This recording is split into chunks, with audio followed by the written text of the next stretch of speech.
X in my name is not just a symbol or a target sign.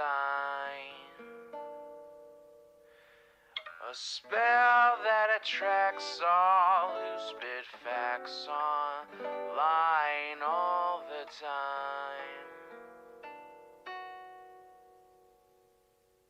Can you see it? All the ones who drag my name every single day. Can you see it? Can you see it? Can you see it?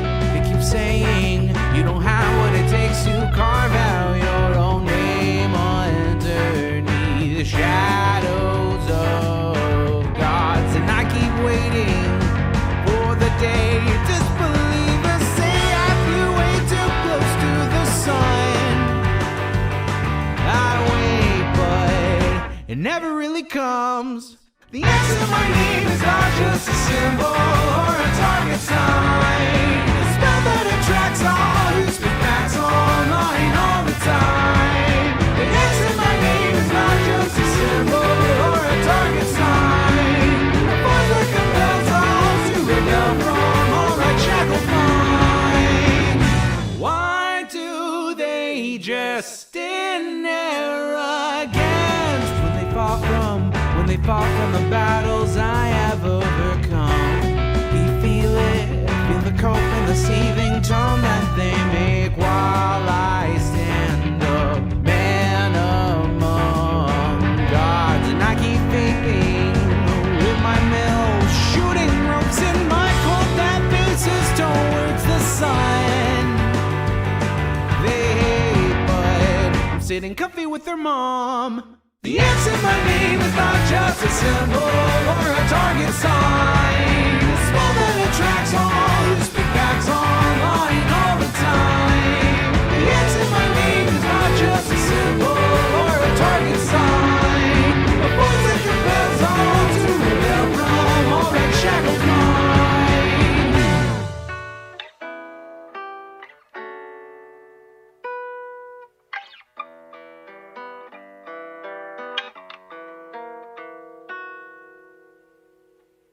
The X in my name is not just a symbol or a target sign. A spell that attracts all who speak facts online all the time.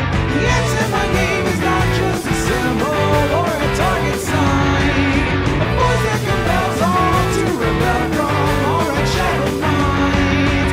It's you and me, your mom, it's me. I'll take another hit from my name. You see now, watch me right now, punch your face down. Let me show you how.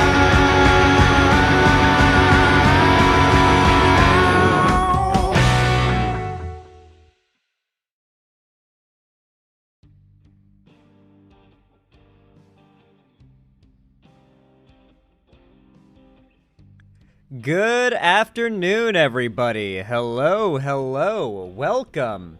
It's so good to see you all. Hey there, Lefty Jenna, Abby Bunn, Max Forrest, Ectoplasms, A Warm Chills, Josco the Bard, Max Forrest. Wait, I did say hello to you, my bad. TSW the Shadow Wolf, what's up? Straw Hat Monty 97, good to see ya. Professional Autist, how are you? Summerstar, welcome back. Just a Transistor, hello. Lord Rose 97, good to see ya. Evil Rhoda, how are you? Circuit Dog, welcome back. Killer Zed Boss. Killer Zed Boss? Killer's Boss? Hello. I see you over in YouTube chat, SSW Braydu. I apologize you're stuck in the gutter right now, but hopefully your day at work goes well, and hopefully my stream's some good background noise for you.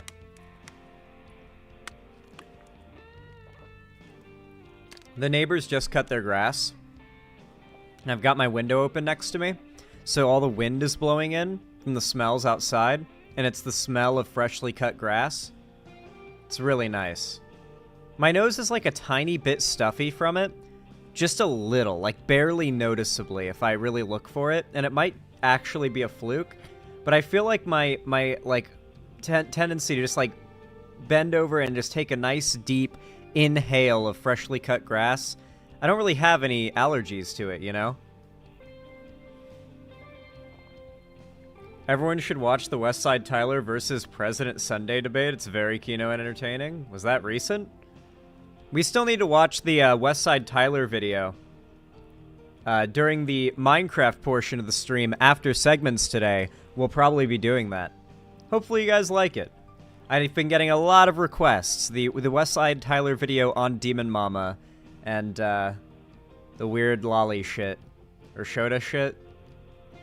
Xander Hall, by the way, did you hear Nerd City calling trans people autogonophiles and misgendering Ava Tyson on his podcast? Yeah, you guys know that, like, despite Nerd City having been based for exposing that YouTube was flagging and blacklisting content that had any mention or relevance to LGBT people or issues, particularly the content creators who are gay were getting blacklisted just because they were so, like, their being gay was controversial for the platform and advertisers. And Nerd City exposed this, and it was like a big deal, and everyone was like, Nerd City's pretty based for that. He's like a full-on chud, though, now. Like, pretty bad these days.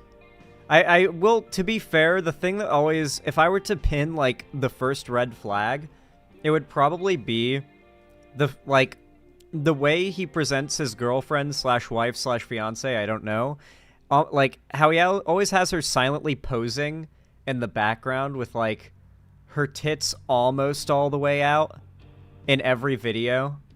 You know what I mean? It was just a really weird, like, I wrote it off as just being, like, a meme at first, but now looking back, it's like, is he just kind of a douchebag? Was he just kind of a douchebag unironically? I'm not the only one who noticed that, right? I don't know. I've never seen a Westside Tyler video I don't like, so... Or I don't think... Oh, sorry, I thought you were saying I don't like. I'm sure you would like his content. I don't think so. Watching you react to them would be my first ever time seeing them, I think. Well, yeah, maybe you'll end up liking it. Ew, it's like selling your partner for views? I don't know if I'd go that far. Oh. They have resumed the mowing. I should probably... Here, I'm gonna shut my window. I'll be right back.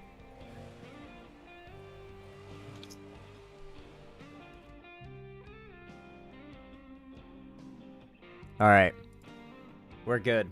They were leaf blowing, like, right next door outside my window. It's okay, though. They gotta do what they gotta do. I just shut the window, and now we're all good. You guys can probably kind of hear it, but it's all fine. Nerd City also defended Dr. Disrespect after he admitted to being weird to minors on the same podcast. Yeah, of course, you know, it's the double standard. It's always the same double standard.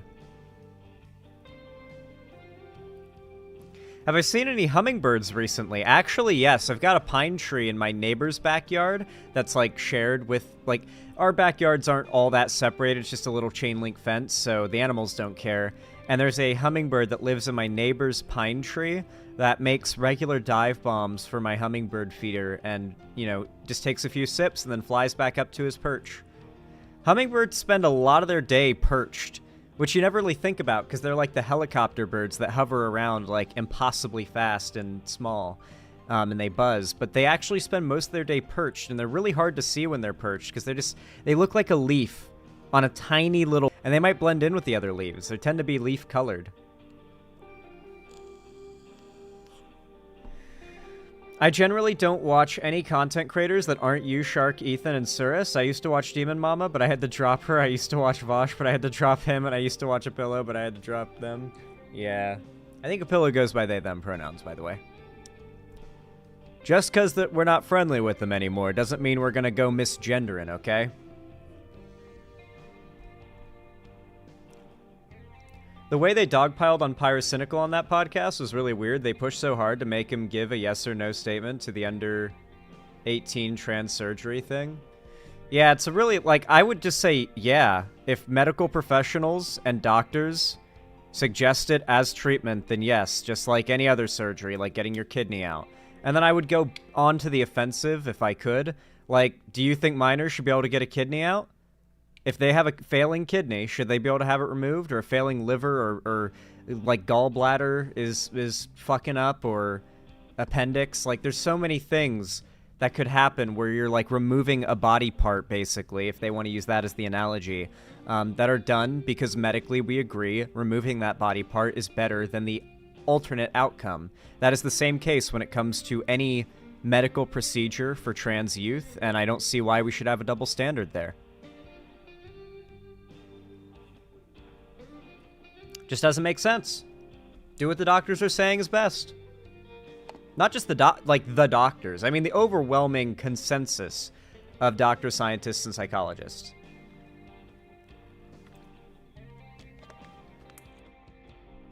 Oh. Also, sad news happened recently. Apparently, Rachel Lillis, voice actress of Missy and Jessie from Pokemon, passed away at age 46 due to breast cancer. Oh my god, that's so sad. Jesus. Dude, can I just say, because ironically, I've got a lot of people who are, like, middle-aged women that watch my content, which, you know, I'm not complaining about. For God's sakes, get yourself regularly checked for cancer. You gotta get, like, the pap smear test, like, what is it, like, every year, to reliably catch any type of, cervical or uterine or anything like that cancers early. Get mammograms for breast cancer, because that can kill you, but it can totally be fucking nothing if you catch it early enough. And if you get got by breast cancer, I imagine it's got to feel really rough, because it's like, damn, if only I'd caught it sooner, right? So get yourself tested regularly, you know, especially after the age of, like, what is it, 35? I think it is. It's like 35 years old, 40 years old is when you're supposed to start getting, like, colonoscopies, mammograms, pap smears, those types of tests. I think women have to get, or I guess I wouldn't say women, I'd just say those who have these reproductive parts, because it really doesn't matter. If you have these parts, you have to get, and you have, like, vagina, uterus, all that. I think it's, like, around your mid-20s you have to start getting those tests. Maybe 30s for breast cancer. Do research, you know, look it up on your own, but, like, don't get got by cancer because it sneaks up on you. Also, on a much lighter note, thanks so much, Straw Hat Monty. Oh, did you get gifted a sub? Ah, that's so kind. Yeah, I'll read that in just a moment. I found an Avatar The Last Airbender action figure of Komodo Rhino. Dude, I gotta say, we watched Avatar The Last Airbender. I really liked it. I want to do my deep, like, in-depth review probably during Minecraft Hardcore. I think that could be a good time to do it. Really liked it. I have to say, by a long shot, I maintain the final episode is the best episode of the show. For a variety of reasons, like, across the board. And, you know, spoiler alert, I guess.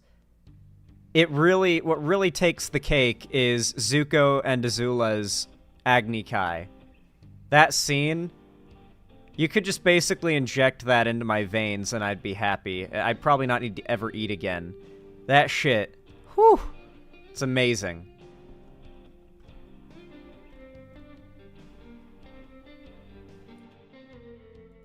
Live stream reported? Well, enjoy getting banned. I don't know why you would report me. There is no war in Ba Sing Se. Didn't know if you heard, but Susan Wojcicki, ex-CEO of YouTube, died the other day? Yeah, she did. I saw that the other day. Who was that? Just a random guy in YouTube chat. Like, to give you an idea of why I don't read YouTube chat and why I consider it gutter chat, I only glance over to occasionally ban people, is because occasionally you get somebody in chat, like this guy, whose name is TJ No Dick Kirk, who said, live stream reported, white liberal trash reporting stupid news. Admits to false reporting because doesn't agree with my politics. Really making the right look good. I do love how there's sort of like, you get the conservatives who are good at hiding how, like, unhinged and weird they are. You know, your big public figures generally, not always, but generally that's them. And then you get, like, those that are willing to just admit that they're insane people.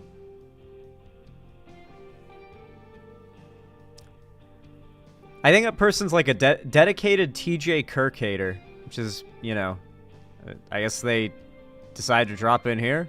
More attempted censorship from the free speech crowd. True. You're not allowed to talk about politics I don't agree with. Rawr. Anyway, Straw Hat Monty 97, thank you for the tier 1 gift sub to Lefty Jenna. I really appreciate that. Very kind of you. I hope Lefty Jenna appreciates the blue name. Thank you so much. Said, my friends have begged me to play Minecraft this past 2 weeks, but I've hated Minecraft for a while, and my response was to play Vintage Story. I actually enjoy Vintage Story. Fair enough. I will say, there is a reason why Minecraft is having a weird, like, out-of-nowhere resurgence with Update 1.21. They did something. A lot of it, I think, has to do with, like, they changed modding in the newest update, so it's way better. It's not a mod API just yet, but it's, like, the next best thing. They optimized the shit out of the game. They added some pretty cool features and really just rounded out a lot of the experience. And mods are working way better. And so you can really easily just boot up CurseForge, add a couple of, like, enhancement mods, and run the newest version of Minecraft, and it's just so good. Like, Minecraft's just in the best state it's been in, I would say, since its golden age. Like, I'd say Minecraft hasn't been this good since 1.1 to 1.2 release. I think that was a really good time. Like, people were pretty excited. And then, honestly, I don't think it's seen a time this good since, like, the beta era. It's really, really good. Like, content-wise, the game is in a really good state. I've noticed a lot of my friends are playing it. I've noticed that, like, a lot of YouTubers are playing it again. It's seeing a bit of a resurgence, and for good reason. I thought it was just me, but apparently I'm not the only one who's had this, like, Minecraft's kind of good right now kind of feeling. But yeah, Vintage Story is really good, so I don't blame you. You know, if you want a hard grind Vintage Story, I really can't blame you. It's a great game. No, you haven't missed any segments yet. We just started about 20 minutes ago.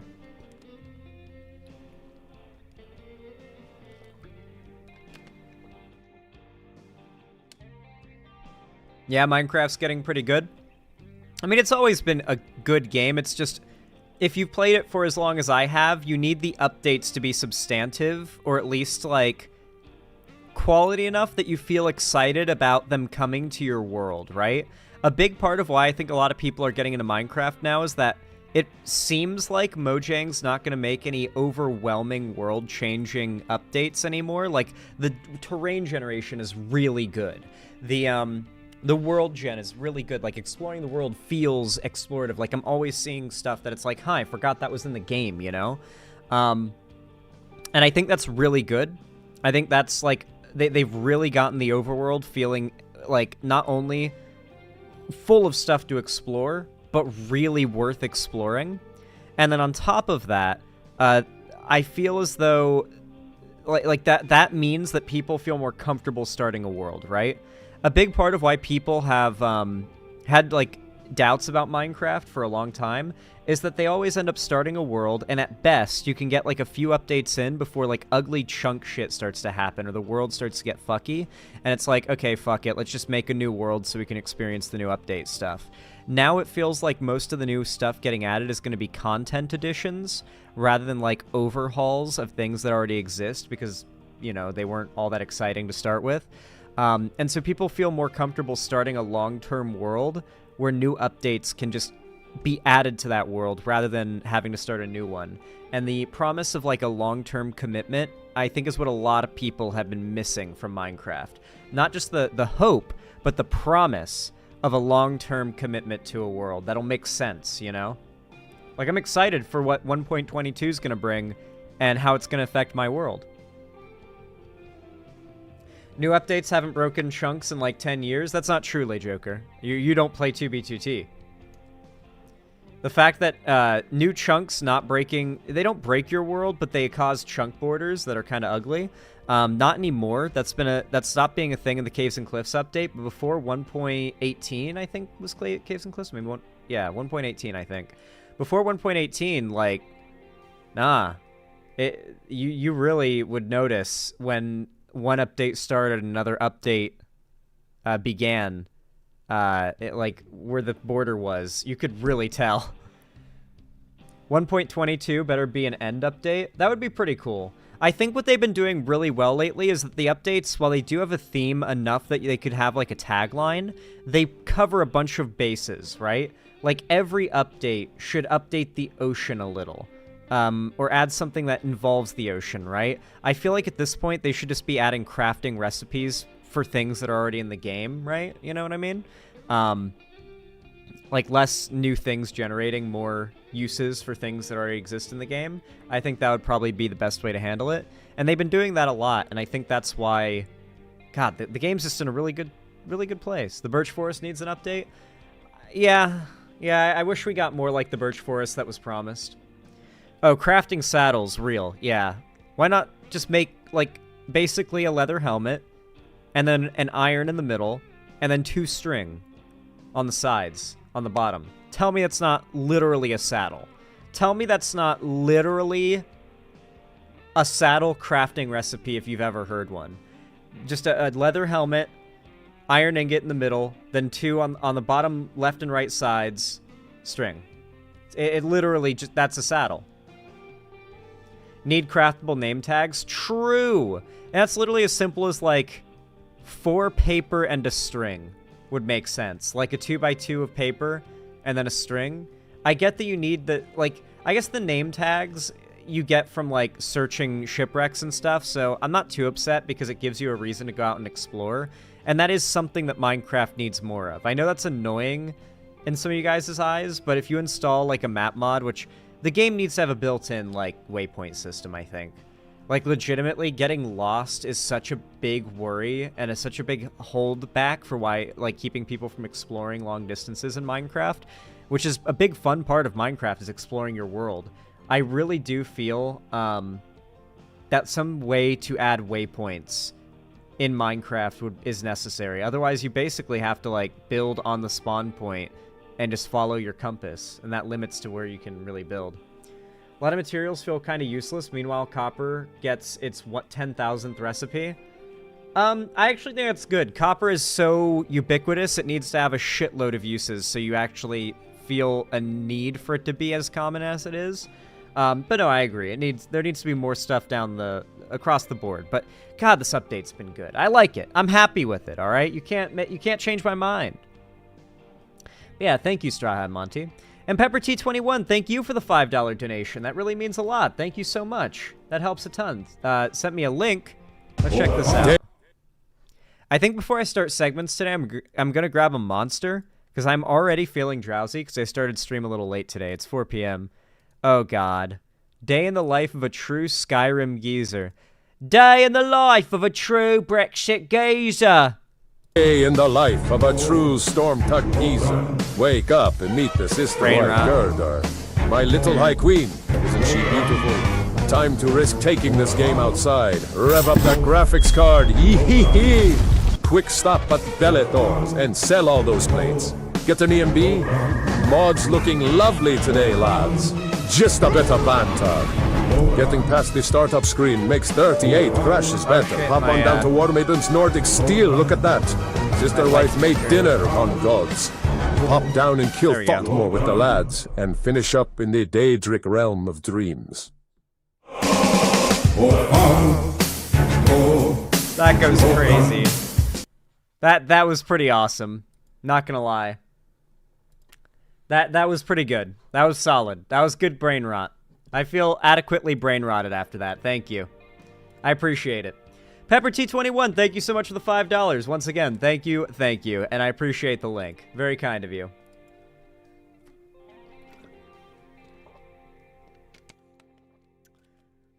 Marco.io, thank you for the $5 donation over in YouTube chat. How kind of you. Thank you. Said, I got a new pair of Sony XM4s on Amazon for half off. The MSRP is $350. God damn. Well, I'm really happy to hear that. Congratulations. It's always nice to hear that somebody just got something they want for, like, a really good bargain. Because, like, I don't know. It's just, I like hearing that people got good news. Tell me your good news in chat. You know, you can tell me your bad news, and that's always good. But I like hearing about the good things you're excited about, too. Hey, Delancer, good to see ya.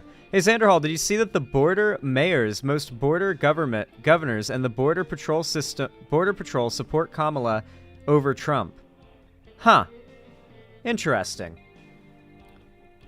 I guess that makes sense considering the fact that Democrats actually run the country in a way that's conducive to better border security and safer border cities. compared to Republicans who are just kind of fear-mongering about immigration with no real objectives or motivations. Because if they actually did anything that helped to solve any of the problems they fear-monger about, they wouldn't be able to run on these wedge issues and get reelected in the next election or midterm. Xander Hall, I bought a really solid secondhand gaming PC for $500 on Facebook Marketplace. Ooh. Ooh. Nice. I hope you enjoy it. That's a really good bargain.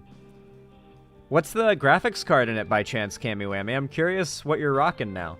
The XM4 are really good. I don't remember if those are earbuds or over-the-ears. I know that earbuds are chunky and look like truffle mushrooms.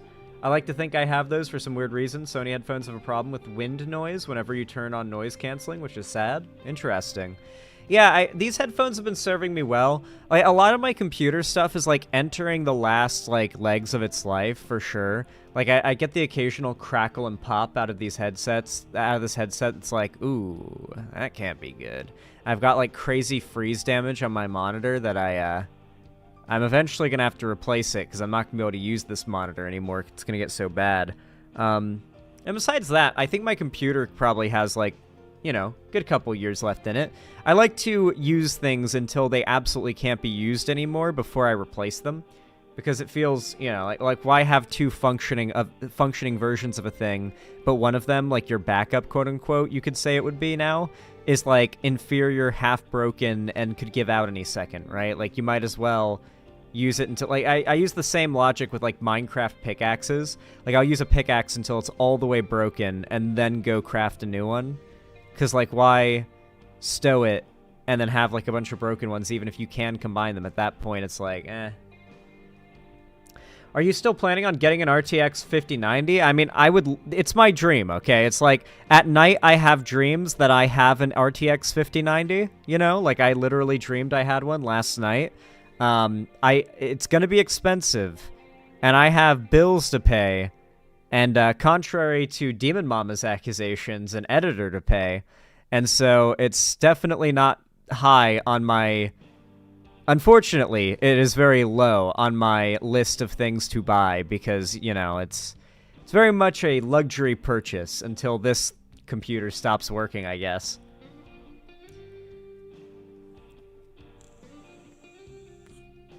Once had headphones for around 6 years, and they were being held together with nothing but duct tape and sheer willpower. I will do that with these headphones if it keeps it going, you know. I'll do that. I've done it before. I had headphones that I used on stream, and it was like, hey, guys, you see this black electrical tape? No, obviously not in this one, but there was a while where I was just holding my headphones together at the top with black electrical tape.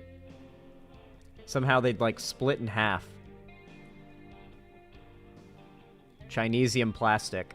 Xander Hall, for sure you might not need one if your current rig still works, but I remember you saying your rig was on its last legs.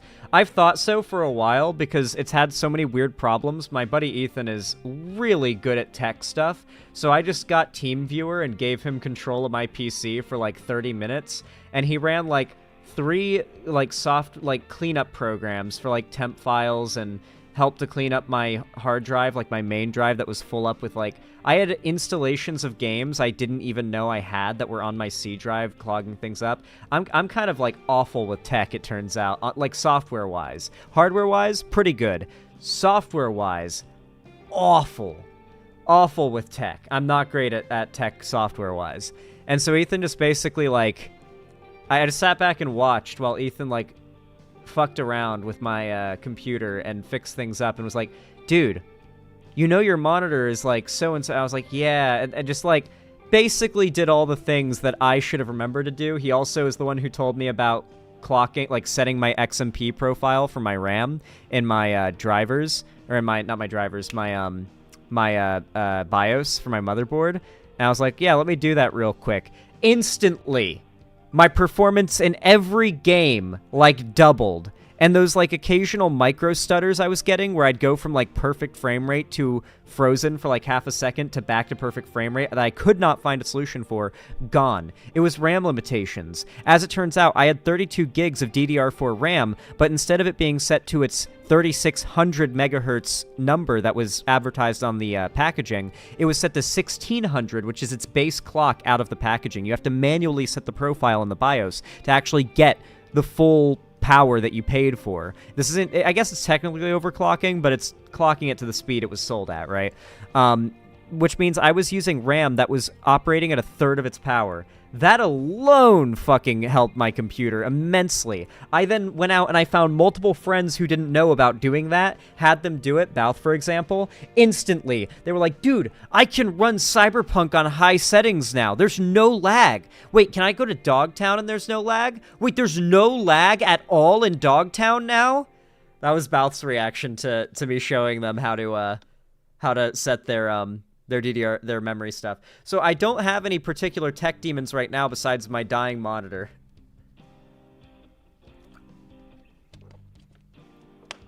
I do hope they fix the vidIQ add-on for Opera GX though, because that was crashing the shit out of my stuff. I thought that quote felt familiar. Yes, Bout. That is what you said when I showed you, like, how when you opened up Cyberpunk and saw how well it was running, you were like, oh my god, I have to go to Dogtown. And you're like, Zan, I'm getting a steady 60 FPS in Dogtown, which is apparently, like, that wasn't a thing for you before. It was, like, 30 to 25 for you.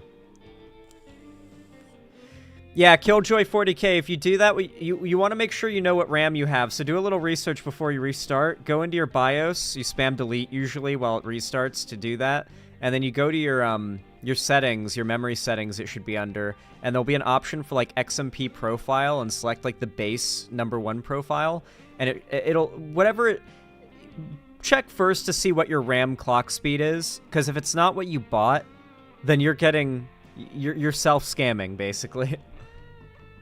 Although I do this maybe not at my behest, because, you know, you're taking a risk. It worked for me, nothing bad happened. It worked for Bouth, nothing bad happened. People advise you do this, but it's different for every motherboard BIOS, so I can't really guide you step by step. That's the problem. I got lucky in that it was super straightforward in my BIOS. Like, the most straightforward I've seen it on any motherboard. It was super easy to set up on my motherboard BIOS. Like, I hope I might just continue buying Gigabyte motherboards from now on, because their BIOS is really easy and like straightforward to navigate, even as like a complete noob at fucking around with BIOS. Zan, do you use 2 monitors or just 1? 2, because I've got one here that has my OBS on like one. I'd say like 3/5 of my screen is taken up by OBS, because that has so much stuff on it, you know?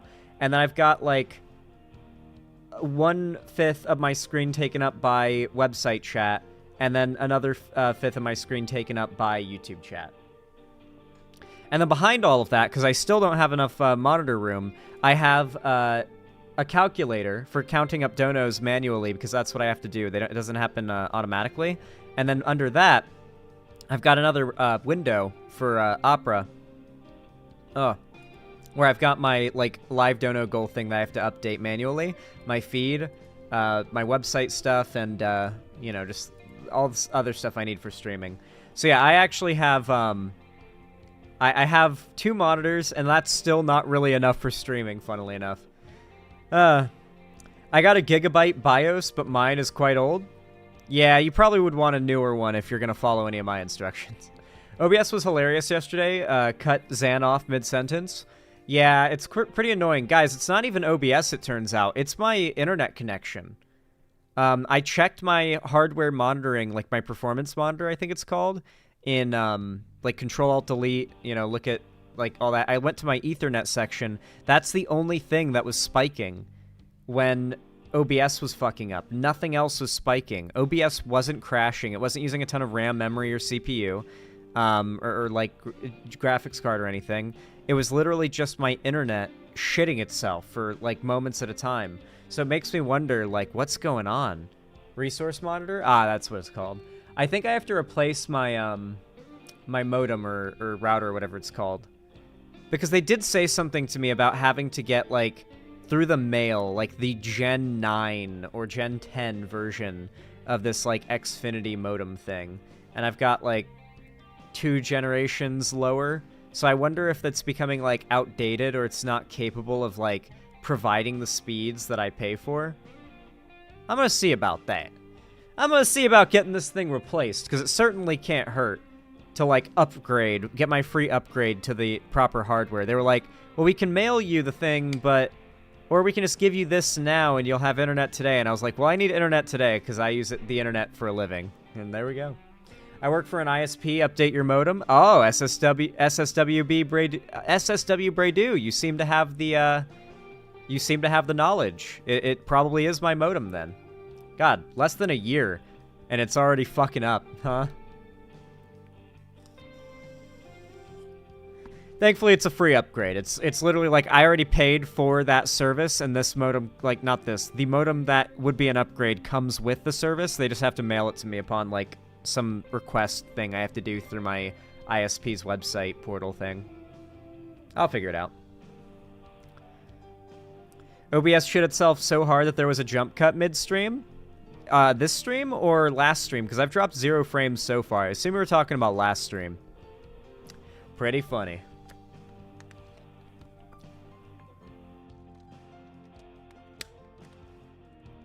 Yeah, that wasn't even my Ram's final form. We had to clock it. Alright.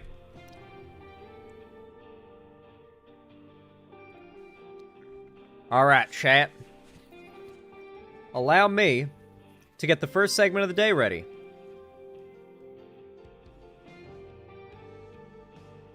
Alrighty.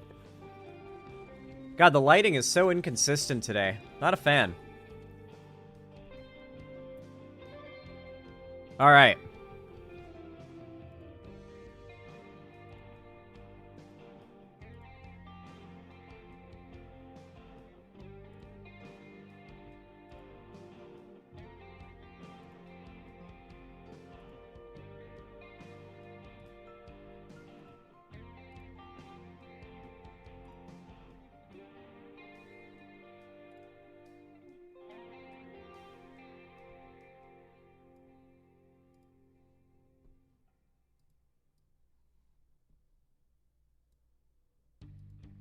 All right.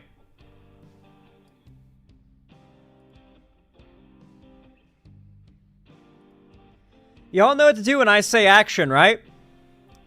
3, 2, 1, action. All right, everybody. So, if you guys have been paying attention to the presidential race over the last week and a half, then you know that Kamala Harris has made an absolutely amazing move in the world of politics. She selected Tim Walz as her VP. This guy is a veteran, an astronaut. Like I forgot his entire like resume. But it's like Johnny Sin's resume, okay? It's actually wild how many extremely cool, respectable positions. Yeah, I'm pretty sure he's an astronaut. Am I mistaken there? Or was that someone else? My bad. No, is he? Maybe I might be thinking of someone else. My bad. He's not an astronaut, is he? Oh yeah, no, he was in the military though. My bad. I'm thinking of someone else. My bad. Very high ranking in the military. I was thinking of Mark Kelly, yeah. Mark Kelly was one of the other suggested VP options. I got that mixed up. God, Democrat politicians just tend to be so much cooler than Republican politicians. Republican politicians, like, you look at their resume and it's like strip club owner, fraudster, professional rapist, priest, like grifter, and then right, like Republican politician. You look at like the average Democrat politician, it's like grew up in like a low-income home, worked their way through school, like joined the military and became high-ranking veteran, went to space, was a like football coach, was like you could go down the list, right? Like it feels like Democrats in politics are almost always, and it's obvious just based on their resume, more accomplished, better people than the average Republican. It's so consistent. And because of this, I feel like Tim Walz being such a cool guy, the whole like football coach and veteran thing, and how well he's handled his policy making in the past, the Republicans are really scrambling to find anything they can to attack him with. And their attacks against him so far have been downright embarrassing. Like, almost like basically just lighting themselves on fire and jumping in like a pool of acid, basically. That is how self-destructive the arguments against Tim Walz have been from the Republicans. Let me give you guys a little bit of an example here. Trump trashes far-left VP pick Tim Walz, says dim ticket will turn America communist immediately. Former President Donald Trump warned Wednesday that Vice President Kamala Harris and her VP pick, Tim Walz, will take the United States straight into communism if they win the 2024 election. Guys, don't get me excited with the promise of a good time. Come on, man. There's never been a ticket like this. Trump, who is 78 years old, reminder, by the way, he is the old man, said during an appearance on Fox News. Fox and Friends. After Harris chose the Minnesota governor as her running mate. This is a ticket that would want this country to go communist immediately, if not sooner. The Republican presidential candidate trashed his Democratic rivals just hours after Elon Musk, too, slammed Harris, calling her quite literally communist. I can't really do a Musk impression. I don't know why, but like I completely lack the capability of a Musk impression. I'm so sorry, guys. But, God, my eyes are, like, watery and crusty today. Jesus. Well, I must have gotten some soap in my eyes when I was showering before stream today. I apologize, guys. I'm gonna be honest, you guys probably don't mind that much. Anyway. Elsewhere in the interview, Trump took aim at Walz, a darling of the left, and insisted he was thrilled that the Democrats had picked a progressive candidate to complete their presidential ticket. He's a very, very liberal man, the former commander-in-chief said. He's a shocking pick, and I'm thrilled. I could not be more thrilled. He bluffed, I should add. If you look at his record with no... Oh, sorry. I almost read Trump's quotes like a normal person. If you look at his record with no walls, no security, let everyone in, he's worse than they are. You know, nobody knew how radical left she was, but he's a smarter version of her, Trump added, referring to Harris. If you know the truth, he's probably about the same as Bernie Sanders. Just selling me on this guy more and more with every sentence. He's probably more so than Bernie Sanders. He's more so than Bernie Sanders, he says again, repeating himself. That's got to be your guide, Bernie Sanders, and that's not a great guide. Trump doubled down as he ripped the Midwestern governor's far-left record, dealing with his home state's stances on everything from migrants and transgender issues to COVID-19 and Black Lives Matter riots. He's very heavy into transgender. Anything transgender he thinks is great, and he's not where the country is on anything, Trump said. This is a shocking pick, and I think it's very insulting to Jewish people, and I think it's very insulting to people who want security, he continued. I think it's very insulting to anything having to do with making America great again. Oh my God. Have you seen as well? Not only can they not really attack Tim Walz for anything specific, but Tim, they've started calling him, what are they calling him? They're calling him like Tampon Walz or something.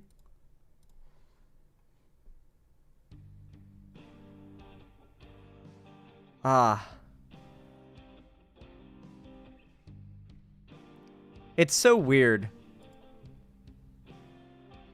There's some really weird, like, yeah, Tampon Tim. Yeah, Tampon Tim. Have you guys seen that? Oh, it's so cringe. Oh, do you know what the story behind that is? Hold on. I knocked my vape over. Tim Walz, Tampon Tim. Have you seen... Oh. It's so cringe when you know why they're calling him this. It's so cringe. Frankly, I'm glad that Democrats are owning this. Watch out, world. Republicans are on the offensive, still smarting from being called weird. It looks like a bunch of GOP strategists are in a room this week to workshop devastating nicknames for Kamala Harris and her new running mate, Tim Walz. After combining their dozen or so brain cells, they came up with a winner, Tampon Tim. The name has been trending on social media as people on the right desperately try to make the hashtag Tampon Tim stick. Apart from the fact that it alliterates, what prompted this moniker? Well, in 2023, Walz signed a... This is why they are calling him Tampon Tim in an insulting way. Prepare to be absolutely gobsmacked. In 2023, Walz signed a wide-ranging Minnesota education bill that, along with a number of other provisions, mandated public schools offer free menstruation products in their bathrooms.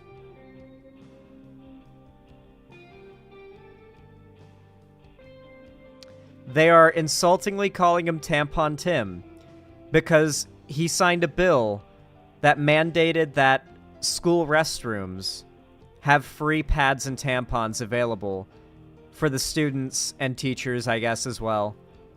Probably mostly the students. I blame Libs of TikTok for that one. Dude, Libs of TikTok has poisoned the Republicans. Like, we're genuinely at the point now where they're proudly screaming from the rooftops that they want children to suffer from a lack of, like, hygiene products, you know? Like, it's like saying they need to take the soap out of the bathrooms in schools because why? Like, he's Soap Tim. Soapy Tim, you know, he signed a bill that mandated that every school bathroom next to the sink have hand soap. What kind of nanny state are we living in? How can we expect these kids to get along in life if they're not expected to bring a bottle of hand soap to school with them? Why should the state provide them with free hand soap? Your child's hand hygiene is not my tax dollars' problem. I could actually see them arguing this. They put a lot of them are actually against seatbelt laws, to be fair. To be fair, I feel like there's actually more... You could make up more of an argument in favor of abolishing seatbelt laws than the case for, like, why it's weird that Tim Walz passed this bill making available, like, feminine hygiene products for free in school bathrooms. Like, that's just good. That's just, like... That's just such an objectively good thing. People are still against seatbelts? Yeah. Dude, I dated a girl when I was 19... that, like, I don't know what her deal was, but she never wore a seatbelt. You know, she drove around like a Jeep. I won't say what color it was, but it was a striking color. It wasn't the average. It wasn't a normal color for a car. You'd be like, oh, that's an interesting colored Jeep if you saw it. But she drove a Jeep, and she never wore a seatbelt. And I'd be sitting in the passenger seat while she'd drive us places. You know, I'd pay for things, but I don't drive, so she'd drive. And I'd be sitting there with my seatbelt on like a good boy, and she'd have her seatbelt off, and I'd just be like, man, if we get, like, T-boned or something, I'm gonna watch my girlfriend fucking die. And I argued with her so much to try and get her to put on a seatbelt, but she never would. I'm obviously not dating her anymore. This is when I was 19, but, like, I remember just thinking, like, dude... we're one, like, moderate car wreck away from me being, like, in therapy for the rest of my life. Because I'll be fine. I'm wearing my seatbelt. But she's just, like, you know, she's going car commando. No seatbelt. And driving fast, too. Like, we're on fast roads.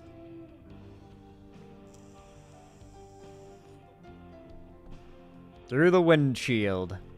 There are people who ride motorcycles without helmets or any kind of body protection. I mean, that's a little more understandable because if you're already riding a motorcycle, you might as well do away with all other safety precautions because you basically don't give a shit about safety at that point anyway. But yeah, you should wear a helmet and dubious padding. There's clothing specifically for riding. It's just... Riding motorcycles apparently sucks during the hot months because good clothing for riding motorcycles that's, like, padded and safe gets you really hot. So it's best to ride during the colder months, and that's why, at least people that I know who ride motorcycles, like, a lot, they do it during, like, November, December, sometimes October at the, like, earliest, or January, because they're going to be wearing, like, so much padding and so much clothes, whether, like, no matter what the weather is, it might as well be cold. Or I should say cool.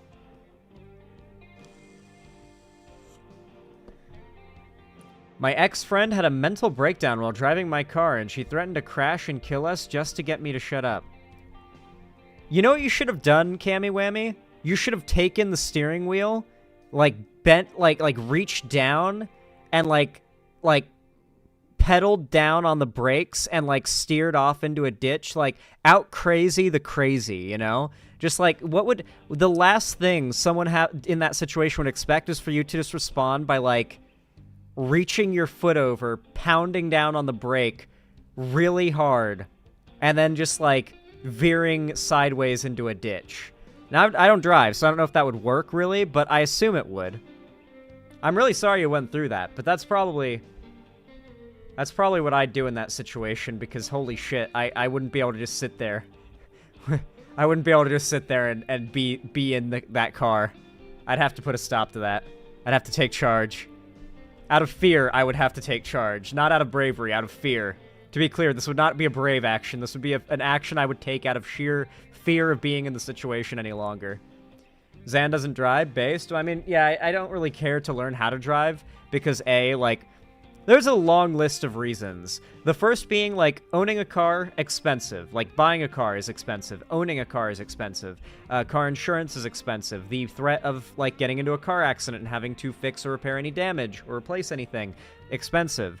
The risk of getting into a car accident and dying or hurting myself, extremely high, scary, and expensive. At this point, it's like, well, I work from home. I live in a very walkable city. Why do I, like, need to learn how to drive? Like, especially when self-driving vehicles are, I guess, kind of like the future, I suppose. You know, and I've got so many friends who drive, and, you know, I'm always willing to pay for gas and stuff, and people are always like, yeah, sounds fair to me. So it's like, yeah, I've never really needed to know how to drive, right? So, pretty happy. Pretty happy with that situation. I don't like it. I don't like the idea of driving.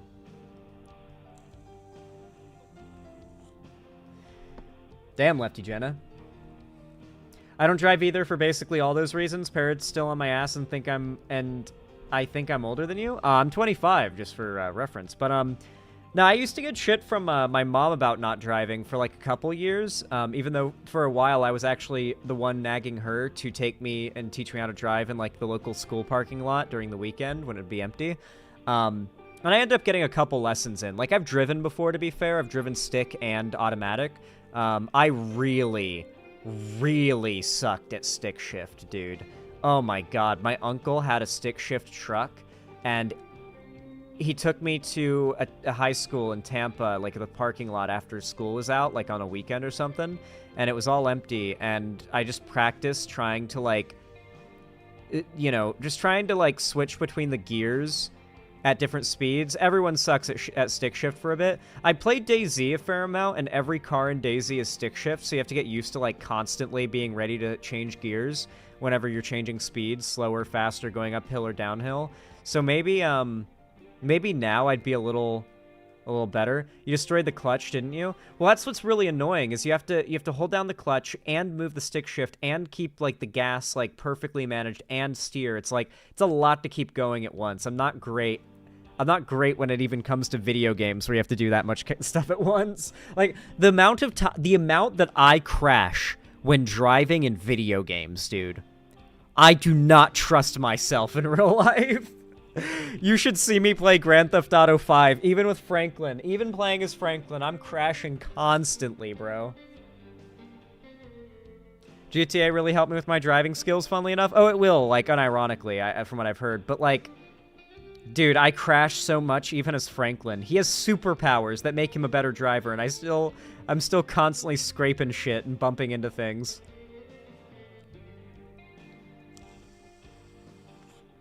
I'm banned from driving the Warthog when I play Halo with friends. That's so real. Oh, it's so real. Oh my god, I got totally stun-locked here. What? I got so stun-locked in this conversation. Oh my lord. Oh. Hey, Ethan.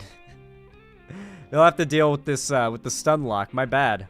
Totally my bad. Anyway, as I was saying before, my massive stun lock.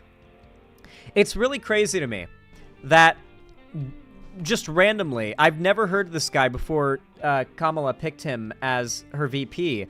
This guy just comes out of the woodwork, is insanely energetic. Like, I don't know if you guys have seen Tim Walz speaking, but he's insanely good at it. Tim Walz. I actually haven't seen the Vegas event yet, so I actually want to see. I want to see the clips of him in the Vegas event. That was the most recent, if I recall correctly, because I haven't even seen this yet. But I think it'll be a good show of just how energetic and what a great hype man for Kamala Tim Walz is. He's like really, really good at building hype. Like really good. Watch this.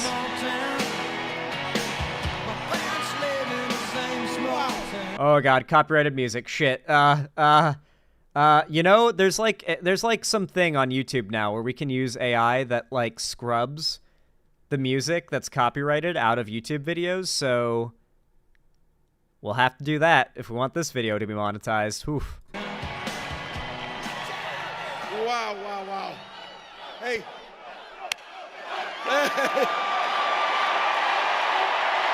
Oh, they also call him Twitchy Tim as well. They're trying to like get that talking point off the ground, but he's just not really twitchy, so it doesn't work, I feel.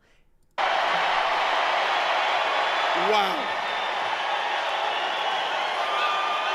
Wow. One more time for Tilly. Thank you.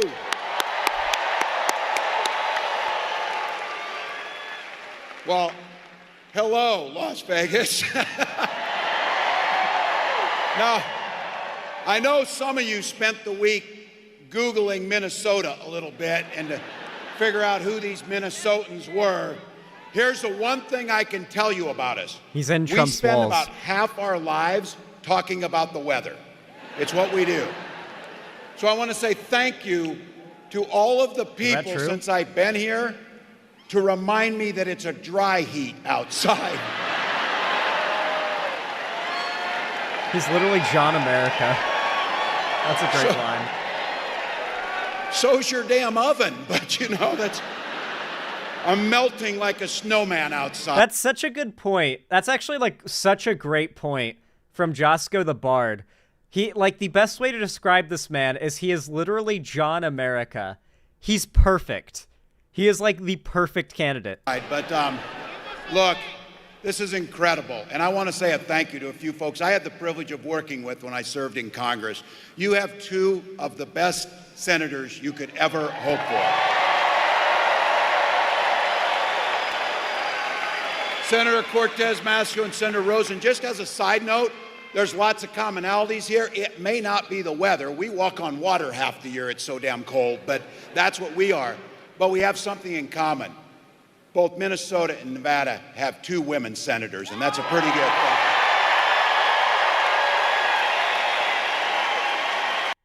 I feel that it's just so important to pay attention to how energetic he is, you know?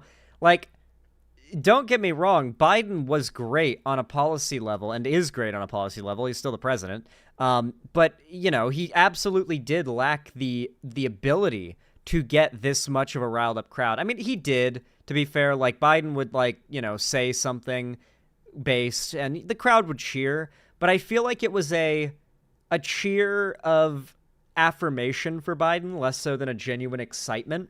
While when, like, Walz speaks, it's a very clear outburst of excitement from the crowd, you know? I love his smile. Yeah, he just seems like a nice guy. He's got, like, a Santa Claus feel, too. He's a real hard dude to slander, you know? Like, Fox News is going to have a hell of a time finding ways to slander this guy, unless he's got, like, something really bad buried, which I doubt, because he seems like a huggable guy. I don't think. He's been in politics a long time. You know, he's a Midwestern dad, veteran. Like, it's just so difficult to attack him. Tim Walz is a younger version of Joe Biden. Honestly, yeah, he kind of has, like, a little bit of Joe Biden vibes, a little bit. Just more energetic, though. Huge thank you to Congressman Horsford, Congresswoman Lee, and a longtime friend I served with, Congresswoman Titus. Grateful.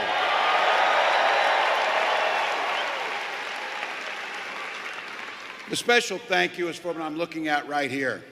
To every one of you who took time out of your busy lives. You didn't need to be here. There's many things you could have been doing. You chose. You braved 108-degree heat. I can't even believe I'm saying that just to be here. And I have to tell you, I understand because of the heat, they had to shut the door early and turn thousands of folks away. But don't worry, we're going to be back a lot. Dude, he's so fucking charismatic and energetic and, like, likable. You can tell the crowd actually really likes this guy, and I like him too. He's just entertaining. He's like, he actually, like, I feel like a presidency for Kamala Harris, I'm training myself to say her name right. Like a presidency for Kamala Harris where Tim Walz is the VP sounds like a presidency where not only are we going to have a constant torrent of based policy decisions, but on top of that, we're going to have like a news cycle that can actually focus on politicians who are exciting without the excitement being centered around how awful they are. You know what I mean? Like Donald Trump has to get all the media focus because he's so awful, right? And so, because like Biden's achievements don't get any attention, right? It's kind of boring, right? I mean, it's good, but it's boring. Meanwhile, like Trump doing an awful thing gets way more attention, right? So I feel that it's nice that we actually have an exciting, good set of candidates here. You know, we'll actually have something to pay attention to that isn't how awful Trump is.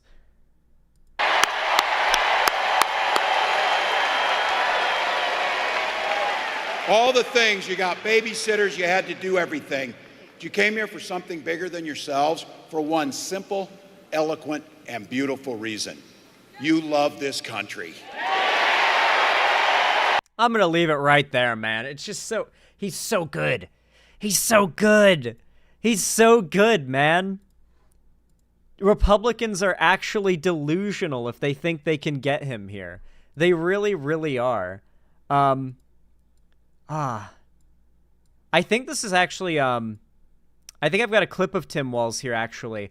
Governor Tim Walz. If it was up to J.D. Vance, I wouldn't have a family. Oh, yeah. This is a quote, a really based quote from Tim Walz that I think he did in a news interview, I believe. He's like, he's in the full, like, gaming stream setup here. Dude, would you watch him, like, stream Valorant from here or something? Like, Dude, imagine Tim Walz streaming Minecraft from this setup. We need to get him like a slightly better setup though. He looks like he's outside his house right now. I feel like we need to get him like a nice like darker room, some like studio lighting, you know what I mean? And just, you know, he'll probably need a gaming PC, but I'm sure he could afford that. Like I think we could get Tim Walz set up with like a pretty good Twitch gaming stream. Could you imagine if like our politicians just streamed like once a week, like a few hours of gaming on Twitch and just like shot the shit with the chat? Like, yo, why don't we have universal healthcare yet? Well, okay, listen, I really want to do that, but here's why I can't. While they're like playing Elden Ring or something. Could you imagine? Yeah, first of all, it was up to him. I wouldn't have. Oh, he's on his porch. Interesting spot. I have a family because of IVF and the things that we need to do reproductive. My kids were born through that that way. And also I make sure that I'm the guys and our folks are investing in prenatal care. We're the ones that are there for universal pre-K. We're the ones that are providing school meals at this. I'm not going to back down one bit on this whole family values thing and it's us. That construct that he's putting out there is absolutely untrue. We're making it more affordable to have children by having paid family and medical leave so that you can go home when your kids are sick and take care of them. Or if you're a dad, I don't have to go right back to work 5 days later after my wife had a C-section because our insurance wouldn't pay for it. We're boosting those things up. There's nothing pro-family other than having women be incubators for their vision of this. And I don't know. Once again, it's weird. I don't want J.D. Vance talking about my family. I certainly don't want him talking about my daughter or my wife. It's none of his damn business. But I said the one thing is we need to talk about how we've invested in families. We have the most generous child tax credit, and it's what Vice President Harris is proposing for the country, that people are poor because they don't have money. And when kids don't have the money on the front end, all of the things that a chain reaction of can't learn, can't go on.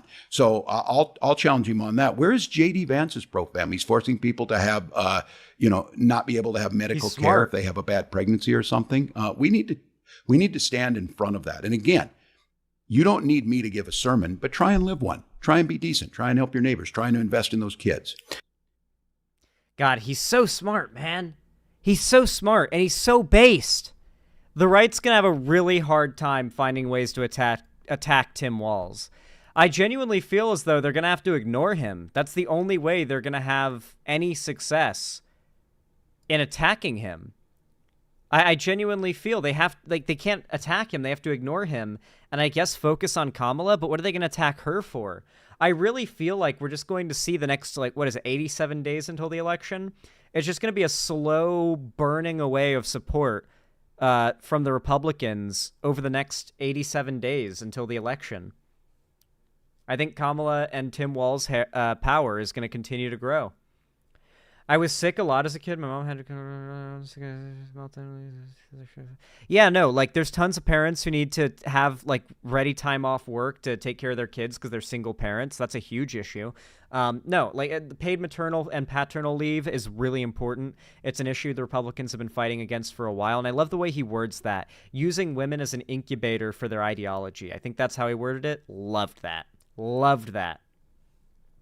Is there a way to set up a day countdown for the election? I guess I could just add, text on screen and update it every stream, but, I mean, I just keep in mind, generally, how many days till the election. Maybe I'll do that, though. That could be neat. Maybe I will. Oh, is it 86 days? My bad. My bad. I'm sowy. Anyway, though. If you enjoyed this segment, or anything I had to say in it, please consider dropping a like. Every thumbs up on my videos, streams, whatever it may be, anything from my channel, no matter when, where, or what it is, really helps my channel a ton, as do comments down below, and subscribing and ringing the bell icon so YouTube actually tells you when I go live or upload a new video, and you've actually turned on all notifications. I really do appreciate it. It means a lot. And of course, consider following my social medias, which are all linked down below in the description, including joining my fan Discord. It's totally free, and it's the main hub of my community. I host gaming events, call-in streams, and watch parties, and announce all my new uploads and streams there, so you really won't miss anything if you join there and have notifications on. And of course, don't forget, if you want to directly support me and you can afford it, please consider donating, subscribing, or gifting a sub on my website, xanderhall.com/live, or supporting me through YouTube, Twitch, Streamlabs, StreamElements, Patreon, or buying merch at the Streamlabs link down below. But regardless of how you support the channel, even if it's just by watching and lurking, I really appreciate it, and have a good one. Alrighty. How do you guys like that segment? I feel like it came out really good.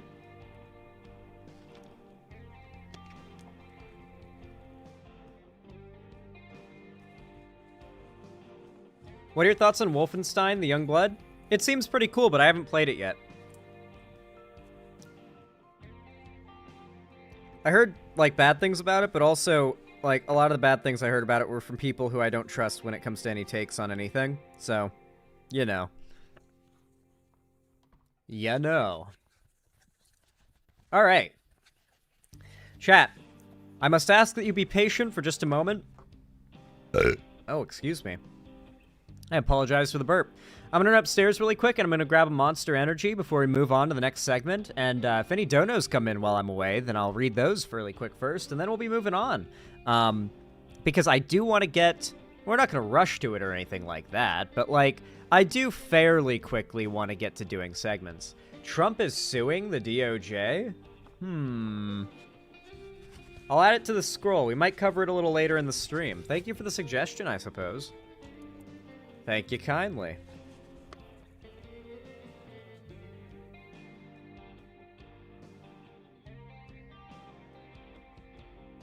By the way, feel free to post any content suggestions, like videos you want me to cover, stories you want me to cover, articles you think I should read on stream because they cover really important topics. Link them in my stream suggestions chat in my Discord server. That is the best place to put it. I skim it before every stream, so if you ever want me to cover something, that is the place to put it. I will see it there, and if it is something that I have things to say about, or I feel as though I have enough knowledge to speak on, and I have a strong opinion on it, then I will cover it. That is the place to suggest content. It's funny and insane how I'll add it to the scroll as a normal sentence for Zan streams. Yeah. when Mr. Beast. Do you guys still want me to try and do the Mr. Beast segment? It got kind of cucked by tech problems like halfway through it. Do you guys want me to try to do like a second take on it? Maybe next stream? Because I already got like topics for today.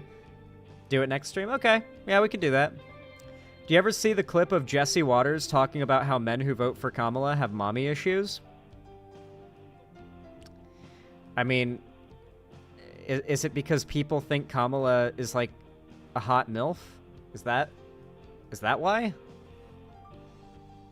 I don't know. Anyway, real quick, I'll be right back. I'm going to use the restroom and grab a Monster Energy. Don't go anywhere. I'll be back in just a moment. Thank you guys for coming, and I hope you've enjoyed your stay so far if you have to leave while I'm gone.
My puppy is so fucking adorable, dude.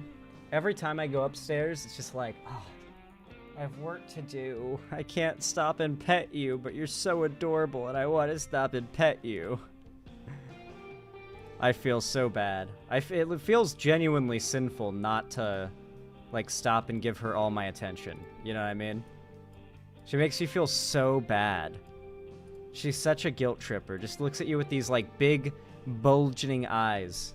They're adorable. She doing okay? She's doing so much better, yeah. She is doing great. I think likely what she had was either a sting or a thorn in her paw that, like, blistered over, and she was not having a good time with it. It was not good. But it's gone away, from what we can tell, and she's acting completely normal again, so she seems fine.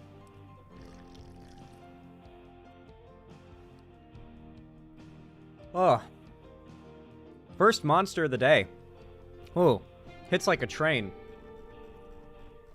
Plus, I did just brush my teeth, so I got, like, that like, residual, like, toothpaste flavor still kind of in my mouth, and then I drink a little Monster, and it's, like, makes the Monster extra strong.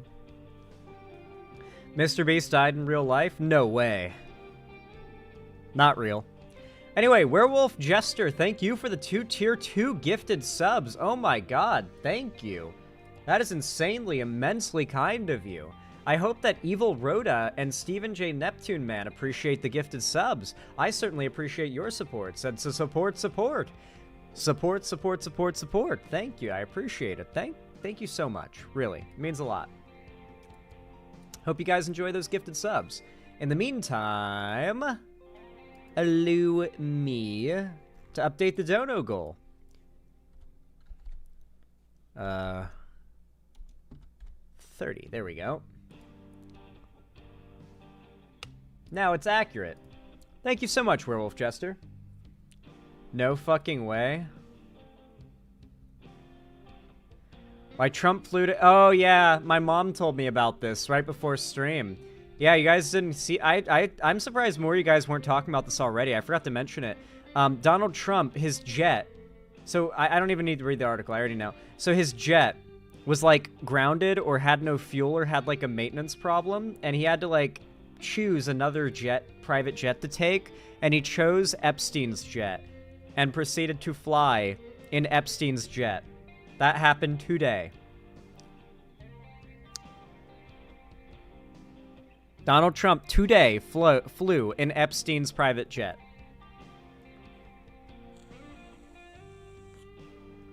He ain't even trying to hide it anymore. He knows his fans don't care. All of, like, the anti-pedo, like, anti-Epstein stuff that they talk about is just a front for them. They don't actually mean any of it. Like, they know that has more photos smiling with Ghislaine Maxwell and Jeffrey Epstein than anybody else. They know that, like, they were closer than, like, anybody else.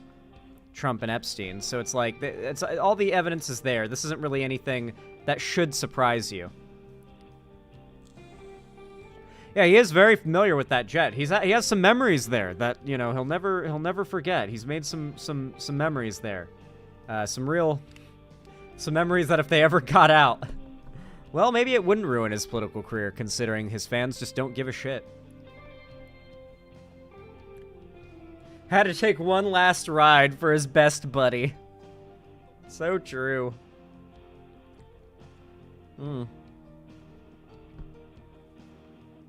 Yo, Perry Icefire. Thank you so much for the $5. Extremely kind of you. Thank you. Said the Nevada Kamala rally was my first rally ever. It was so fun and worth it. I couldn't stand the hot line, though. Somebody got the crowd to do a wave before the rally even started. Wow. You were at that rally? That's so cool, Perry Icefire. I hope you had fun. I hope you got to wave at Tim Walz in person, and he waved back and was like, hey, I hope he did finger guns at you. I feel like he'd do finger guns at you. And he'd be like, yeah, you know? Anyway, thank you for the $5, Pepper. I almost said Pepper T21. I'm sorry. Perry Icefire. It's because PE is the start of your name. I apologize. I feel so bad. Zan, want to know a fun fact about me? Tell me popcorn is life.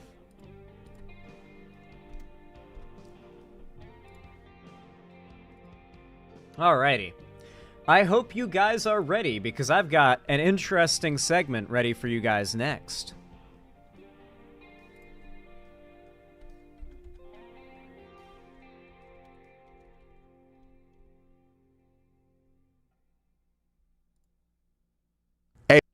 Ooh. I just popped my neck and it felt so good, guys. Powerful.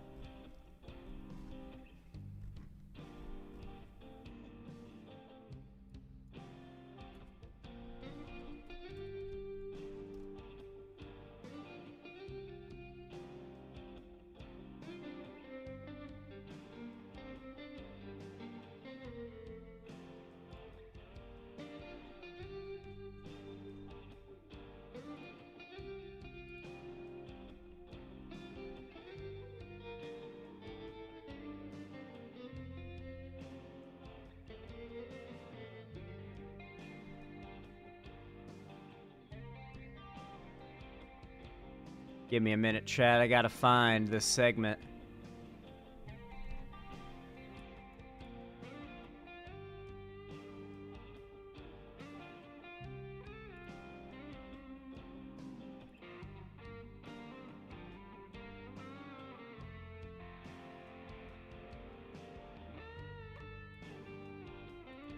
Did you guys see this? I'm trying to find this video, but I believe it might have been taken down.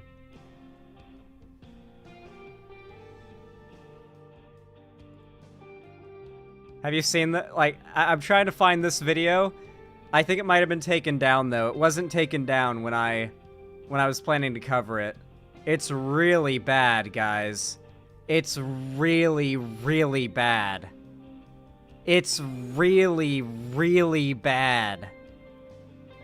It's really, really bad.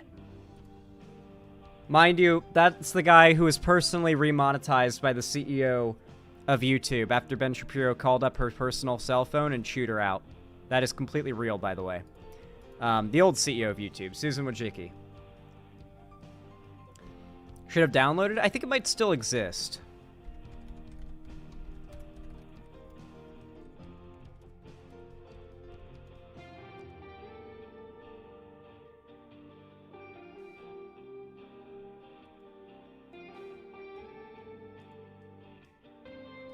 Yeah, yep. Yeah. Damn, they got to it before I could, huh? They got to it before I could.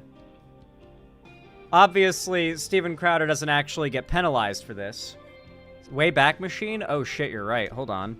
Maybe. Wayback Machine.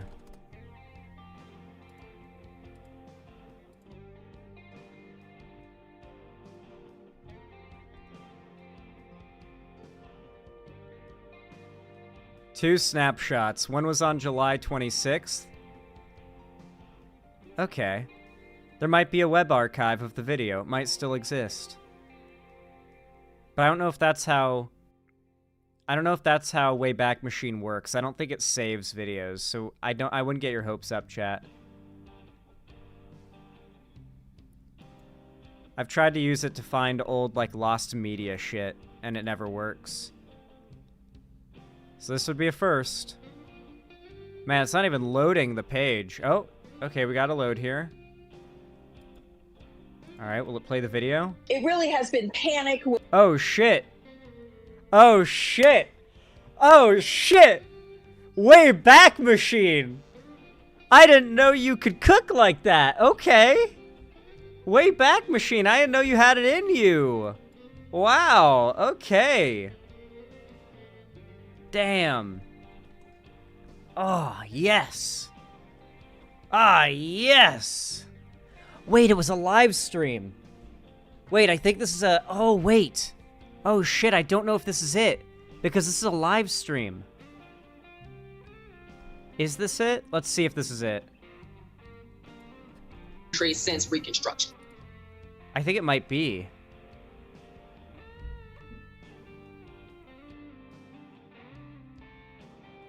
Yeah, I think it is.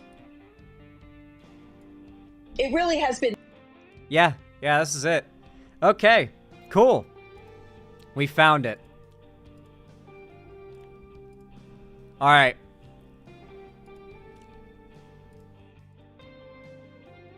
Yo, Werewolf Jester. Thank you so much for the tier 1 gifted sub to Fulcrum. I really appreciate that, and I hope Fulcrum appreciates the blue name gifted to them for free. Thank you. Simply said, exclamation point, then a little tilde. Little tilde thingy. I don't know what that means, but thank you. I appreciate the $5. Very kind of you. I hope Fulcrum appreciates the blue name. Let me update the dono goal really fast, take a big old sip of Monster, and then I'm ready to start this segment.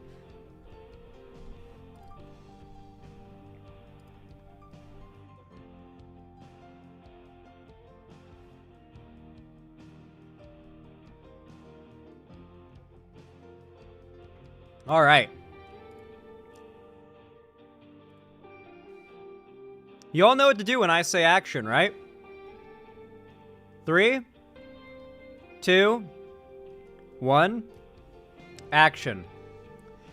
Guys, you have no idea how much prep I had to do, how much digging and work I had to put in to make this segment possible. I genuinely thought it wasn't going to happen because, well, the video from Steven Crowder we're about to cover was so bad, so racist and egregious, at least the thumbnail was, good God, that this is what ended up happening to it. I managed to find a direct link to the video because I couldn't find it myself after, seeing it was online a couple days ago. And here we are. Mind you, Crowder did not get a strike for this, and if I end up getting a strike for it, well, there's just another example of YouTube's blatant favoritism towards conservative figures. Crowder in particular. For those who don't know, Crowder was demonetized for a really racist bit he did once on his stream.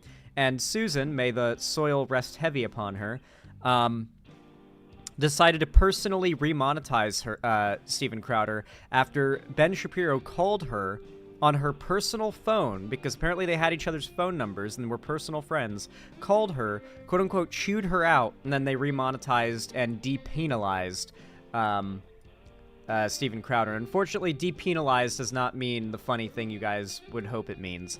Anyway, the video we're going to be covering was from this, it was a segment from his live stream, uploaded to Crowder Bits, and since deleted, or I should say taken down by YouTube, with no further, disciplinary action, titled Cringe. Kamala cosplays as a black candidate. And then they put her here, and it appears that they have done some sort of thing here to, like, put Kamala in blackface, ironically. I guess that's be the best way to describe it. I guess that's what they're trying to make. The joke is that she is, it's like a filter or something. The joke is that, like, she is now doing blackface and pretending to be black. That's the talking point from the conservatives, including Donald Trump, who recently said that she's only recently started pretending to be black. And then on top of that, they do a lot of there's been a lot of touch-ups done to her here. But the some that stand out the most are the marijuana sticking out of her mouth, the marijuanas, because famously, black people are the only demographic that smoke weed. Famously, the only people that smoke weed. No one else smokes weed, actually. There's no stats or, like, lived experience you could pull from to tell you that, like, you know, everyone smokes weed. It's totally, weed is just a black people thing. Yeah, absolutely. And, like, ridiculously, comically oversized gold chains that have been poorly photoshopped in. It's really bad. It's really bad. But hey, you know what we did get? You know what we do have that actually has saved us here? We have the Wayback Machine. The Wayback Machine, I don't know why the title of the video here, I don't know why it's displaying as Farscape by Jim Henson streaming now. I think that's a song. I think Jim Henson's, like, I'm pretty sure that's a music artist, right? I may be wrong, but I don't know. I think this is a display error on the title, but if you look at the tab, it does display as the same title, and I put in the link to the taken down video. I took this, and I pasted it into Wayback Machine, and I ended up getting this. So I think we've got it. I think this guy's, like, saved the video on Wayback Machine, and now we can cover the shit that got him banned. Now, to be fair, I don't think the video itself will end up getting me striked or anything. If anything, showing the thumbnail will. But, all right, guys, let's watch this. Farscape is a TV show. Jim Henson is the Muppets guy. Oh. Well, I have no idea what that reference is then. I took a shot in the dark and I missed hard. Dose of racism. They have nothing else other than racism All right, and let's sexism. see this. She was the only reason that I voted for the Biden-Harris ticket to begin with. There are lies grounded in racism. And we've seen already an undercurrent of racism. And I think both I love how we're starting this segment of a video that was so racist that it got taken down by YouTube, which they never do anything mean to Crowder anymore because, like, he's a special boy that can do no wrong. Even though YouTube had to take down this video, he starts it with a whole bit about how the left are crazy for calling everybody racist or whatever. You know what I mean? Like, they're calling Trump racist? They're calling Republicans racist? Well, we'll show you racist. That's pretty much what he did here, I'm guessing. Trump and J.D. Vance will not be able to help themselves in showing their racism. The party would be making an historic gamble, betting that a biracial woman can overcome racism. Don't be on the wrong side of history. Don't find yourself on that lonely side, because you're going to look real crazy over there with Kid Rock. They have to reduce everything to DEI. Donald Trump has never been elected to anything. All these people are correct. Sorry, is it just because she's black? Yes. Okay. Yeah. No. Also, all these people except this retard in this clip were correct. Not this guy, though. Sorry. Did that shriveled ladybug say that Donald Trump has never been elected to anything? Hey, that's election. Right now. So, we're watching Steven Crowder, so you guys are gonna want to prepare for a lot of really bad attempts at like white, middle-aged, really wealthy white guys pretending to sound black and like almost always from like a low income area. So it's just going to be them like really rich, wealthy, affluent, conservative, racist dudes doing impressions of what they think poor black people sound like. Because they want to make fun of poor black people. They hate poor black people. They really, really do. I genuinely think the poorness is a big factor in what makes them hate them as well, right? Like, a rich black person would probably be better in Crowder's eyes than one who faces financial struggles because they view financial achievement as like a moral tell of... A lot of conservatives view your financial success as like a karmic payback, right? So if you're poor, then surely you must have done something to deserve it, whether you're lazy, a bad person, or, you know, God's punishing you in some way, right?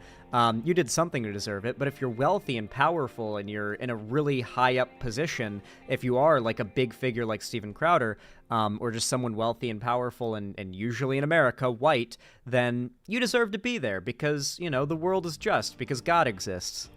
At least mostly just, these people believe. It's why they argue so much that, like, hierarchy is natural, and, yeah.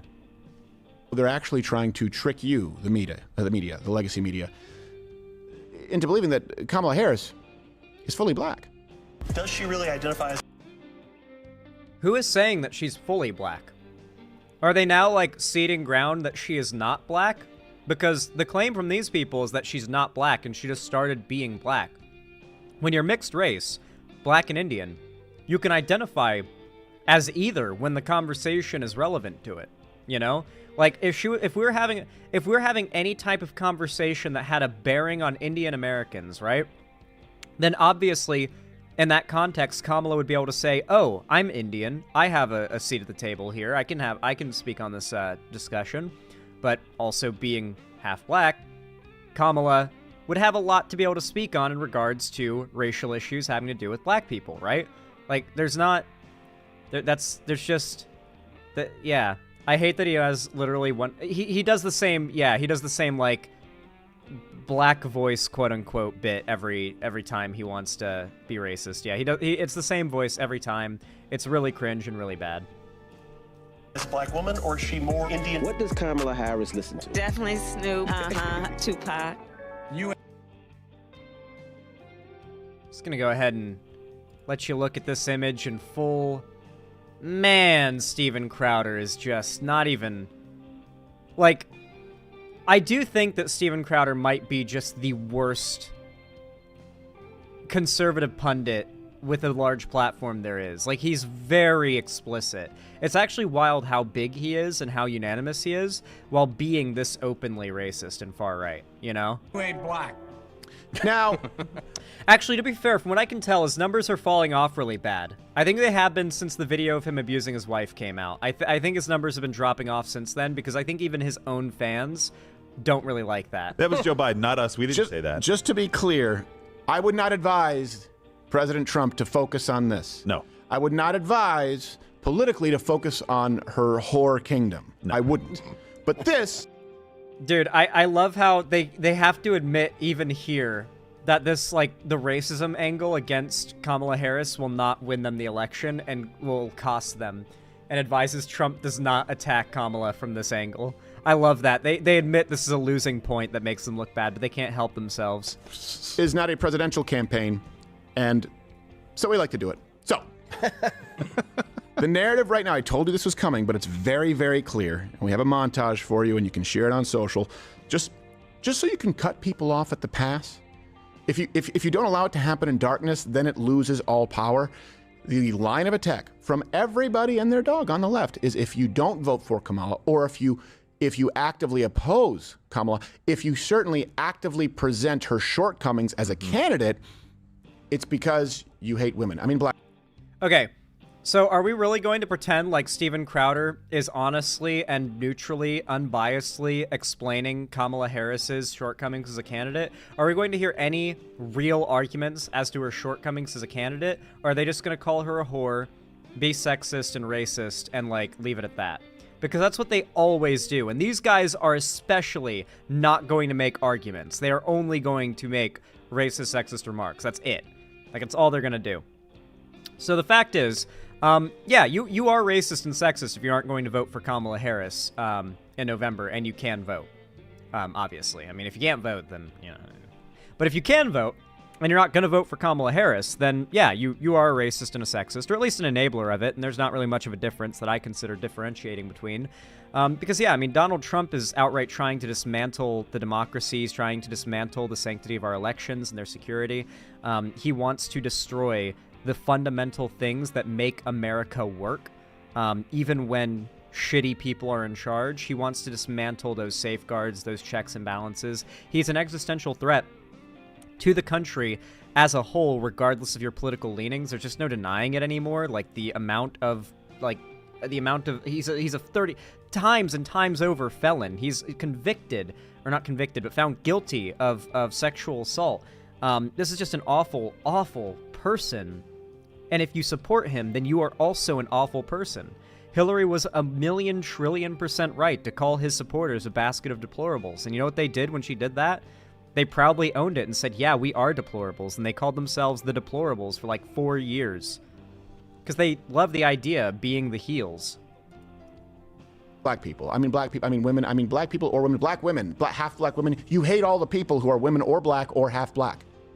Many of these attacks are steeped in misogynoir. It's a term that speaks to the unique... Yeah, to be clear, but mind you, Steven Crowder will tell you that you hate America and want it to burn and die if you vote for Kamala or don't vote for Trump. So he's pretending as though, like, the left, they'll go after you if you say you won't vote for their candidate. Meanwhile, this guy will accuse you of being like a communist who wants to groom kids and destroy America if you don't vote for Trump. So let's not even pretend like... Let's not even pretend like this dude's some neutral. Like, why is he pretending to be neutral? Like, is he trying to appeal to a wider audience all of a sudden? What's happening? Mix of misogyny and racism faced by black women and are an attempt to other the vice president. You're gonna look real crazy. Did I miss the tears? No, you haven't actually. Mind you, this is just a, like, racist meltdown from Steven Crowder and his crew. They are dead scared of what is going to happen this November with the way that things are going with this election, and they are just trying their best to cope about it by having their little, like, let's be racist get-togethers while they drink scotch and smoke cigars, right? Like, they're really, really scared and upset about this line of events, and they are having a racist temper tantrum here. That's all this is. Being on the other side of that line, particularly as a person of color. They may finally have the first female president with Kamala Harris, despite the challenges of sexism and racism. Kamala Harris right now addressing one of the nation's largest historically black sororities, just as Republicans are introducing racism. Baby, this is a cultural moment. Do you think that specifically those demographics are going to be energized?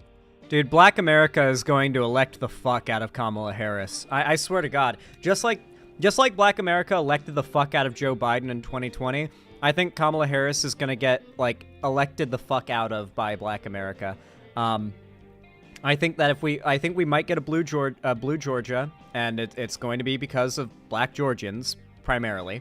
That's gonna happen if it does. So thanks in advance. And I honestly think if Michigan ends up swinging to Kamala, it's going to be because of Detroit, which is a pretty high black population city. So yeah, I'm pretty sure that, like, this election's outcome is pretty much in the hands of Black America, and Black Americans do not want Trump. So let's see how things go. I'm seeing a lot of outpouring of support for Kamala and Tim Walz from, like, obviously there's a bit of a bias, but the polling even shows that Black Americans favor them so much more than Trump and Vance. And on top of that, like, there's just so much outspoken support and denouncement of the racism from the Republicans lately. It's just, I feel that it is impossible to ignore the conversation about how racist Trump and his party and campaign are, and how anti-racist, how, like, the opposite of that Kamala and her campaign are. So it's very much going to be one of those, like, let's see how much Trump has pushed it You know, let's see how much he's pushed it, and if he's pushed it too far on election day. I think he's just been too racist. I think he's just been too racist to get away with. And want to fight back when they hear what are clearly racist tropes. It really has been panic with a dose of racism. They have nothing else other than racism and sexism. She was the only reason that I voted for the Biden-Harris ticket to begin with. Michigan will still go red because a lot of Muslims don't want to vote for Kamala due to the Israel-Palestine shit. Princess Sword, that's just not true. I'm pretty sure polling-wise and statistically, American Muslims support Kamala and Tim Walz overwhelmingly over Trump. You have to remember, like the Israel-Palestine stuff is definitely more of an issue. If you're like a Muslim American, it's probably more adjacent to your like issues that you're voting on in this election. But the fact is, Donald Trump is famous for the like Muslim travel ban. Donald Trump is famous for like the constant demonization of immigrants from Islamic majority countries. Like, Trump is so bad against Muslim Americans. Like, they're gonna vote for Kamala and Tim in droves.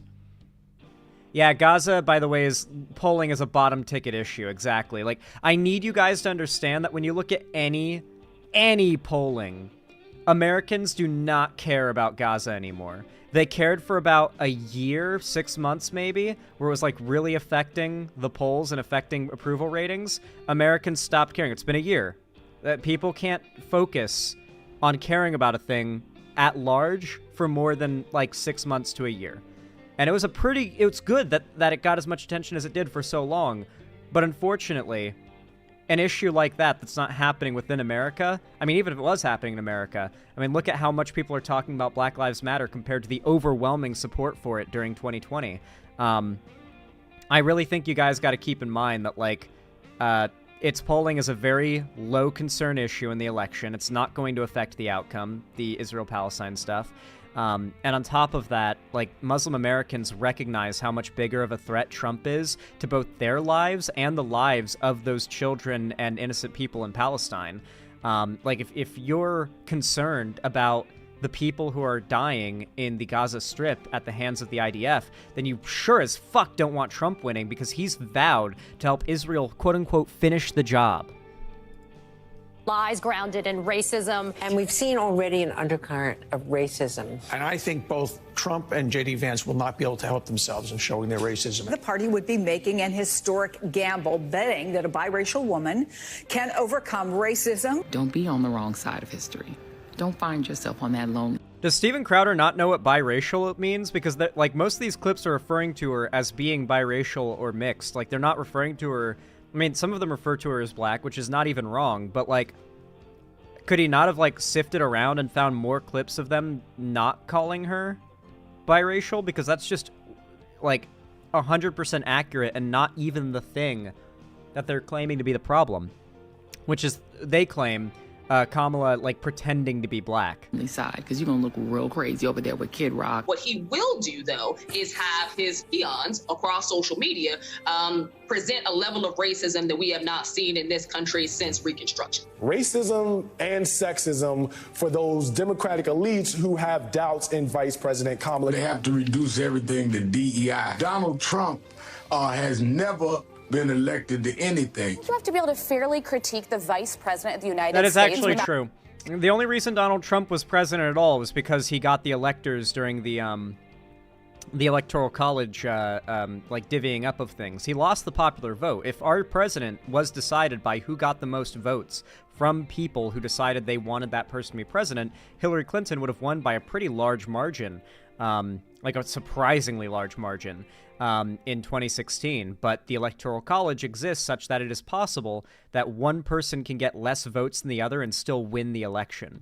Republicans argue this is fair because, well, it's the main way they win elections, because they don't have a statistical national majority support, but what they do have is a lot of land.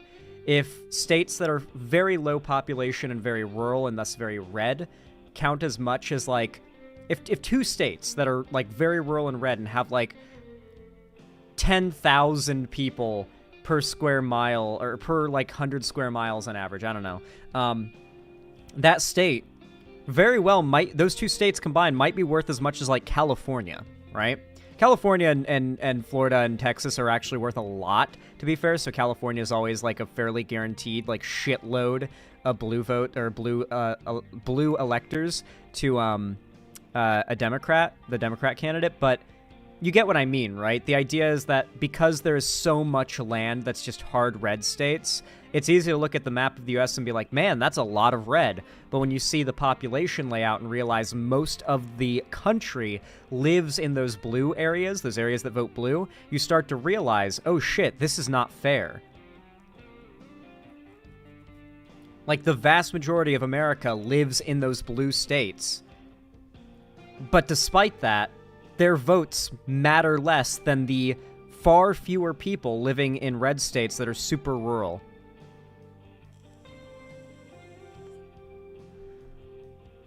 I remember a CGP Grey video showing that it's mathematically possible to win the Electoral College with 28% of the popular vote. That is like, that would be how Trump would win, I feel. You know, like, imagine Trump wins the election with like the Electoral College with like 40% or 30% of the popular vote. I think that would actually cause riots. Like, because like Hillary Trump, that was one thing, like that like a couple million votes, like more Hillary had than Trump. Like, that's pretty explicit, but that's still almost half the voting, half the voters in the country going with Trump. So there was still a pretty fair, even split down the middle. But if like Trump wins with less than 50% of the popular vote, dude, or sorry, less than 40% of the popular vote, there might actually be riots. Like, actual, like real fucking riots. Because that's not even an election. That's just seizing power at that point. About just saying it's the color of their skin or the fact she's a woman. But it is part of it. Sorry, is it just because she's black? Yes. Okay. Yeah. No. Also, well, I know. What a safe bet, though. Guys, there's going to be riots. Yazan, the 2024 election is going to have riots regardless of the outcome. Or is going to have riots? Wow, we could never have guessed this regardless of the outcome. Because there's going to be riots no matter what. Yeah, pretty safe bet. Pretty safe bet. There will be riots no matter what happens. Did that shriveled ladybug say that Donald Trump has never been elected to anything? Hey, that's election denial. They can't acknowledge the popular vote thing unless someone directly brings it up to them, so they're not gonna. So they're gonna pretend like Trump they're gonna pretend like he's saying that Trump didn't win the election literally. Reverend. I am not familiar with that term, but I will get back to you. Sorry. Election denial. Oh, like misogynoir. It's just really cringe. It doesn't matter how much Steven Crowder does this stuff, by the way, YouTube will never ban him. Not until he stops making them a lot of money. I heard that misogynoir for the first time today, too. Yeah, his misogynoir from that half-ass house party haircut that you cannot do with that high of a hairline because it just looks like you've been green screened improperly. No. Hey, speaking of hairlines, are we going to just graze over the fact that we had Black Larry David at the end of that? I know. Yes. Little Barry David. That's my...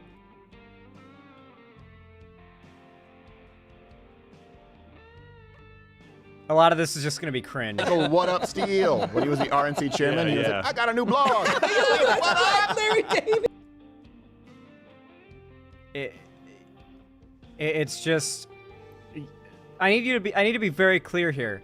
There is a higher chance I get my channel permanently deleted off YouTube than Steven Crowder so much as get a strike for what he did here, despite this video having gotten taken down. Steven Crowder is like actually untouchable. YouTube will not enforce the rules against him. Like, and it's fine if YouTube doesn't want to have rules, but they better not like start striking me or left-wing content creators for calling out stuff that is supposedly against the TOS of their platform, but the original uploads generally, not in this case, but most of the time remain untouched. He was the least effective RNC chairman ever. It was a few months, I believe. He's on the show called Curb Your Ebony.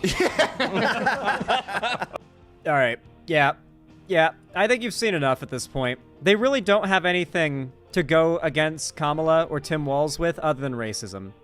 And it's like, it's so bad, dude. Mind you, before YouTube took this down, let me remind you of what the thumbnail of this video was. Oh, here we go. Here's the thumbnail of the video. I think this was up on YouTube for like 4 days before they did something about it. And what they did about it was simply take it down. Mind you, this guy's been, like, caught on video abusing his wife. Like, this guy's done countless racist rants and bits and skits that have been taken down off YouTube. And the most, like, whenever YouTube does go after him because he does something so bad, they just take it down and very temporarily demonetize him. You threaten their bottom line, and that's the actual unspoken rule you'd be breaking? That's true, yeah. Talking about this stuff, like, from my position, making them far less money than this guy does, is the actual rule that's being broken. I'm threatening their bottom line. YouTube's, Google's, right?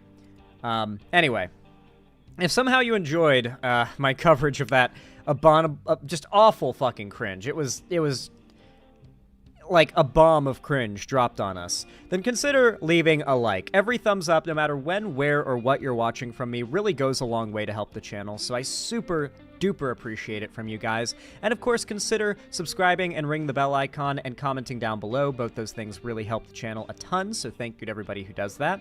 Follow my social medias down below if you want to see more from me, including joining my fan Discord via the link in the description.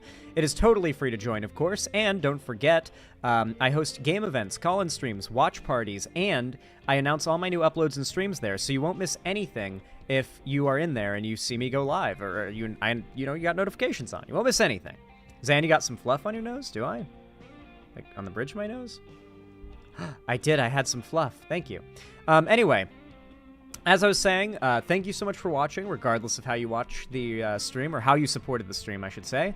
If you want to support me directly, financially, and you've got the money for it, you can always donate, subscribe, or gift a sub on my website, xanderhall.com/live, or support me financially through YouTube, Twitch, Streamlabs, Stream Elements, Patreon, or any of the other means that you see in the description. Thank you so much for watching, and have a good one. I hope to see you again. What do you think of that segment? I feel like it came out pretty good.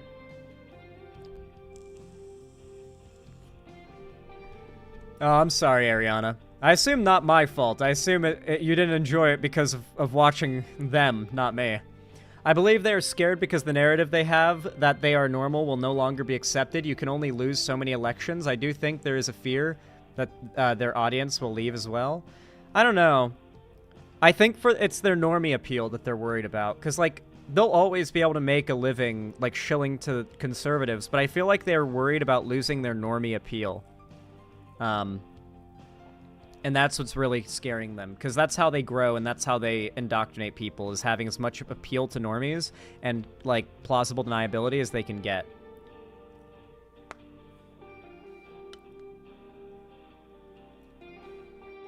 Good segment, but I'm worried YouTube will try to rip the video down when it comes out. That's best case scenario, they try to rip the video down, dude.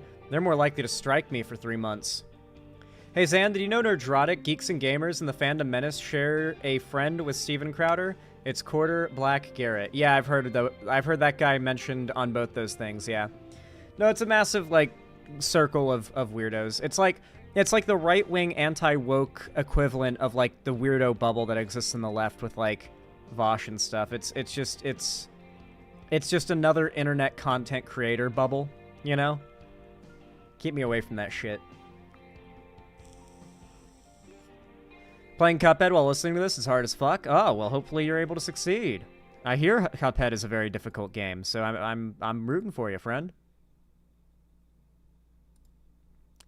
All right.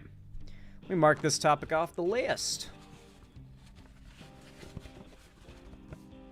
I was in it for years, true. Don't want any part of it, though, Wingo.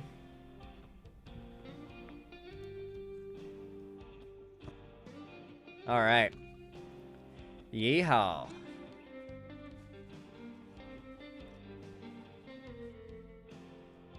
Trump Twitter Spaces live. I hate Twitter Spaces. They're not really fun to cover.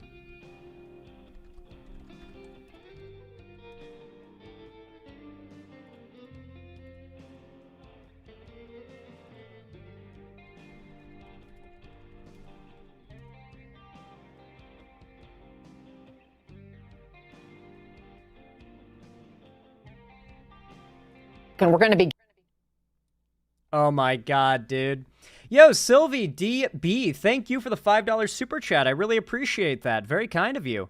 Said, remember to tip your creators, especially if you use AdBlock. Even $1 accounts for more than all the ads you could watch on your videos, on their videos in a year. True. Honestly, though, a lot of people, when they donate, they would typically donate like $5, around that amount. And I'm pretty sure that is like about how much YouTube Premium costs. And a lot of people have this like stick up their butt about getting YouTube Premium. But you guys know that if you get it, not only does it have built-in ad block, so you no longer need ad block. Like you just don't get ads anymore at all. On top of that, your view on any content creator ever across the board, it now pays that creator more than any other type of viewer. Even if you were watching without ad block on and were watching the ads and clicking them and stuff, if you're a YouTube Premium user, you get tons of benefits, and then every creator you watch while using YouTube Premium makes more money simply by you watching their videos ad-free. It's so good. On top, I have YouTube Premium for that reason and many others, because YouTube Premium also lets you download videos. If you have YouTube Premium and you're on your phone, you can hold down, there's like a little thing you can do when you see a video, and you can like download the video through YouTube. And like you can do that with like a few dozen videos, however much your phone can store. And then when you have no internet, like let's say you're on a plane or something, or just in the countryside, you just bring up YouTube, go to your saved videos, your little archive area, and all those videos are saved there. You can even select what quality to save them in, so you can, you know, just listen to them if you want, if you just want to download them in 240p. Super cool. I think it's super duper cool. Thank you so much for the $5, Sylvie DB, though. I appreciate it. And yeah, tip your creators. Tip your creators. Only if you can afford to, though. Only if you can afford to.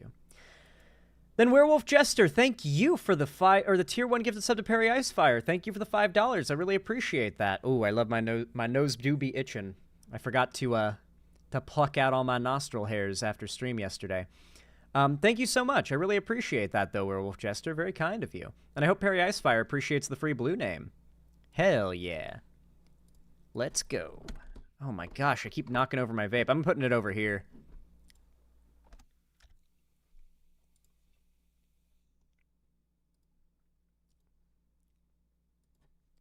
One of your videos convinced me to get premium, and I'm never going back. True. Yeah, that's kind of the experience of having YouTube Premium. I've had it once. I can never go back to not having YouTube Premium. So real.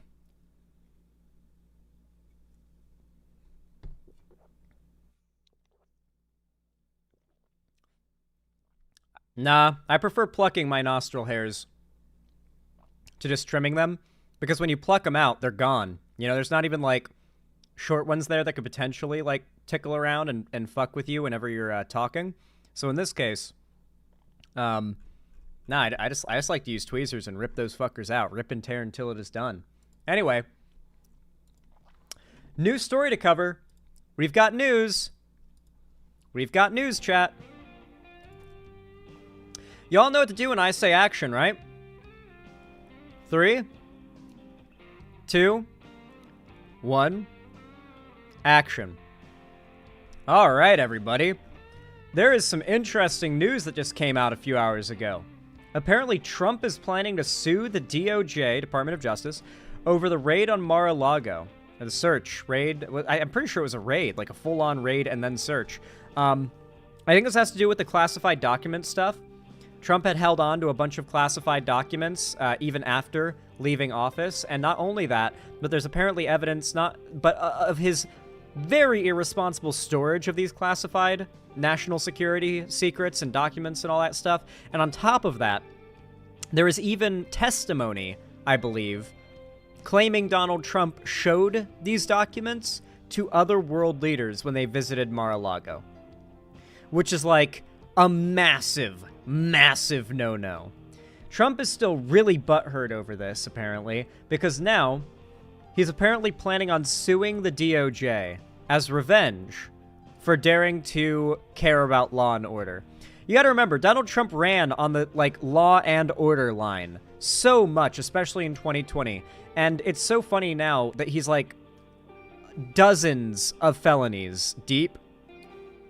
and multiple guilty verdicts on, like, serious crimes, but, you know, not really getting in trouble because he's Trump, deep. And he's still, like, he's going after the Department of Justice now as revenge, and he still does the whole, I am the candidate of law and order bit. It's so funny. And we're going to begin with breaking news in Donald Trump's legal fights. Trump serving the DOJ with notice that he intends to sue the Justice Department for $100 million over the FBI's 2022 search of Mar-a-Lago. Let's get right to MSNBC legal correspondent Lisa Rubin. So, Lisa, Trump says he intends to sue the DOJ. What is he claiming here, and what happens now? Is this actually going to happen? Yeah, like $100 million. And then also the fact that that this could very well just be some kind of, like, stunt, right? Because you got to think about it from Donald Trump's perspective. Right now, he is watching his campaign die. Every card he had in his sleeve, and even one that fell from the heavens, and him getting grazed by a bullet and, like, rising up like a badass and pumping his fist at the sky, and all his fans were cheering, that did not help him as much as I think he thought or needed it to. Right? Kamala Harris is continually growing in the polls, particularly in swing states, not just in the national polling. It's not decided yet. Like, there's still no clear leader in these states because it's within the margin of error, but there's still a very clear momentum towards, like, Kamala Harris's polling getting better. And that might not be the end-all, be-all of the election, but Donald Trump definitely puts a lot of weight into it. And so, from his perspective, doing a big bluff about how he's going to sue the DOJ for trying to attack him and trying to politically assassinate him and engaging in lawfare against him, yeah, that actually sounds like a pretty plausible stunt he would try to pull as a desperate bid to slightly improve his voter turnout. Let's start, Anna, with the fact that he intends to sue, because that actually is a really pivotal point here. Trump is letting the Department of Justice know that he intends to sue under a law called the Federal Tort Claims Act. That's where the federal government says, you can sue us and we'll waive our immunity under certain circumstances, but only if certain conditions are fulfilled. And one of those conditions is you have to give the agency an opportunity to respond. Short answer, Trump won't be able to file suit, I expect, for another 6 months. Damn. Wait, even if he does, so this is best case scenario for Trump. This is him setting up his coup of the Department of Justice for if he wins the election. Right? So he's already gotten the Supreme Court to determine he's immune to any criminal liability for official acts, so anything he does in office.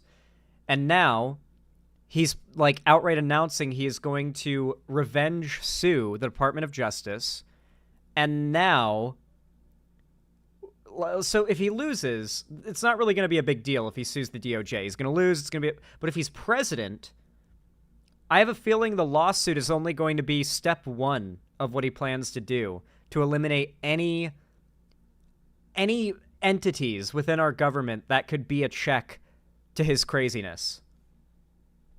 Could this have any impact, Lisa, on the DOJ's appeal of the case that was dismissed by Judge Cannon last month? Technically, no. The case dismissed by Judge Cannon last month was dismissed on totally separate grounds. That is the question of whether Jack Smith, under the Constitution, had authority to bring the suit in the first place as the special counsel. But politically, could this muddy the water? Is this an attempt by Trump to take the narrative back and put the Department of Justice back on its heels by claiming the raid was unjustified in the first place? Absolutely. And as you noted, he's not only suing for $100 million in punitive damages, he's also saying that the government owes him $15 million that he sustained in attorney's fees just in defending the Mar-a-Lago suit himself, Anna. Okay, again, that suit has not been filed yet, just this notice saying Trump intends to sue. Lisa Rubin, thanks for bringing us. 6 months out. There's literally no way that this could go through and happen before the election. So this is a plan, like step one of a plan that is if he wins, I think, or just a ploy to try and get more votes. It could just be a political stunt.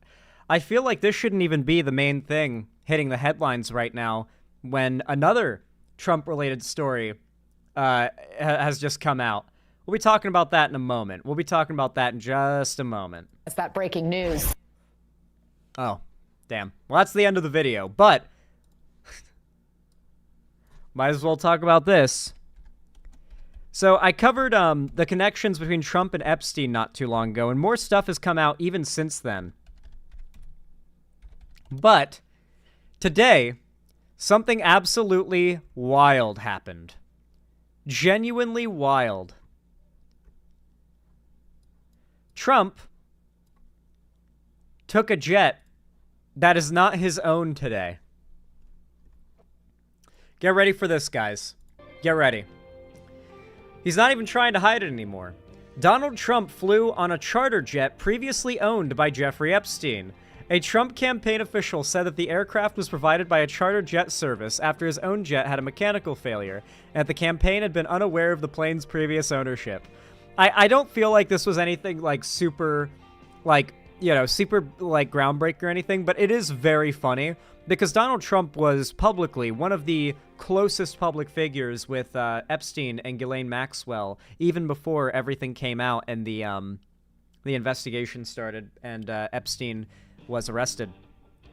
So it's really funny to me that it's all come around to this, right? This baby can hold so many pedophiles. Yeah, I mean, Trump's got some like some memories on that jet, right? He recognizes it. He's been on it a lot, you know?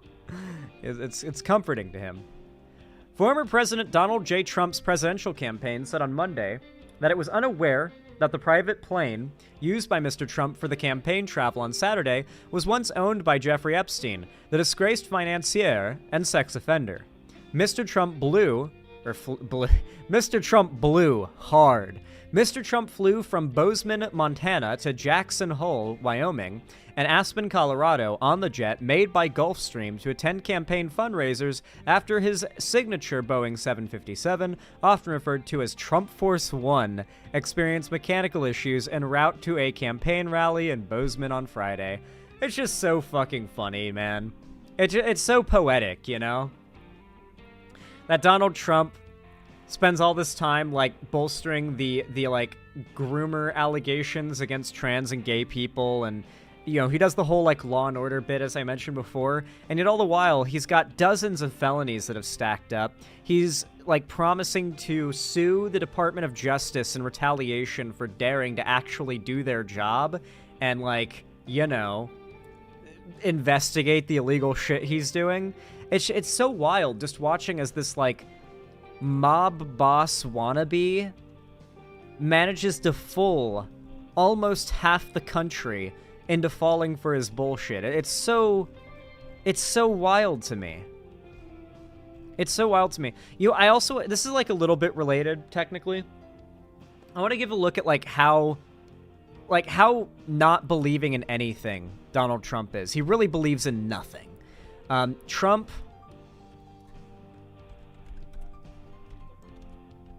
let me show you some clips from back in 2016.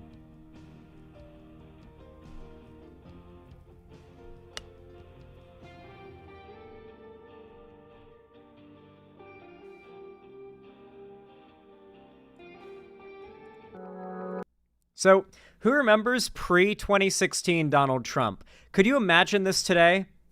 Legitimately, could you imagine this today? This is a NBC News bit that came out after Trump won, and after he started doing like the anti-LGBT policy stuff, like after his trans military ban and stuff.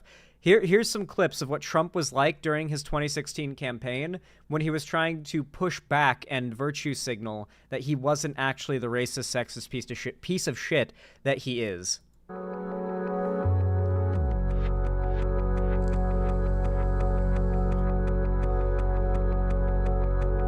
As your president, I will do everything in my power to protect our LGBTQ citizens from the violence and oppression of a hateful foreign ideology.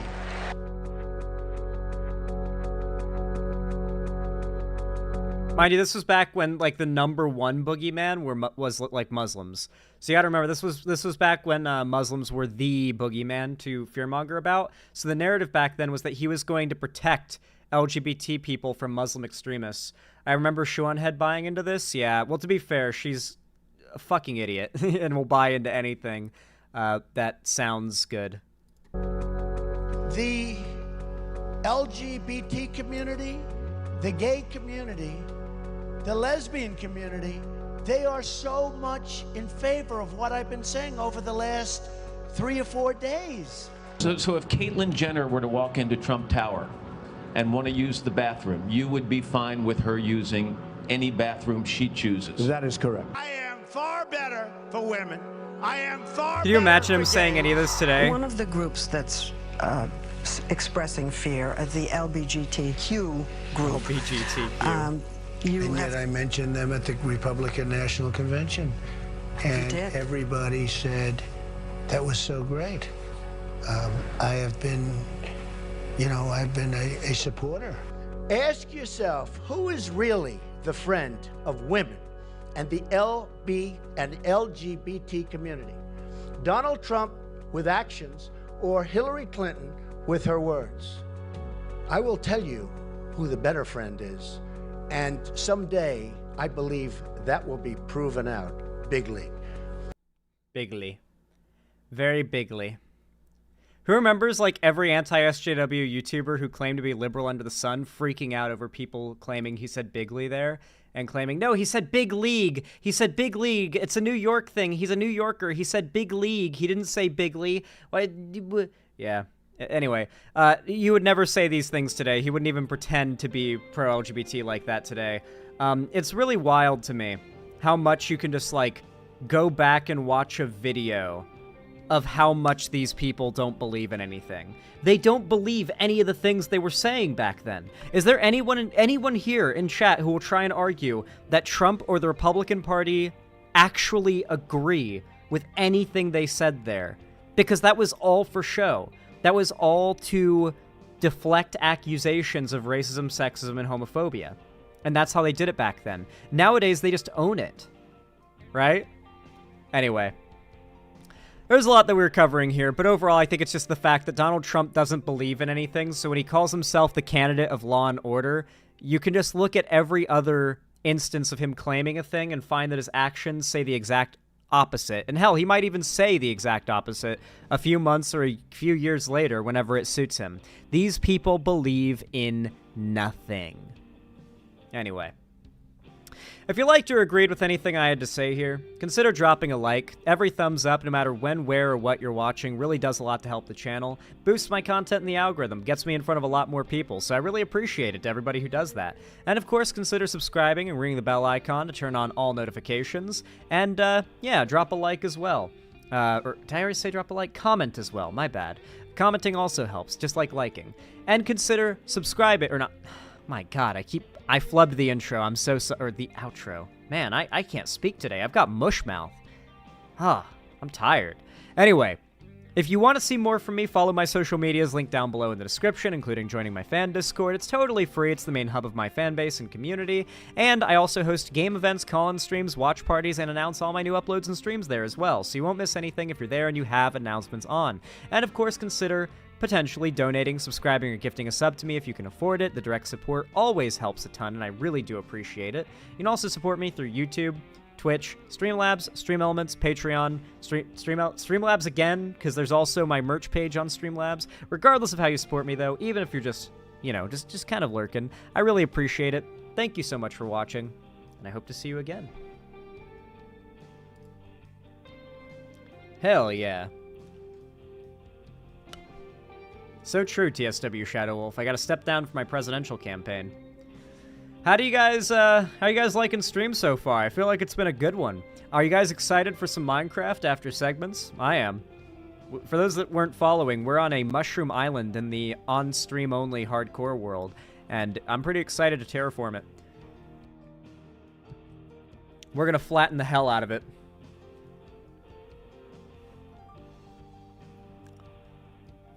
Mind Chad. True. I am a mind Chad. What an accurate statement.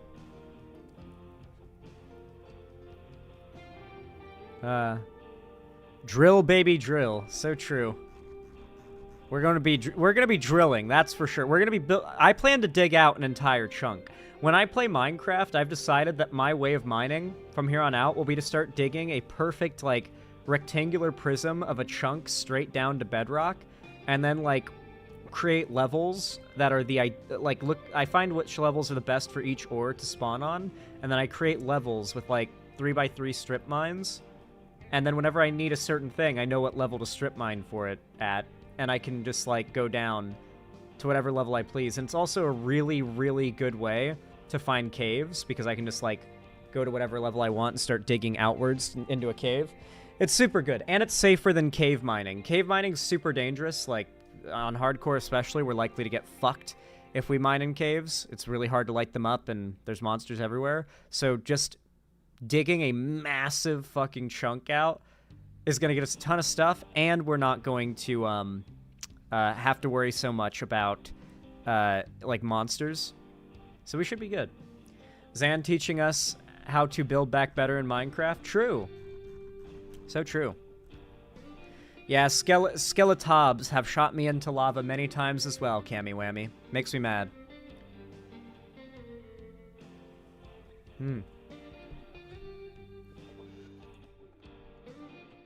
Oh yeah, chat said that a new video came out while I'm live.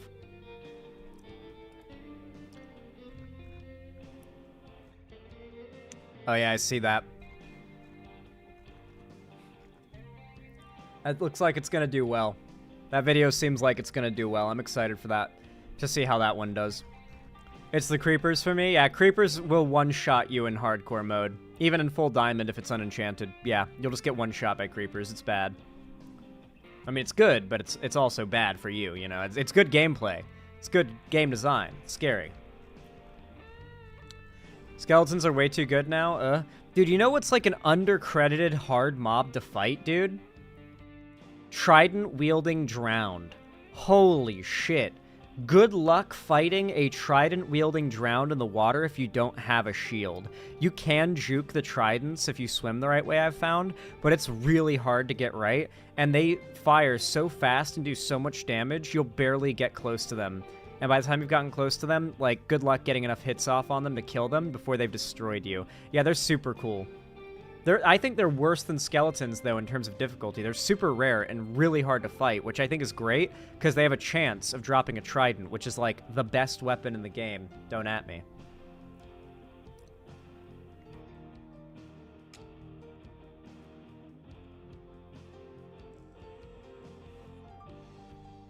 Drowned or phantoms, which are more annoying? Ooh.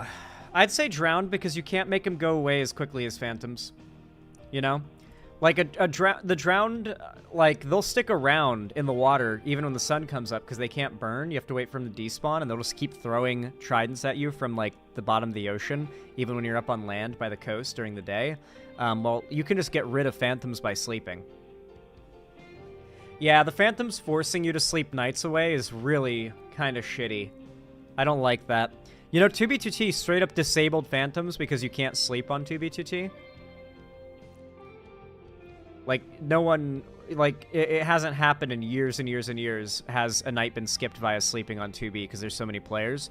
So they're just fully disabled on 2B2T. What a smart decision.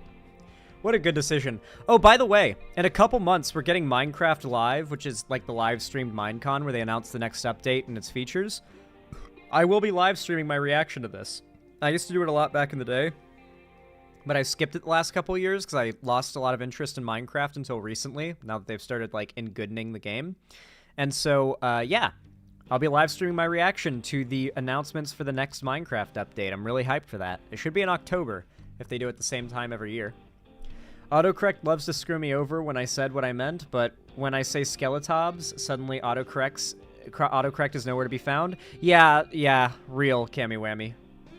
Counterpoint to the trident being the best weapon, the latest update added a mace, which deals exceptionally increased damage if you fall down on top of what you're attacking. Is that in the game now? Wait, I remember seeing, like, videos of that. I thought it was some snapshot thing, but I guess it makes sense, because there's no update coming until... Yeah, okay, shit, are those, like, straight up in the game now? How do you make it? Or get it? Like, don't tell me. Well, I guess tell me when I'm in the game. But shit, there's so much new stuff that I need to check out. I'm so excited for Minecraft today. Chat. Hypers, if you're excited for Minecraft today. I'm really excited for us to stream Minecraft today after segments. I'm so hyped. I dropped my vape. I was so excited.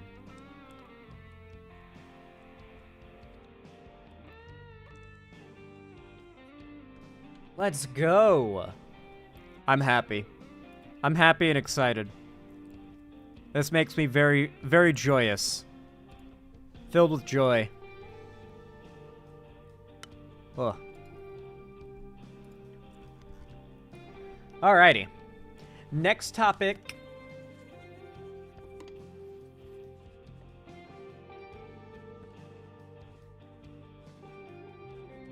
I guess final topic for the stream before we hop on over to some Minecraft. Alrighty.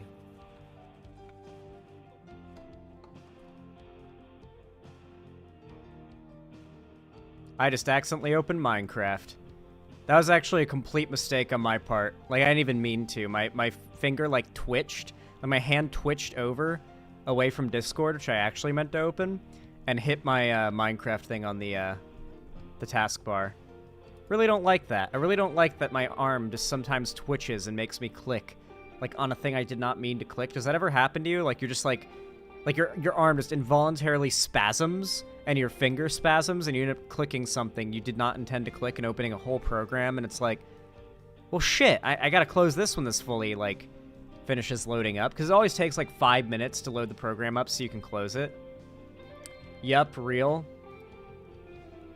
I have some, yeah, okay, I'm glad to know that's real. I'm really glad to know that's real, and that, like, your arm, like, because I always thought, like, is there something wrong with me? It feels weird that my finger just, like, twitches into clicking involuntarily, like, once every, like, 3 months, you know? It's not common, but it pisses me off when it happens, because I'm like, bro, what the fuck? You know? It's like, what? Why did I do that?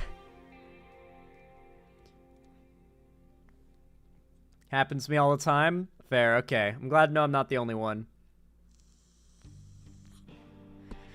Alright.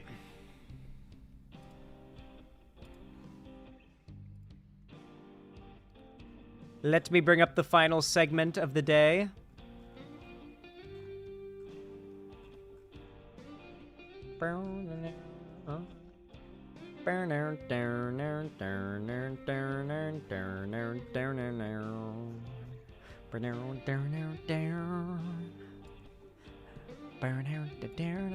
Hey guys, this is gonna be. Whoa, What's no, up, no. Hey guys, this is gonna be... God, I hate YouTube. Why is there now a built-in, you can't get rid of it, play next auto-playing video button that, like, moves constantly when you open a video, so you can't click pause without accidentally skipping to the next video. They just keep making YouTube worse. They keep making YouTube... You're not allowed to pause a video before it starts playing when you load it up, I think.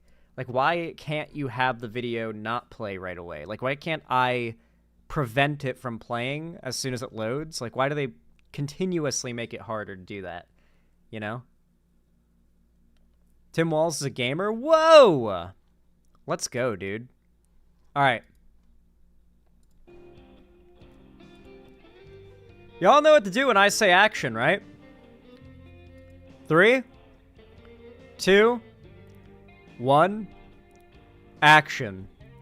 All right, everybody. So, we've discovered a new Chud channel, a new anti-woke gaming Chud channel called Andy Pants Gaming. Damn, this guy's about to crest over to 100k subs, like, tomorrow or something. This guy's at 99.4k subs. He's about to tick over to 100k soon. As you can see, this guy is pretty much, well, he's one of the more, like, in-your-face about being bigoted anti-woke creators. Are gamers homophobic? And then the very previous video is this DEI the game? And it says gay shit. Starfield, masterpiece or disaster piece, no views because it's not, like, anti-woke grift trash. Anything this guy tries to make that's not culture war shit will never do well. And he's very quickly going to start to realize, you can see it happening, by the way. Like, this guy's channel, we're, like, watching in real time as he slowly starts to realize what actually does well for him. And he's slowly transforming. It's so wild how explicit the path to like easy money on YouTube is to just complain about like minorities and like nerd media, because nerds have such a big problem with women and minorities, which is the claim he's, I guess, arguing against in that video that he most recently put out. But he put out this video called The Woke-pocalypse is Here. Very cringy title, obviously, which tells me we're gonna get some good memes out of this. So let's watch. Let's see what this guy has to tell us. Let's learn about the woke-pocalypse, guys. Oh shit.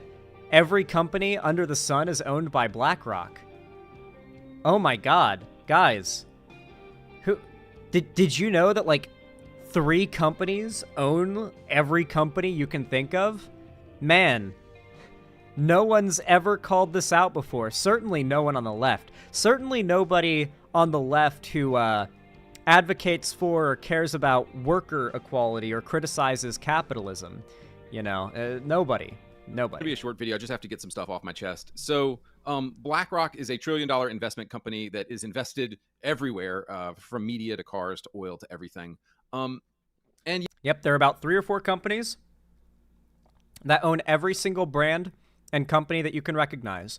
For example, every single thing that you can think of that is a company is part of a totem pole of ownership.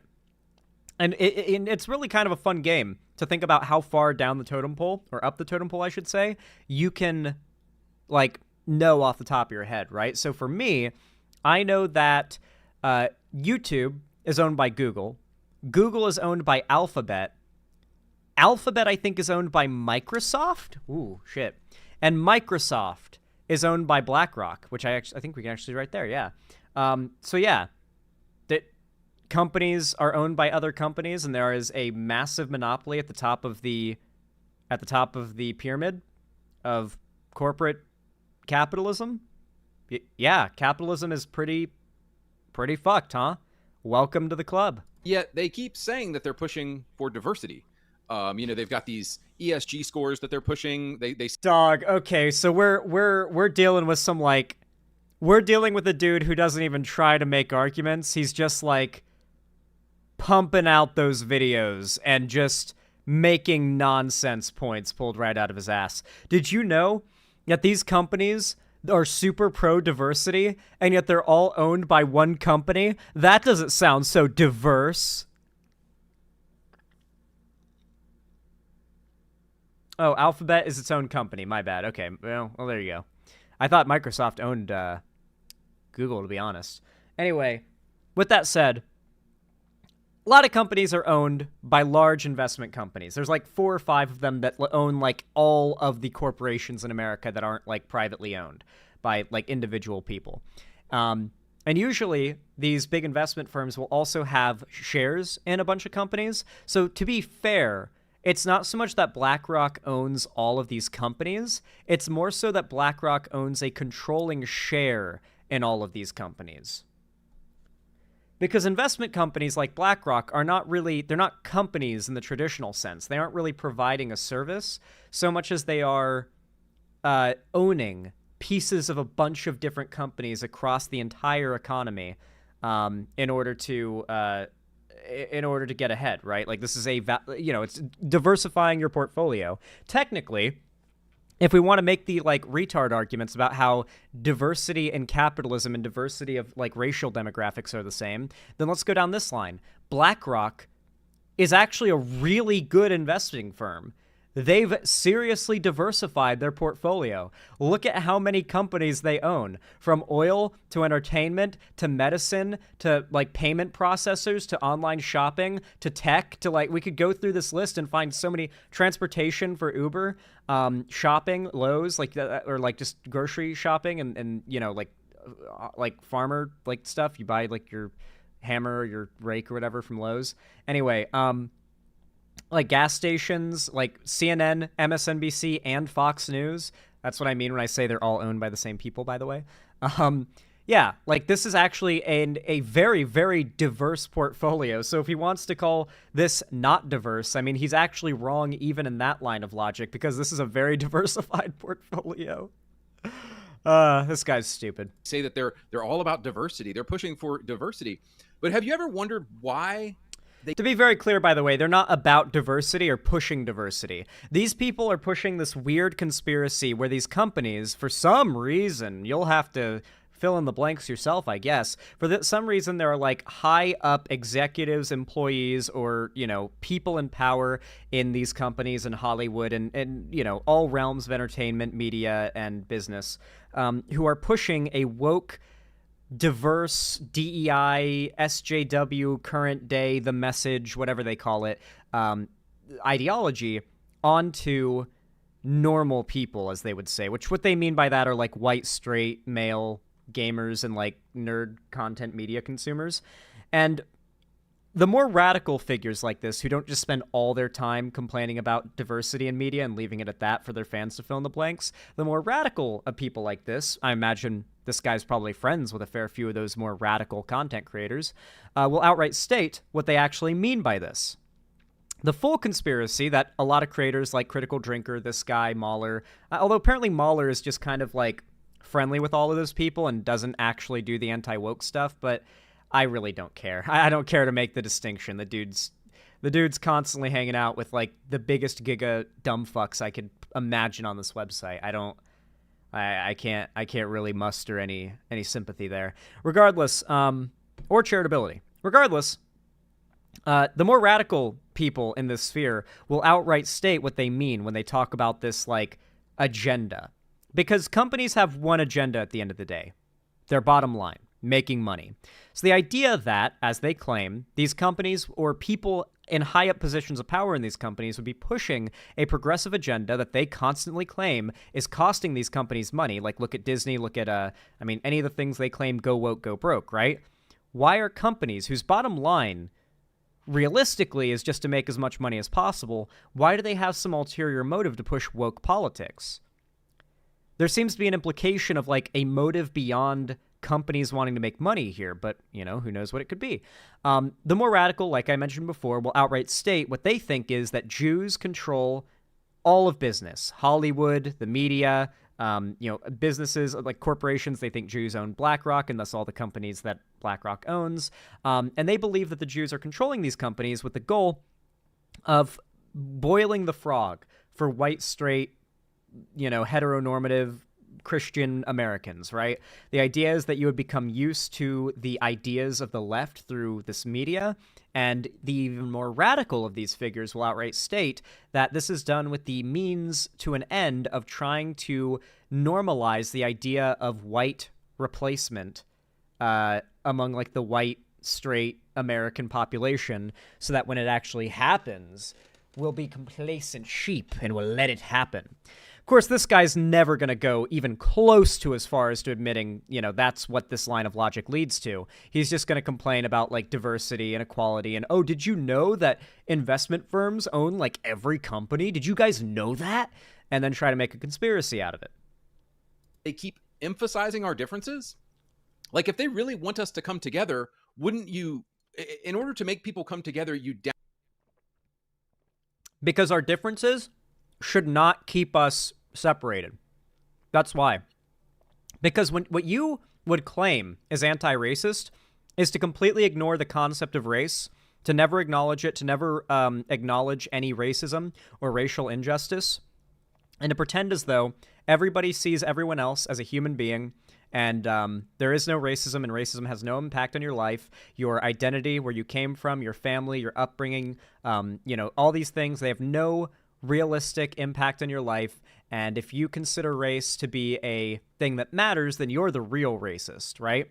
The fact is, race does matter. Like, if you're someone who is black in America, then chances are your race matters a lot to you, not because you think you're superior or something, but because it's going to have a pretty strong bearing on your life. It is unfortunately kind of a tell of this guy's life experience that he would make this argument, right?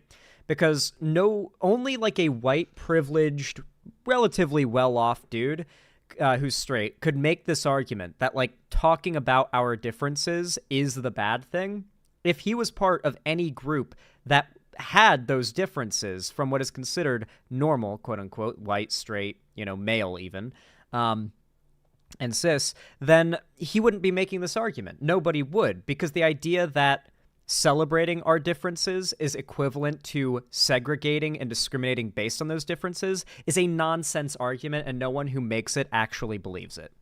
And if they do believe it, then get them in a fucking straitjacket, dog. They like, don't let them use silverware. They're gonna hurt someone. Downplay differences. You don't emphasize differences. But instead, what they do is they have ESG scores. They hire diversity training coaches and people to go into these companies. I really like the ESG score thing is so funny to me because it just takes one Google search to figure out that ESG is not some like wokeness score for companies. ESG is a score associated with a particular company because if you're a consumer or I think the term is market investor, and you want to buy shares in a company, or maybe you want to like go even further and like maybe short a company or something, like whatever fuckery with stocks you're planning on doing, there are a lot of things you can take into account to evaluate the risk of an investment. And one of those things you can take into account is the ESG score. There is not actually a conspiracy to wokeify people despite how much it supposedly harms the bottom line of these companies. These companies at the end of the day have one sole goal: to make money and to improve their bottom line. And the fact is, this woke diversity stuff, as they call it, actually makes them more money. You can scream "go woke, go broke" until your lungs are empty and shriveled and your vocal cords are shredded and sore, but it will never change the fact that these companies are doing what makes them the most money, right? And so if you are going to invest in a company, like there's a very good chance, like unless you're the type of guy who goes to a casino wanting to lose, that you want to invest in a company that's going to have a good return on your investment. You want to buy low and sell at a higher point, right? And a good way to determine whether or not a stock is likely to improve and head northeast from the direction it's currently in is to look at a variety of different evaluations of that company, of that stock, to determine whether this is a good line of like a good share to buy, right? And ESG score is one of them. ESG score accounts for a bunch of things, from like the general social media presence of a company, how much controversy they've gotten in for employees, higher up CEOs, spokespeople making weird statements or having gaffes on national television, that kind of thing. How their things such as like their carbon neutrality. So if they have like a massive carbon footprint every year, their ESG score is going to be pretty low because it's likely a lot of media corporations are going to talk about the fact that they have a huge carbon footprint. People aren't going to like that. People are going to boycott the company. People are going to be talking about it. It's going to hurt that company. It's going to hurt its stock value. And if you're an investor, consumer or market investor, you don't want to be invested in a company that has a high chance of future controversy that's going to tank its shares in the stock market.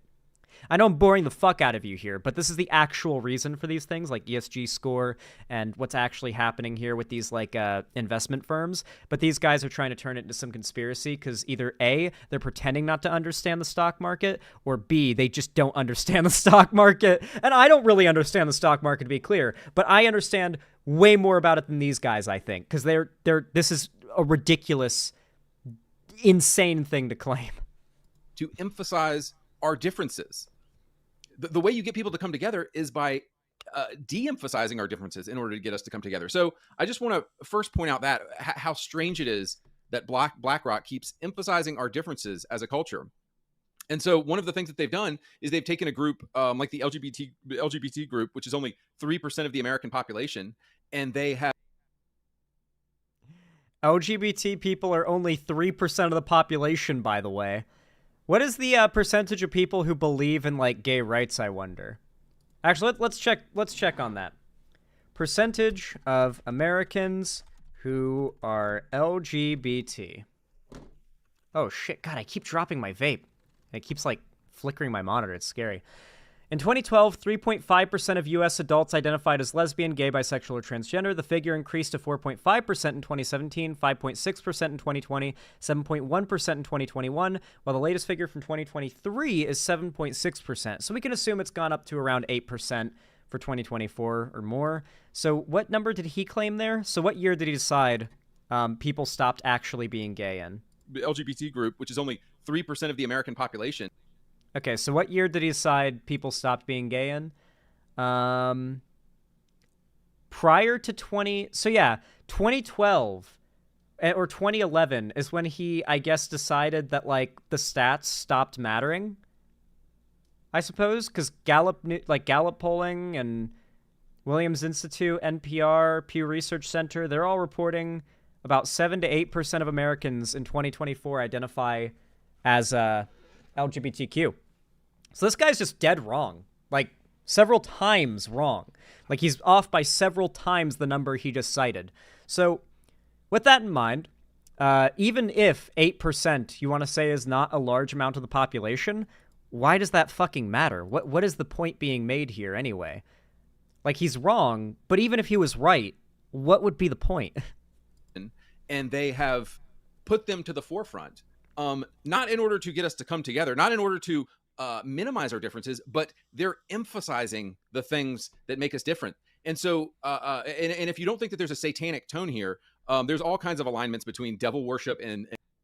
Okay, I forgot. Okay, a lot of these people like unironically believe in like the Bible and it all actually happened. That's what a lot of these people believe. Like unironically, they believe in demons and Satan and Satanists. Like they're actually satanic panic virgins. So with that in mind, I do think this stuff is like, you know, visually kind of cringe. And that's a big reason why it's being shown here, because 99% of people who see an image like this are probably going to cringe. But most of like the satanic religious organizations around the country aren't actually satanic groups. They're actually just they're actually charities and nonprofits that are using the church tax exemption that the U.S. Republicans have provided for Christian fundamentalist churches to make as much money without paying taxes as possible. They take advantage of that, using Republicans' own shit against them, and oftentimes pay for and provide housing, medical care, all sorts of things, including prenatal and postnatal, and sometimes even abortion care for people who need it. Like they'll pay for it and they'll provide you transportation and stuff. A lot of these nonprofits, and a lot of them call themselves Satanists because, you know, it triggers the right. And if they call themselves Satanists, they can claim a religious tax exemption, which is like the biggest FU to the Republicans because it's something they did to help themselves get around paying taxes. So yeah, it's real nice. That's why these people are like this. They're probably part of a nonprofit that's like helping kids who've been like raped by their homophobic conservative stepfather get an abortion and have housing where they like aren't abused every day. That's probably what these folks are up to, helping like kids who have been abused. And Satanism and the LGBTQ movement. On the right here was just something, this is random, but Celine Dion I saw recently was pushing for her satanic clothing line. Who remembers like Elon Musk and the right freaking the fuck out over, no, it wasn't Elon Musk, but it was the people that Elon Musk now supports, freaking out over the Diablo event. There was like a big release party for Diablo Immortal, and they had like, or maybe it was Diablo 3, I forget, or Diablo 4? They had the like demon lady who's on the cover of the game. Like they had an animatronic or something of her in the main like hall, and someone took a recording of just her and then uploaded it. Then a conservative took it, uploaded it, and claimed that it was an LA-based huge satanic ritual rally because this is a massive release party for Diablo 4, like one of the biggest game franchises ever. The conservatives on Twitter took videos from it and presented it as if it's a massive get-together of Satanists in LA. No mention of Diablo or that it's a release party for a game or anything. They presented it as if it's a satanic ritual get-together of thousands of people in like a hall at a game event, at a AAA game event. That's what they're showing pictures of, claiming it's a satanic get-together that's like hidden in LA. Wild shit, dude. Wild shit. For kids, which is absolutely bonkers insane. But first off, I just want to begin with that thought. If they really want us to come together, why would they emphasize our differences?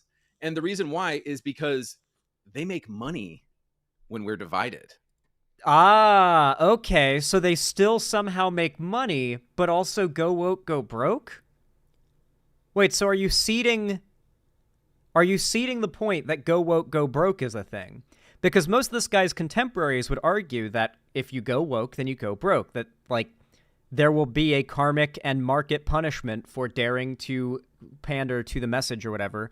if you do that. Like, you will be punished for it. But apparently, if they divide us by making this woke content, they make more money. So are they not going broke by going woke?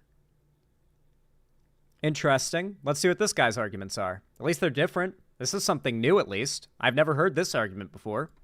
They make more money when we're divided, and we can't. And the big number two reason is that if they can keep playing us off of each other, we can never come together and actually solve anything.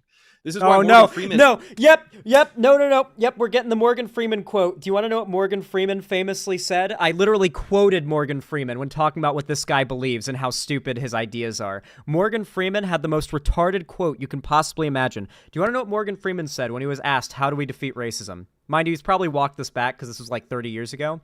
He said, stop talking about it. Like, stop talking about the fact that I'm a black man and you're a white man. Stop talking about racists and racism and race and, stop talking about our differences. It was a really cringe take, but Chud's, conservatives, and even me as a little chuddy white teenager used to love that quote and love being like, hey, this famous beloved old black guy? He agrees with me that caring about racism is cringe. See? I'm not racist. I'm actually the anti-racist. It's the most cringe fucking shit ever. Because what I love is that this is a grown man peddling the quote that I, as a teenager, used to justify my, cringy, like Norm and his friend, exactly. In a random video I saw recently, he told this guy who was pushing the Black Lives Matter shit, he said, stop talking about our differences.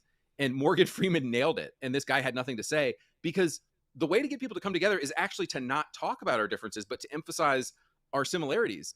But guys, mind you, there's not really an emphasis of our differences in the media they call woke, by the way. Like, there'll be, for example, a character who is gay. And the character will be openly gay. Like, they'll be in a gay relationship, or they'll talk about the fact that they're interested in someone of the same sex or gender, right? To a conservative like this, that is focusing on our differences and thus a bad form of representation. But a good form of representation would be if you had a piece of media and, you like the characters and stuff, and, you would just, assume they're all straight, I guess, if you're, a straight guy, because you just assume everyone else is straight until, proven otherwise. It's just, I assume gay people do that too, maybe. I don't know. Anyway, they assume that the characters are straight until proven otherwise, and then, at the very end, or ideally after the media is done, the author, J.K. Rowling did, says, oh yeah, by the way, that character was gay. It has no bearing on the story, and you would never be able to tell by, the original media itself, but, that character was gay. Pretty much this guy, here. Gay people I respect meme. Hilariously, the guy who made this meme is now an LGBT, pro-LGBT ally, who regrets making this meme and finds it ridiculously cringe. He made it when he was 14, I believe, 13. Mind you, this is the people that these content creators are trying to appeal to are teenagers, 13-year-olds who think like this.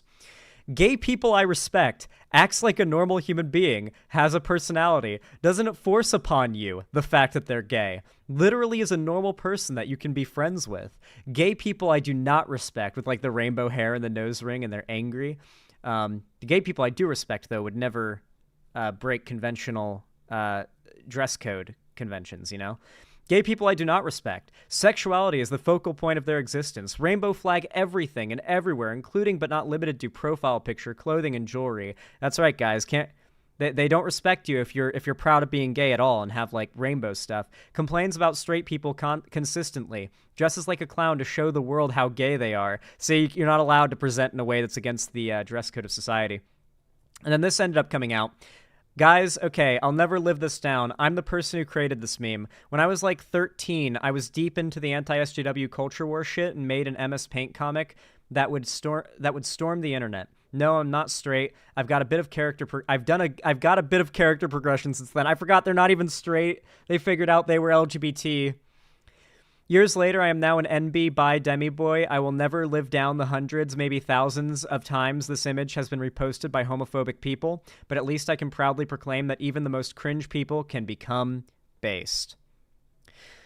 So at the end of the day, content creators like this fucking loser, well, he is blowing up pretty quickly. Like, he'll probably be at like 500,000 subs by midway next year. He is appealing to literal teenagers, and those teenagers are going to grow out of this stuff. Because the arguments he's making only make sense to, just like that meme maker explained, 13-year-olds who are already lost in the anti-SJW rabbit hole, right?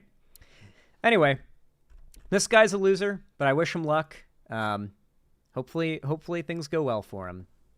Not. Haha.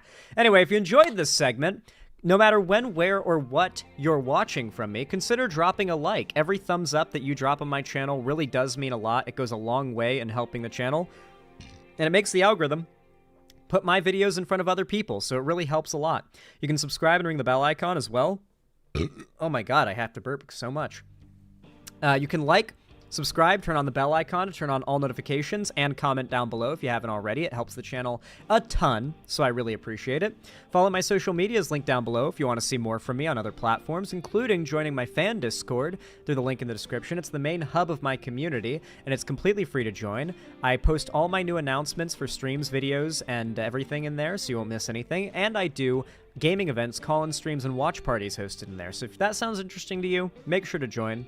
And of course, finally, if you have the money for it and you want to support me directly financially, you can always do so, and I'd really appreciate it if you donate, subscribe, or gift a sub on my website, xanderhall.com/live, or support me through YouTube, Twitch, Streamlabs, Stream Elements, Patreon, or buying merch at the Streamlabs link down below. But regardless of how you support the stream, thank you so much for watching, and have a good one. Nice, guys. We did it. We did it. We finished this. We finished the segments for the day, guys. We did it.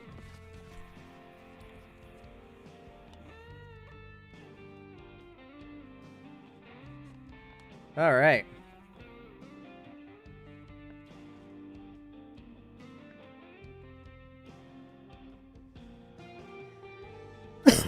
Oof. Well, stream is not over just yet. We got some good gaming content coming up for the next few hours. Really quick, I'm going to use the restroom, and then I'm going to open my window, and we're going to open up Minecraft, and I think we're going to watch the Westside Tyler video. After a little bit of just getting settled in, we're going to watch the Westside Tyler video on Demon Mama, because people have been demanding that I watch it on stream. I've only saw like a few clips from it, but now I'm going to see the whole thing myself. So I'll be right back. Got to use the restroom. Just drank a whole ass monster. You know how it is.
Alrighty. I am back and feeling refreshed. Alrighty. Let's go. Minecraft time. I hope you guys are excited. Anytime you hear conservatives posting about large investment companies or the Rothschilds or Soros or anything like that, they're JQ posting? Yeah, they are. Yep. It's just a lot of them are too cowardly to own it, right? And so the guy that we were covering there is another, you know, it's an example of someone who's just too cowardly to own the fact that they're a Nazi. Zan's Vanilla Essentials. Let's go. Dude, you guys have been asking me You guys have been asking me a lot what mod pack this is, and it's one that I made, so I'll definitely see if I can reproduce it. Not reproduce it, but like provide it to you guys. Have all the settings, mods, everything carry over, and have you guys just have like a link or something that you download the mod pack through, and you get like everything configured right. I know that's possible, so I'm gonna get that going. I just haven't done it in a hot minute, so I forgot. But I'll get you guys a playable version of my mod pack. Don't you worry. I will take care of you, beautiful, lovely people. Turn on my gain cap, turn off screen cap for now. And I also really need to turn on the game audio. You guys did not tell me last stream. I checked after stream yesterday. I watched the VOD to see how the quality came out, and you guys did not tell me at any point that there was no game audio whatsoever the entire time. I'd forgotten to set up the game audio track on my OBS, which has to be done for every new game or program or whatever. And you guys didn't tell me. And so there was no volume the whole time, and I had no clue because I can't see the volume mixer because it's so long. I have to scroll around, and then I can't see my mic, but then I can see Minecraft, but then I can't see my mic, but then I can't see Minecraft. Yeah. What? There wasn't? Yeah, there was no audio during the Minecraft portion. You guys were just so locked in on my commentary, I guess. That's all there was for you. All right, guys. We're back. We're back on the Minecraft shit. Let's go.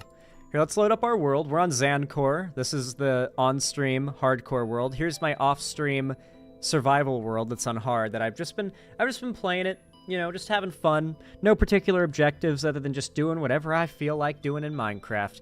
I've not discovered much new stuff, but I've discovered a few new things on that world. Most of my discovery and exploration is going to be on this streamed world, so you guys will be able to see my reactions to new stuff and whatnot.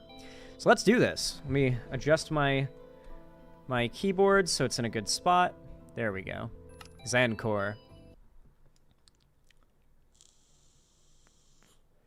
Didn't notice, I guess? Yeah, I guess my commentary was just so peak. You guys didn't even notice I had no volume. Oh, little lag, because we just logged in. It happens.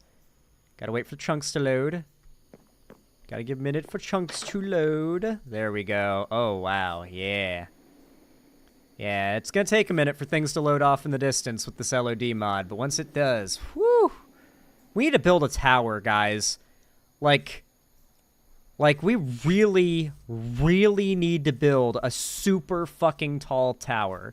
Because we need the ability to, like, climb something and just get an amazing view. Yeah, we're in, like, the Mushroom Kingdom right now. You saw that PC, I am ready for Rust? Oh, I just got a dono from you. I apologize. I did not see that, Slashy.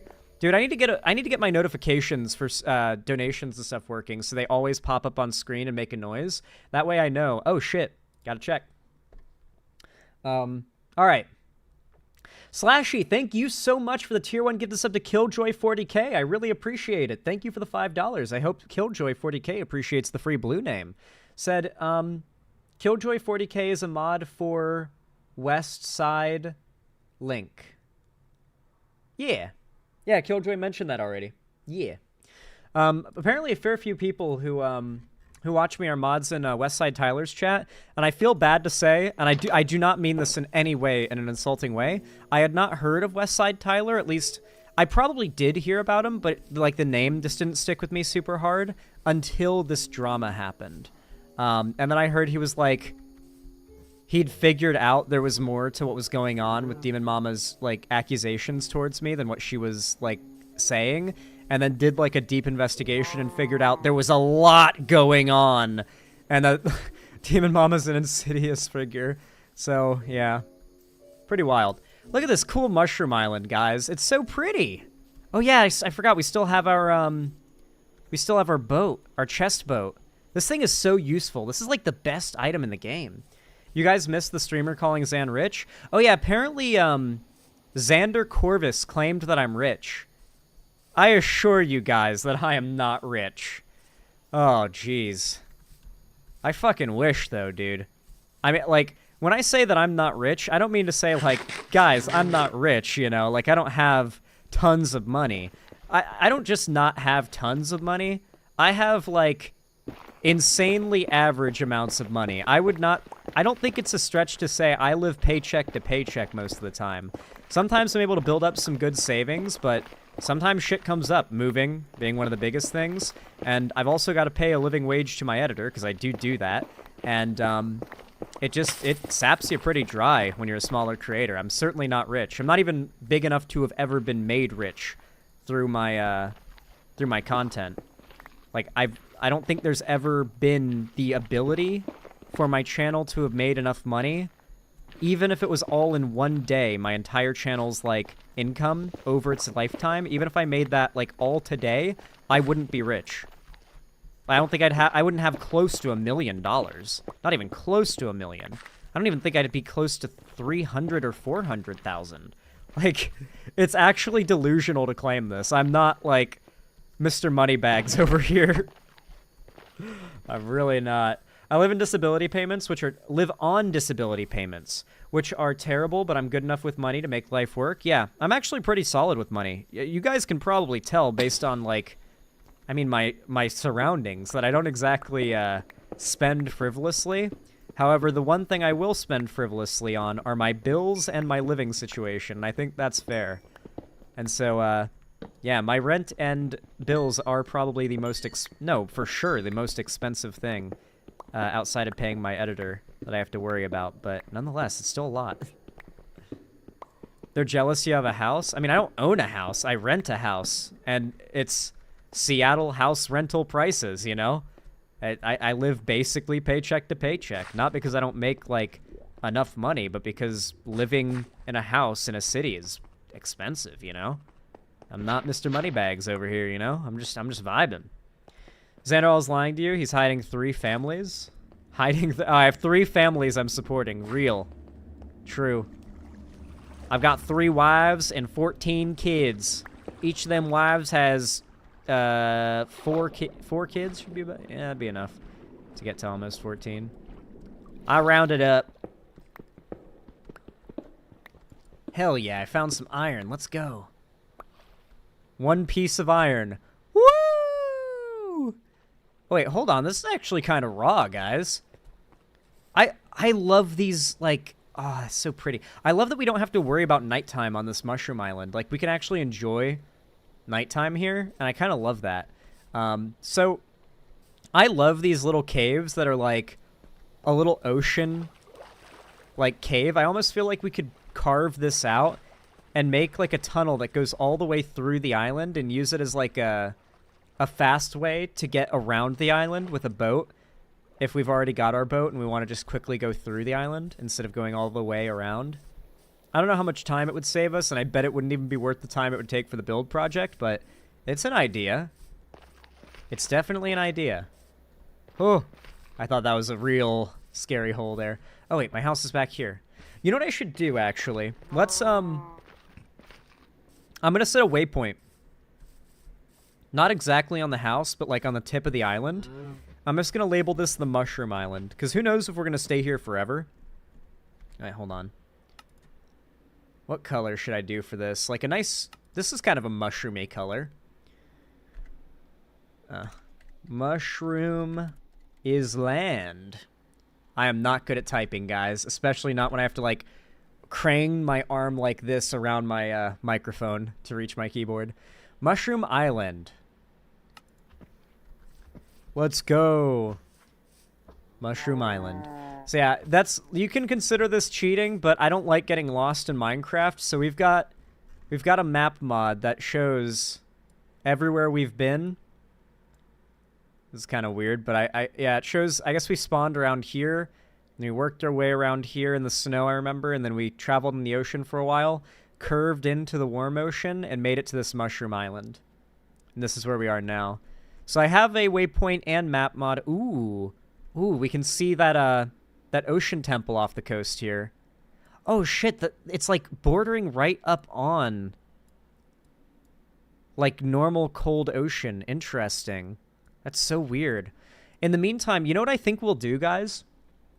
I think Mushroom Island is going to be our main base camp to, like, build up our power on, because it's super safe. We don't have to worry about getting creepered while we're just like standing out in the open. And then when we're strong enough, and we've got like breathing potions, respiration 3, aqua affinity, full diamond or whatever, that's when we raid this thing, clear it the fuck out, sponge up all of the water, and then turn it into like an underwater Rapture from BioShock inspired base. And we live under the ocean. I feel like that would go hard. I feel like that would go real hard. Or at least build the base, you know? Build the Mushroom Kingdom, please. Call it the Mushroom Kingdom. Okay, here. You know what I'll do? Just for you.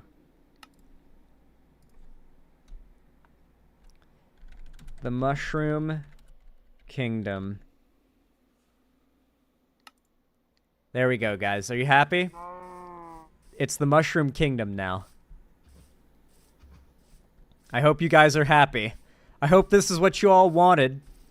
Oh, by the way, you guys forgot to tell me that our bitrate is not exactly... I forgot to do the bitrate thing. Hold on a sec. Settings. Output.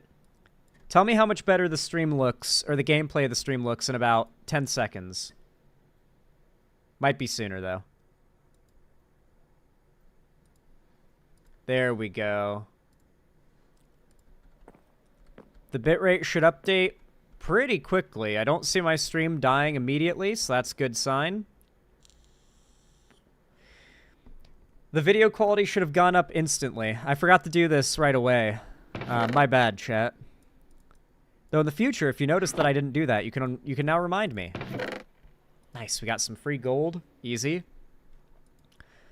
Man, we are kind of broke as fuck right now, I'm not gonna lie. I'm gonna throw this stone sword out to despawn because who needs it? And I think we need to make like a ton of pickaxes. I've got a really good idea. We're gonna start the dig project. That's what I'm gonna call it for now. We're gonna start the dig project. And the perfect thing to listen to / watch while we do this dig project is going to be, without a doubt, the Westside Tyler video. Alrighty. Ooh, I forgot. We have borked patabos, as they say. Nice. Okay. Dude, I love this this whole smithing table armor trim system. I've never engaged with it, and I'm so excited to finally get to use it. Because I heard about it, and it's one of my favorite things to get added in Minecraft in a while. Look how pretty that is. Okay. Alright. It's time for us to watch the East Side Tyrone video. I saw people calling him that. I guess it's pretty funny. Alright.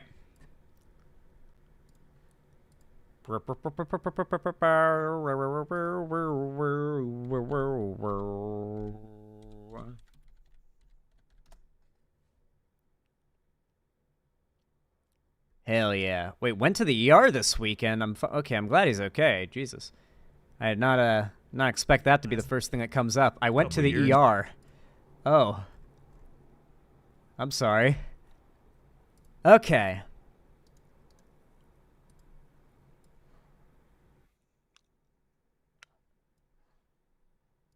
Alright, guys. Now we switch to old, reliable screen capture. Because that's the only way that you can still see the video. I'll make the video...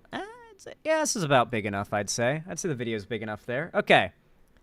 Nice. Here it is. Get a nice volume for it. Okay. It's pretty long. Maybe I'll speed it up like just ever so slightly. Okay, guys? Don't get mad at me. Here. Oh, that doesn't work? Okay, here. I'll do it like this. Oh my god, I've got so many fucking windows I'm having to mess around with here. Alright, 1.2 times speed. Just so we can make, you know, good time on it and everything, you know what I mean? It's all good. It's all good. I apologize for the not video game here and up here and stuff, but to capture this, I do actually have to put it into this mode and not game capture, so not ideal, but it means we still get to watch the video. I'll switch back whenever the video's done. So let's watch this. Let's see what the deal is here. I've been asked to watch this video a ton. I saw a few clips from it, and I know some of the things that are talked about in it, and they're pretty fucking crazy. So let's watch. Content Let's go. warning. This video contains descriptions of despicable acts and depravity involving children that may disgust or disturb you. Do not listen to this video. And I forgot how grim the subject matter was. I was like excited to go in because we're like reacting to a video and playing Minecraft, and then immediately it's like, oh, wait, I forgot. We're dealing with some pretty rough subject matter here. Oh, jeez. Okay, really quick. Let me max out my gain really fast because it's getting darker, and I don't want to forget to do that later and to be just like Dark Zan and no one points it out. Okay, let's do this. Any public places or where others may hear the content described. I'm ready for the horror. No graphic images will be shown directly, though representations obscured with mosaic overlays may be used. Viewer discretion is advised. On July 29th, 2024, a self-identified leftist online political commentator and live streamer known online by her handle Demon Mama aired a roughly 3-hour and 5-minute live stream titled "Xander Hall Wants a Nuke? Here is Your Nuke." During the video, she laid out a series of accusations against another politics live streamer in her space, the Xander Hall mentioned in the title. In this live stream, amongst a number of issues, Demon Mama claimed Xander Hall was especially onerous in his treatment of an employee known as Cherry Bread in online spaces, particularly accusing him of withholding pay for selfish reasons and generally being abusive. Now, mind you, what I love about this as well is that, like, this isn't just a case of, like, getting false allegations thrown at me. It's a case of someone who is actually, like, I was really good friends with. Like, me and Cherry were close friends, and the false allegations they levied at me are ones they knew would be particularly hurtful. I haven't talked about the situation in this way since it happened, but I feel now is like, you know, it's been enough time. I probably can just kind of give a little more of my side of things. But it wasn't just the fact that Cherry is lying that kind of irks me. Oh my God, what? What? How? Is it not a mushroom biome over there or something? Okay, so we have to be careful, it turns out. Shit. How did that happen? Is there, like, not mushroom biome over there or something? That's scary. Okay, let's sleep then. Let's sleep this away. Anyway, as I was saying, the things Cherry lied about were things that would be, like, especially hurtful towards me, and that they knew would be especially hurtful to lie about towards me, or about in regards to me, knowing, like, me as a friend, right? Attempted infiltration? Yeah, by the creeper. So, like, for instance, I was always very, very insistent whenever Cherry first started working for me and offered to work for me for free without any pay. Like, the first thing I ever said to Cherry was, like, I'd love to have an editor, but I cannot afford an editor right now, whenever they first started working for me. And they were like, nah, I just want to edit for you for free and get that on my resume. And I was like, yeah, but I'm still paying you as soon as I can, literally as soon as I can afford it. And Cherry was like, okay, if you want to. And that's what ended up happening. I even put forward the suggestion that I've mentioned a million times on stream before, that I want to split my income evenly 50-50, all ad revenue, donations, everything made through the channel, with my editor as soon as it becomes financially viable. Because in my mind, if it is possible to pull off and still, like, everybody can still make ends meet, ideally 50-50 split is the most fair for editor and content creator in the particular dynamic that I have with my channel. And I suggested this and pushed for this hard. And nonetheless, Cherry lies and says that I scammed them. I didn't, like, pay them and shit. Another claim was that when I wasn't able to pay them, which wasn't me not paying them, it was me paying them late, that it was me withholding money for selfish reasons. I mean, they knew my financial situation at any given time. Like, whenever I was moving, how I had to pay them a little later because I needed to pay for moving, because you have to pay 2 times rent up front when you move into a new place, depending on the state. I think the rules can be different state by state, but regardless, that was the situation here. So Cherry knows that, like, none of the shit they said was true, but it's not just that it's not true, it's the kind of stuff that I am really against principally. It's like the opposite of true, and Cherry knows that because we were not just, like, co-workers or, like, in an employee-employer relationship. We were friends, and Cherry knows me on, like, a friendship level. And so this was somebody who didn't want to be friends with me anymore because of petty high school clique bullshit with Demon Mama, jumping at like a second's notice, after like months and months and months and months of us being friends with no conflict, because Demon Mama was upset at me and decided she wanted to go against me, made these things up about me. And also like nuked all of their receipts and everything, so that like I can't provide receipts of A, the things that debunk their claims, or B, provide counterclaims with receipts that would make Cherry look really, really bad, because there is some stuff that Cherry nuked that would make the things that you guys think I look bad for look like a fucking, like a puppy daycare, dude. I'm not going to make excuses for my behavior. Sometimes I was unhinged. I definitely Fed posted about Keffals, and, you know, I think that was definitely pretty unhinged behavior, but I never was abusive towards Cherry. And if Cherry found me abusive, I don't think they would have been extremely friendly with me for like months and months after this happened, very much up until the moment I decided to call out Vosh. Mind you, that's what caused this. We were completely cool for months and months and months after all these supposedly abusive messages until I called out Vosh. Now, that's what actually happened, is that there's a high school clique thing happening here where I dared to call out Vosh, and somebody who no longer worked with me but I was still friends with decided to drop the friendship because, well, they liked Demon Mama more than me, and they no longer had any financial ties to my channel or its well-being, and so they decided to vindictively, as they would say, burn me, because Cherry loved to use the term burn. But here's the problem with Demon Mama's way of going about this. If what Cherry claimed about me is true, then this means that Demon Mama has been covering up the supposedly abusive dynamic between me and Cherry for all this time.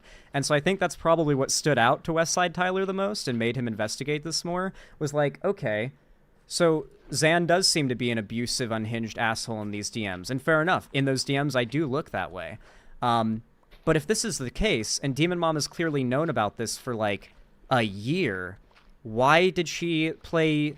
Like, why is she friendly with him up until he calls out Vosh? Why is it that she made it a whole big event and then also held off on these severe accusations until a stream after she made her drama Xander Hall stream? Why'd she stretch it out like this and try to monetize it so much if this was a genuine, like, calling out of abusive behavior? And it just looked really fishy, because it was. And sure enough, you dig deep enough into the types of people who go after, I mean, not even just me, but like anybody the way that they've gone after me, and you're gonna find some pretty fucking weird shit. You're gonna find some pretty awful, weird skeletons in those people's closets, as Westside Tyler seems to have found. These were not issues that Demon Mama had just found out about, or that had recently occurred, but rather had happened over half a year prior and never been reported. Allegations that included abuse of a worker by their employer, exploitation, and even death threats. While Xander Hall was justifiably browbeaten for his bad behavior, for some reason, only I was asking a question that I thought would be obvious to everybody. What kind of person covers up evidence of abuse and death threats for months in order to blackmail somebody? The answer is the sort of person who will cover up other stuff as well. Yeah. What I really loved about this whole drama is, even though I had to take a pretty big hit from both the Keffals drama and this, which, like, make no mistake, are connected. Like, this whole drama has just been a continuation of the Keffals stuff. I didn't step off and stop, like, I guess believing that I was allowed to criticize anyone in that clique, Vosh, Demon Mama, any of them. And now, like, I have been hit with the consequences that were threatened towards me whenever the Keffals drama happened. This is explicitly a continuation of the Keffals drama, and not just that, but the fulfillment of what was threatened would happen to me if I dared to come forward with what I knew about Keffals. And so, even though I couldn't come forward and be the big hero whistleblower who comes out about all the stuff with Keffals scamming and all that shit, or be the one who comes out and you know, outs the fucking weird cliquey behavior of this circle or of this bubble, even though I can't be that guy, I still force these folks into behaving in such a duplicitous and scheming and backstabby way that it became obvious to people like Westside Tyler that there's something going on.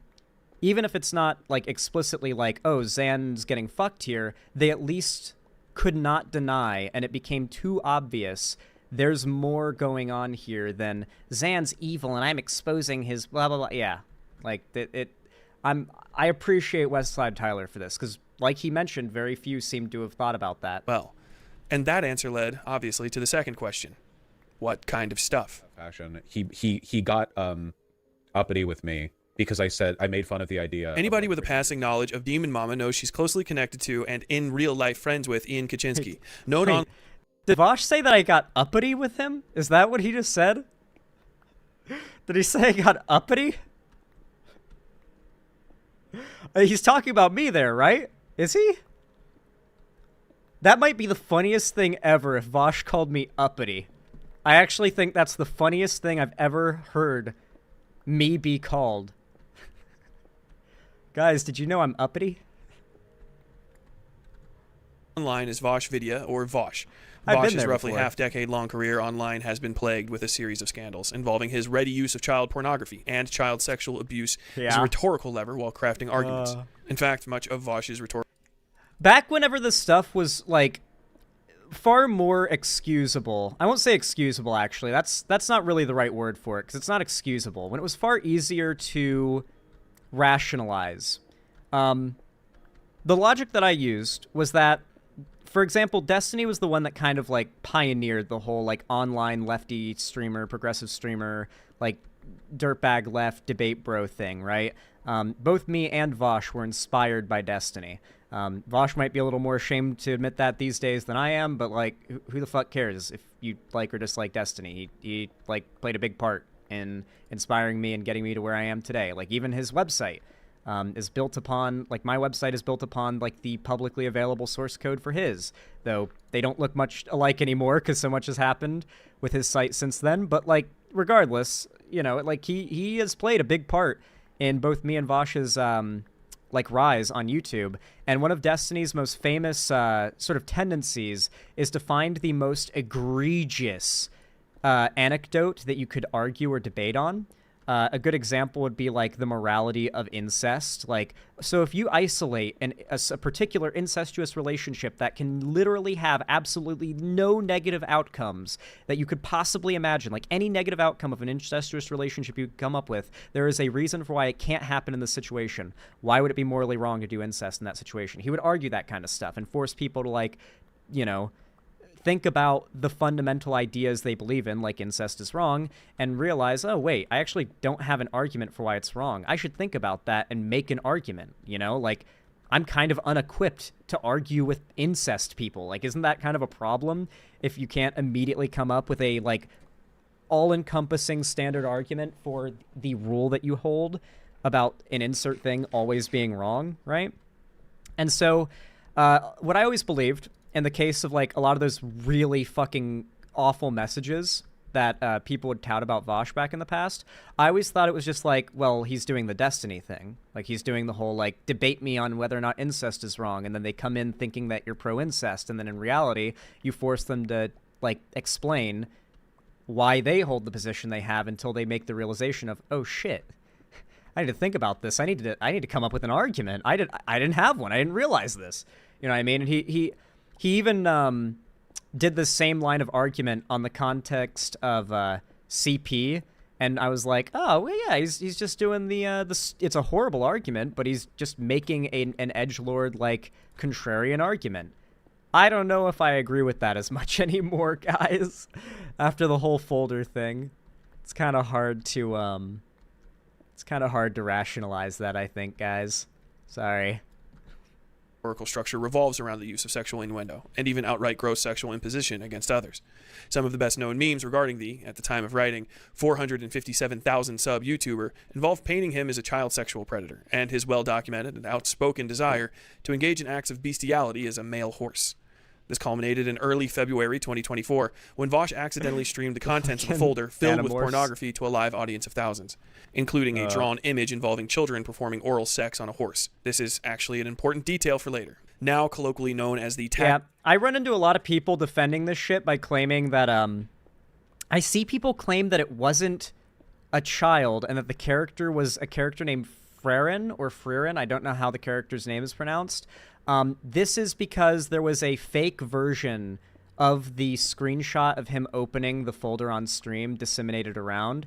Who knows who started it, but, you know, it passed around, and it's an edit of the image where they've gone through and they've removed the very egregious images that no one could make excuses for without outing themselves as a creep, and replaced it with, like, characters that could be, at a glance, mistaken for being younger. But if you know anything, you know they're not underage. So, like, Furin, for example, is a character that I know was added in, like, that edit. And so I know a lot of people, even in my own audience, fell for that, thinking that the like, real screenshot was actually edited by Nazis to make it look like he had, like, bestiality and lolly. But like, there are countless videos of the original raw recorded VOD of him opening the file. If you want to fucking blind yourself with horrors, you really shouldn't. You can watch the original clip of him accidentally opening the file on stream. It's, like, too much to have been edited. Like, you'll only see the image edited falsely, but the original video always shows what was on that folder, which is very inappropriate content. Wait, who were the actual characters in the folder, or in the real folder? I don't know, but they were not of age. I've seen a censored version. Even I was told it was Marcel, not it was Furin the character, right? That's the character who's, like, in the real folder, right? I mix up whether it's Marcel or I don't know these animes or characters or whatever they're from. I just know the names in relation to this drama. One of these characters is of age, one of them is not, and in the original one, the not of age character is the one in the sexually explicit situation, and in the edited version made to look like the real one, it's a character who is of age. Yeah, Balth accidentally fell for it too, but, like, no hate to you if you fell for it. Like, there is an effort to hide something that's this explicitly bad, you know? Like, there's just no way to respond to this kind of, like, there's really no excuse for having that much lolly and that much horse porn on your computer. Access folder incident, Vosh's pornography drop was condemned by nearly the entirety of the internet, with a few notable exceptions. To this day, Demon Mama has never openly condemned Vosh for his possession of these materials, and, from what I understand, discussion of the topic is largely banned on her Discord server. The answer to this quandary isn't deep. Demon Mama simply doesn't mind possession of these sorts of materials. There's more evidence than that, but that is the thesis statement. I know you would throw a fit if I didn't. This is Pseudo-Fawn, Demon Mama's longtime partner and one of the two notable members of the polyamorous relationship she shares with Doe, another slightly less well-known streamer with some presence in the debate sphere. Fawn began dating Demon Mama, real name Emily Sovis, sometime in June of 2017, according to a tweet posted to Fawn's Twitter in July of 2021. Some general internet sleuthing helped narrow down Sovis's original home to Henrietta, New York, which also let us get the most important bit of information, her actual birthday, which was in October of 1990.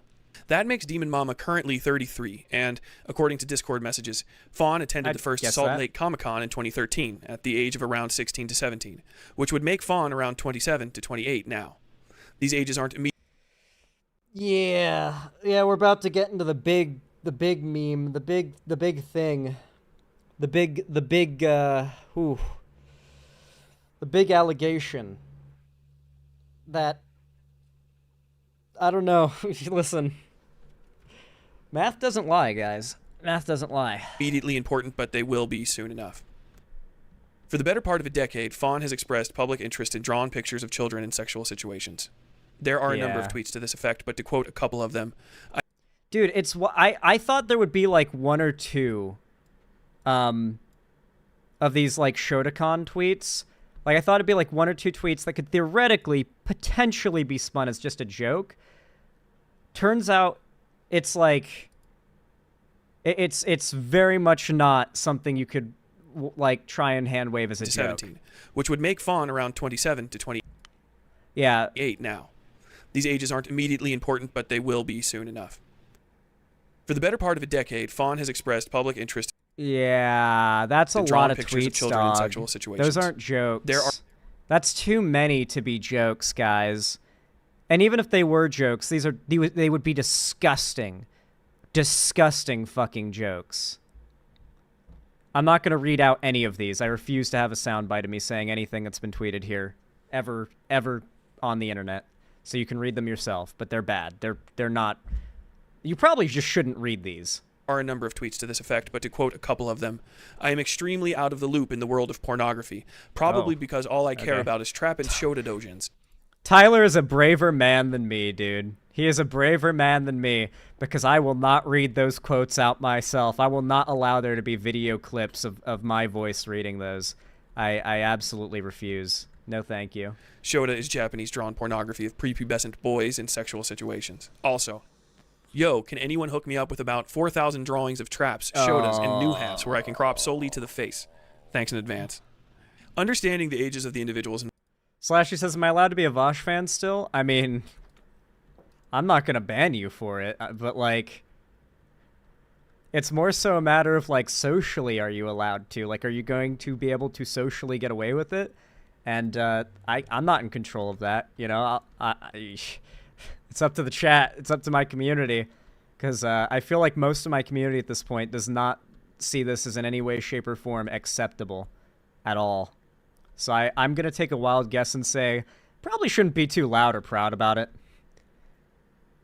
Vosh is bad. I mean, I don't think his politics for the most part are bad or anything, but I mean, some pretty bad stuff, guys. Like, I liked the guy too. We were friends, but when stuff like this comes out, you kind of have to be a little, you got to be real, you know? You got to lock the fuck in and be like, well, time to make one of those harder choices in life.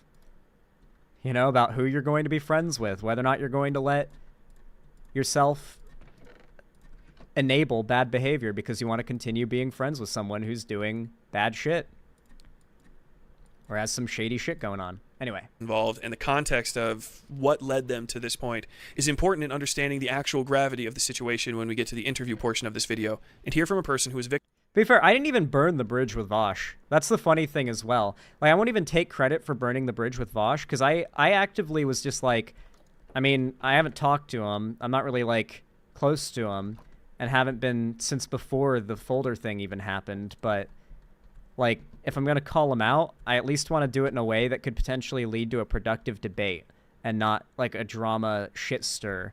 And you can watch my segment where I called out his Biden takes. It was so explicit. Like, I was so, like, explicit in trying not to offend his, like, sensibilities and get him all pissy and angry and defensive so he'd be down to have, like, an actual debate.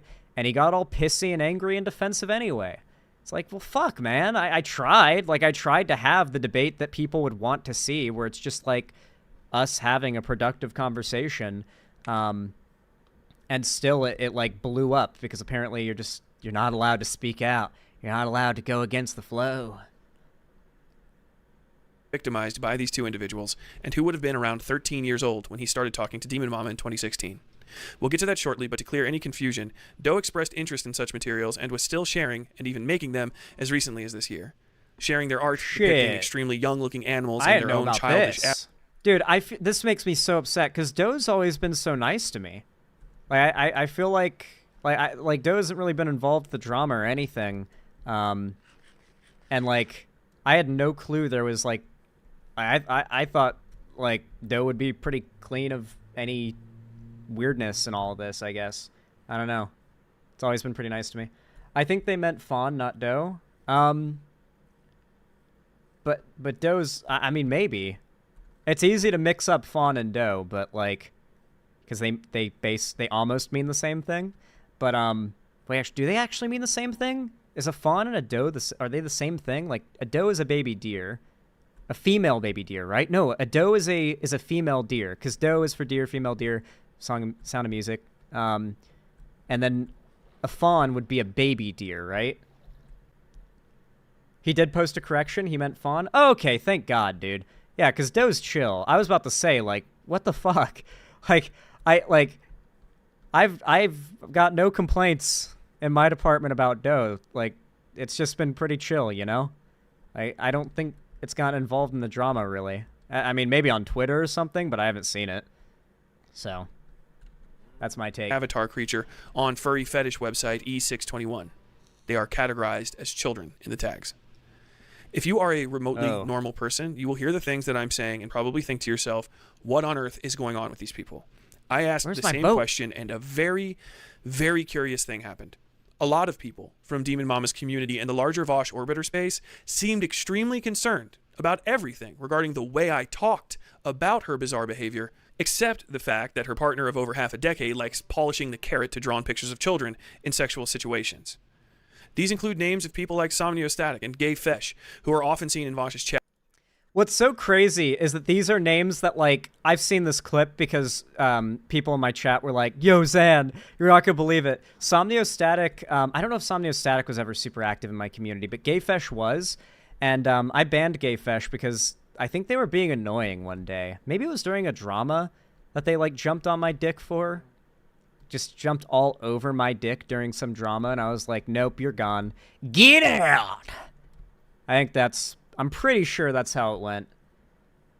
Also, Killjoy, want to tell you at 5:15 Tyler mistakes Fawn and Doe. It's correct in the description. Just to tell you. Okay. Yeah, I think that's what just happened there.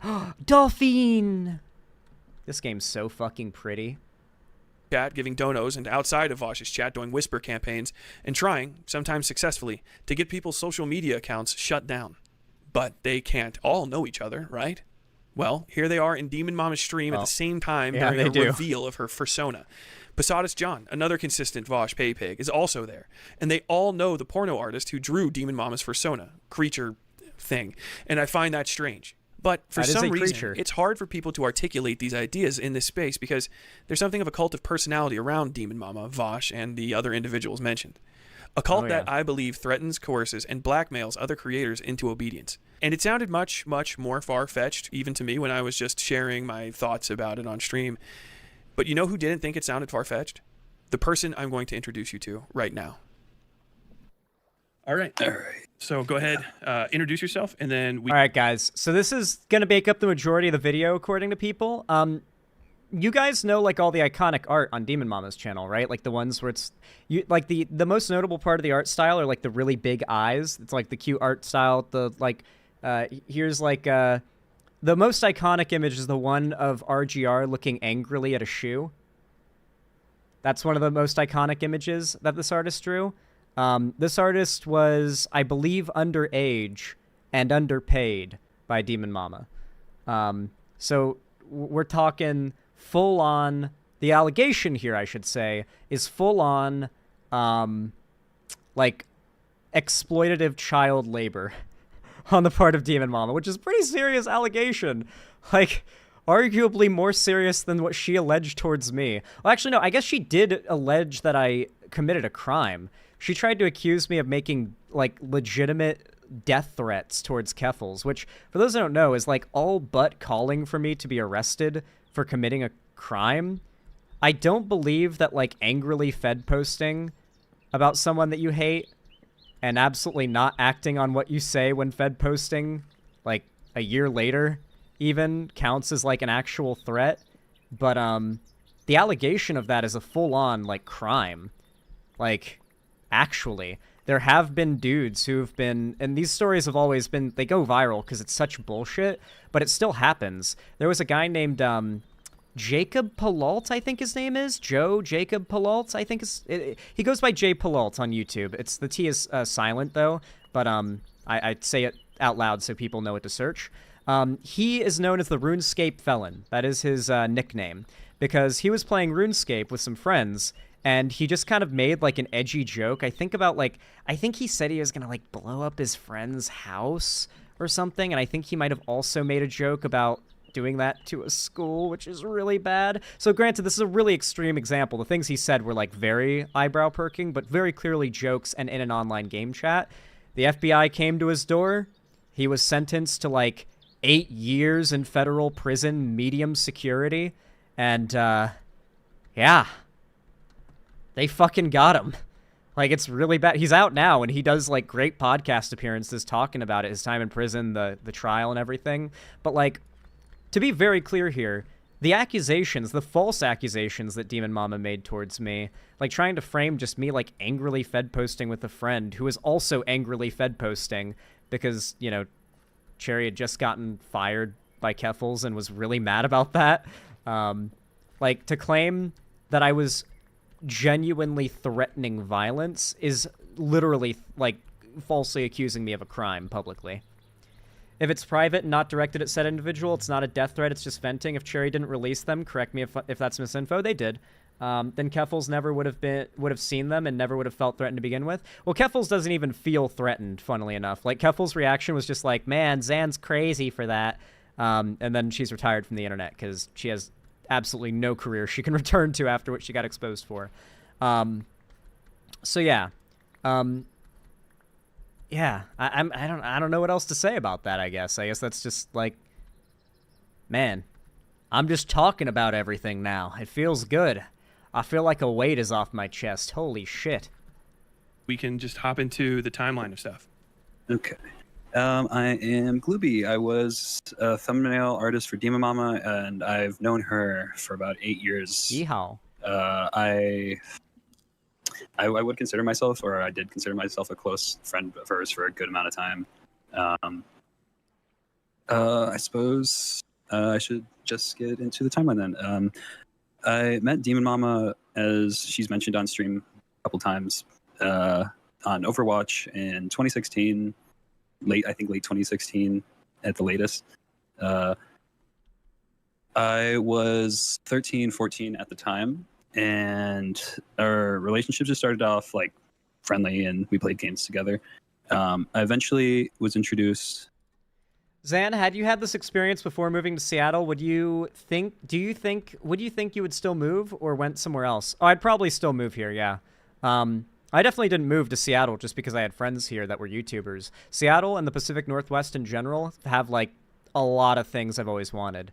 I can go down the list. For starters, the weather. I love the weather here. Do you want to know what temperature it is today? It's like 76 degrees outside right now, maybe a little lower. There's like a nice cool breeze. I've got my window open, no AC on. It is August, okay? Like, holy shit, dude. I love this Pacific Northwest Canada ass weather. It is fantastic. Second, I live at the foot of a giant volcano. There are mountains everywhere, and I love mountains, snow, and volcanoes. It snows here. It's another big fact. I love snow. Another big thing is I'm closer to Canada, which is where I've actually got more friends than even in Washington. Obviously, I've got my buddy who I've been making well, I haven't made content with him in a really long time, but me and him are still friends, and he lives in Canada. Used to make Fortnite stuff and Minecraft stuff with him, and I do plan on hanging out with him whenever I visit Canada. And of course, Balthazar, our lovely resident Canadian in chat right now. On top of that, Seattle has way better internet infrastructure than most other places that I've lived. So that just immediately skyrockets it to the top of the list. We've got fiber up here. On top of that, Seattle also has that service for YouTubers and streamers that helps prevent them from getting swatted. More states and more counties are catching on to this now, but when I moved here, it was still pretty unique.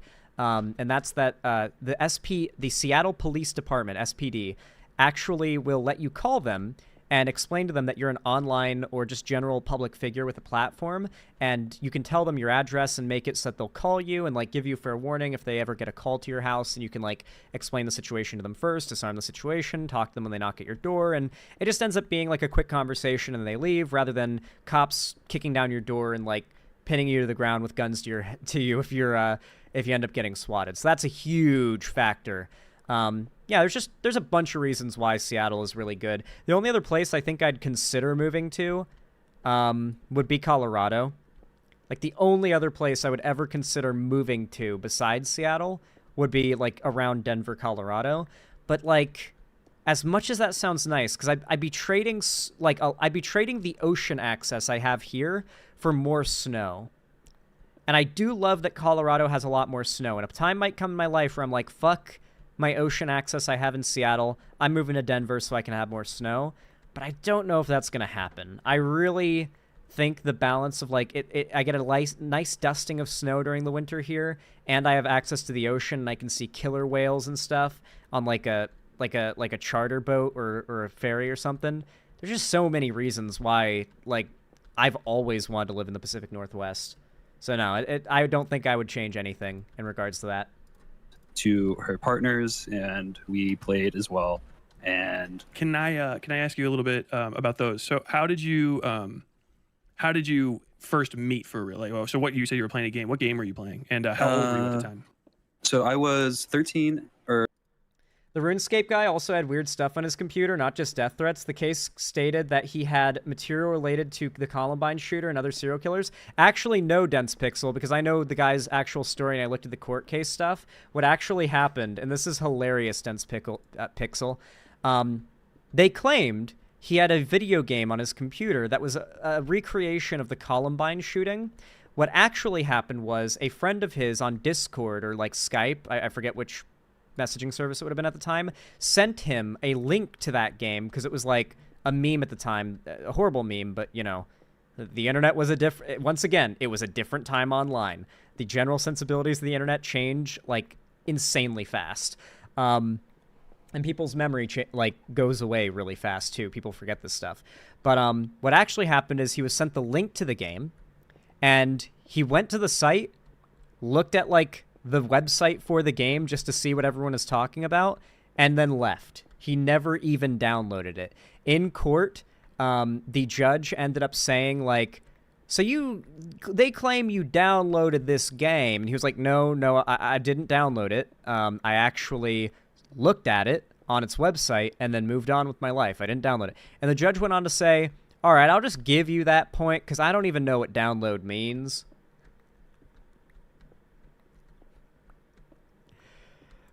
Yeah. The judge said he did not know what download meant, and so he just default gave that point to Jay Palal in the court case. Like, he didn't even lose on that point because the judge didn't know what a download was. But it's still like, damn, that's scary to be like in a situation like that where you need the judge to just be like, oh no, he was just joking around with friends online, and they're like, I don't know what a download is. And he the judge thought that he had downloaded that game, as in, like, possessed it. But if you didn't download something, you literally didn't possess it. They accused him of possessing a thing that he effectively just, like, saw in a store and didn't buy, like, for a real-life equivalent. I don't know. It's wild. It's wild. Yeah, that kind of stuff's scary, you know? That's why I think that, like, Demon Mama's accusations towards me were far more serious than just, like, attacks against my career, you know? Maybe 14 at the time. I think 13, because it would have been, if I remember correctly, it was on Overwatch on a Kings Row match. It wouldn't have been during any of the holiday stuff, so it wouldn't have been, like, decorated towards it. So it would have probably been summer of 2016. So I would have been 16 at the or not 16, sorry, 13 at the time. Mm-hmm. I met her. She was in voice call and in the like match lobby, and people were like giving her shit for like talking. I'm guessing, I'm assuming is because she's a trans woman and just people being bigoted and shitty. And I was like a goober little kid, so I was like, fuck those people. If you want, we could go play. We were doing well, yada yada. And we ended up grouping up together after that game and just continued playing throughout the night. And then we added each other on Discord. I don't know if it was that day or after a bit, but I know we played for a good bit, and then that's how we started talking online and all that. And I think I'm aware that Demon Mama's age is she was born in 1990, I believe, so she would be about 26 in 2016. I did not know that was her age. Good to know, actually. So that actually helps me a lot timeline wise here. So that will give me some good. Oh, that makes that worse. Yeah, knowing that. Sorry. Yeah, so I guess Demon Mama's former thumbnail artist allegation, because we're going to talk about the allegations of former employees. I mean, like, as if there's no possibility that, so there is a real possibility that, much like in the situation that I dealt with, that Demon Mama and this thumbnail editor were good friends, and then they had a falling out over something unrelated, and that put this thumbnail maker / editor or whatever into a position where they're willing to lie about Demon Mama if it hurts her, because some people are just that spiteful. You know? Like, that's a possibility, but Demon Mama never gave me that benefit of the doubt. So if Demon Mama's ex-employee claims to have been 13 years old, and Demon Mama at the time was like 26 years old, apparently, meeting this 13-year-old on a video game adding them on Discord, and then eventually employing them as an underage worker. Whew. That is, it's pretty wild. Glooby is 13 years younger than Demon Mama. She was twice his age at the time. I assume you're right in the pronouns there. I don't know Glooby's pronouns, but yeah, that math lines up. I went through, I endeavored to find necessary information because it's obviously quite relevant to this, knowing that the individual would be, 13 years older than you. If you're 13 and they're 26 is a substantial difference. But you guys hopped into the Discord and started talking immediately off and on. Did you join her Discord or did you just friend each other? I forget. I know there was a couple people in it that she still has around.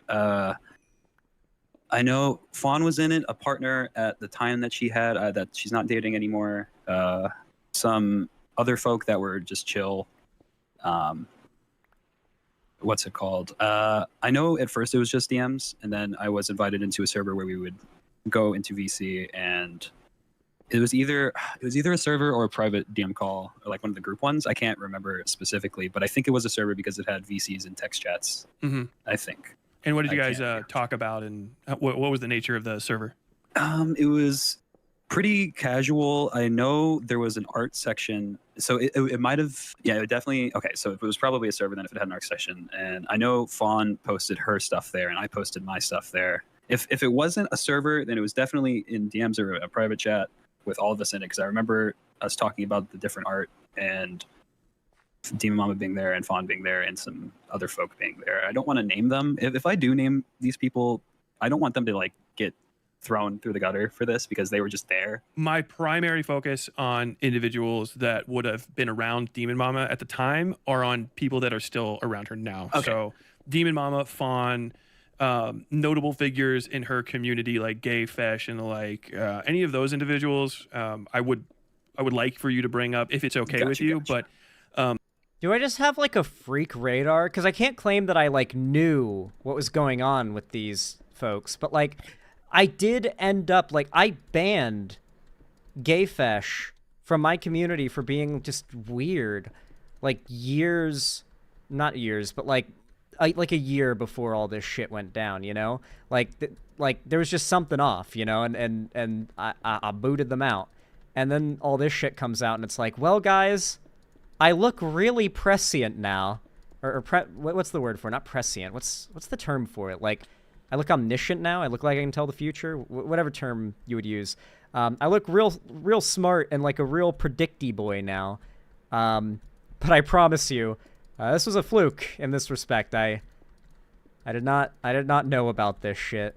Cannot claim or take credit for that. Anybody who's a sort of like a private citizen and has since departed, there's absolutely no reason to prophetic. To thank you. Then in that case, I won't bring them. Just yeah. All right. So at that point, it was casual, and I know I was sharing art. I don't know if it was not safe for work in nature at the time, but I know I was just sharing general art that I made in the chat, and Fawn was sharing the stuff that she made, and it was mostly. Have you seen, or do you want the diss track Gayfesh made where he acknowledges Glooby was underage and it was a meme in the Discord? What? What the fuck? Why would... Dog, I don't know if I want that, because it sounds like the worst thing I'll have ever listened to in my life. But also, Jesus. Like, really? Is that real? Oh my god. What is fucking happening, dude? Can we... This is why we're just on that grind lately. This is why we're just focusing on making good political content, because at the end of the day, as long as I do that, I can rest easy knowing I'm not some weirdo who has to worry about this shit getting exposed about them. Jesus. Good God. Why would Gayfesh admit that, by the way? Not safe for work in nature. Some of it wasn't. Around then, I would say that's when like the sharing of it became like it started with Fawn. And I know Demon Mama did share some of the stuff that like she didn't draw. I know she doesn't draw, but I know she did share some of the stuff that she was into as well in the art chats. Can I? This is going to be a little gross. Geez, you're already familiar with this stuff, but can I describe some of these images? If anyone wants to hear that, there's a link in confirm chat. that these are the ones that you sent me. That she sent you earlier. Yes, go for it. So one of them is this is from Pseudophon on July 28th, 2020. It's like the back end reproductive organs of a horse with a tail. Oh, the atomically accurate horse. Yeah. Yeah, that I remember when I saw that the first time. I was shocked. I was like, oh, this is this is a bit much even for what I expected Fawn to be into. And at this point, well, I guess I will get to that in the timeline. But at this point, I thought I guess technically even I didn't follow it at the time as a minor. The now sharing of the not safe for work stuff while they moved to wherever they moved to. Yeah. So at that point, I'm going to be honest, getting sent atomically accurate horse pussy out of nowhere was kind of like, oh, I don't want to talk to this person very much. And there was a general, I think I might actually have it in the DMs. There was kind of a gap before I talked to them again because it did make me uncomfortable at the time, and I won't lie about that. Yeah, see if I can find that. There's another one. You might be a little bit backward. The gap seems to be between Pseudophon in that same year, but April of 2020, sending you a picture of an erect penis with I'm assuming that's her like avatar or something hanging off the side of it. Yeah, I am not sure what that is. That one, yeah, I was confused as well about that one, but I kind of just minor? Was like, yeah, at the time, and then moved on because I really didn't want to acknowledge it, I guess. And these people were that's pretty aware actually of your age. like, I mean, you said you were in voice chat. insane. Obviously, if you're under, even 16 years that's old, you're probably outright as they say, a squeaker. Ava Tyson yeah, was getting it's canceled interesting you mentioned that because it was told to me more than one time that I acted older and everything for my age by his people. So dude, that line sent fucking creeps up my spine, dude. Like, you ever get, like... I don't know how to describe this feeling. You know the Hank Hill... Whoa! You know what I mean? Like, I could always relate to that because I know the, like, spine shiver feeling that makes you make that noise. And I just got that, like, feeling. I just internally Hank Hill... Whoa! I listened to it. I'm depressed now. I'm sorry about... It's funny in a fucked up sense, and it's not funny. I'm coping horribly right now. No, it's completely fine. Did you think that was a major highlight of your relationship with these individuals while you were in the server with them? That you were notable for your youth and for sort of, I don't know, your kind of permissibility with sharing these fairly explicitly sexual images? Like they acknowledged it, but it didn't really change anything, I guess. Like I kind of was just another one of the people. Guys, it's a good thing I waited 2 years to start doing politics, because if I'd done it 2 years sooner, I would have been 17 when I started doing online politics, and I would have been at risk of getting gwoomed. But actually, though, in there, despite my age. Mm-hmm. And I guess I can get into this part of the timeline then, the video call incident. Please.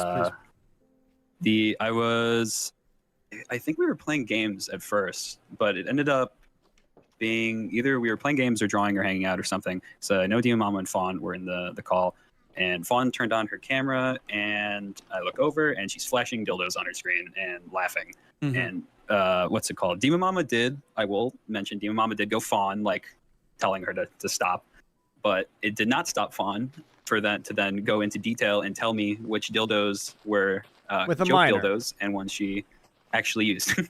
Jeez. And how old were you at the time? I would have been at the most 14, 15. Okay. Oh, and were you on video? They were dude. looking at you. You were looking at them, or is it just one? I might have been on video. I don't think so, though. I don't think I had a webcam at that point. Gotcha. And you would say that, so very clearly, Demon Mama noticed that something inappropriate was happening. They're fairly aware of your age, and she did not cut the call, even though she could have, and put a stop to that. Yeah, it could have ended right then and there, but it did not. The call just kept going. And how did that make you feel? I was really uncomfortable in the moment. I I didn't really know what to feel, I guess. I'm still kind of not really grasping the gravity of what has been going on and what has happened. I'm still very much just, I guess just, I just feel like fucked up about it. Just feel weird and really not good about all of it. And would you say that at your age, was this probably one of maybe your first sexual experiences with? Oh yeah, I would definitely say so. And they sort of made that decision for you. Yeah, I would definitely agree on that. I did not consent to that at all. I hate that. Was there more of this sort of horse playing with sexuality, knowing that there was a minor around happening, or was this kind of a one-off, or maybe something that they were testing the waters with? What was your impression?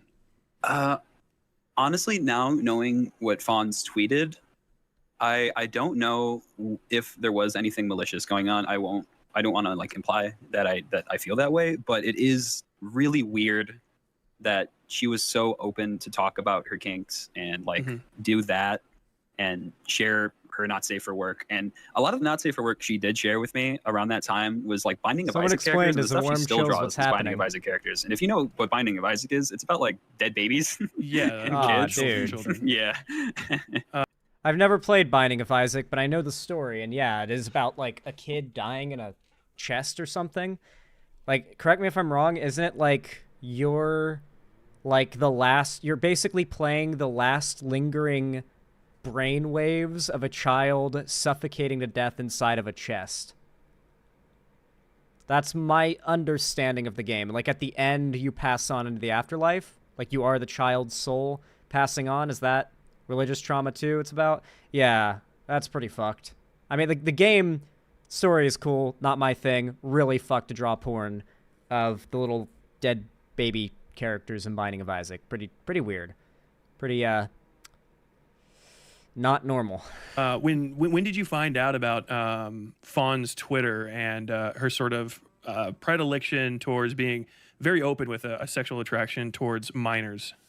When you made your stream about it, actually. I didn't know those tweets existed. Oh, okay. I followed her on Twitter, but like after a while when I made a Twitter, but I didn't know. This line right here is like, it's like there's no.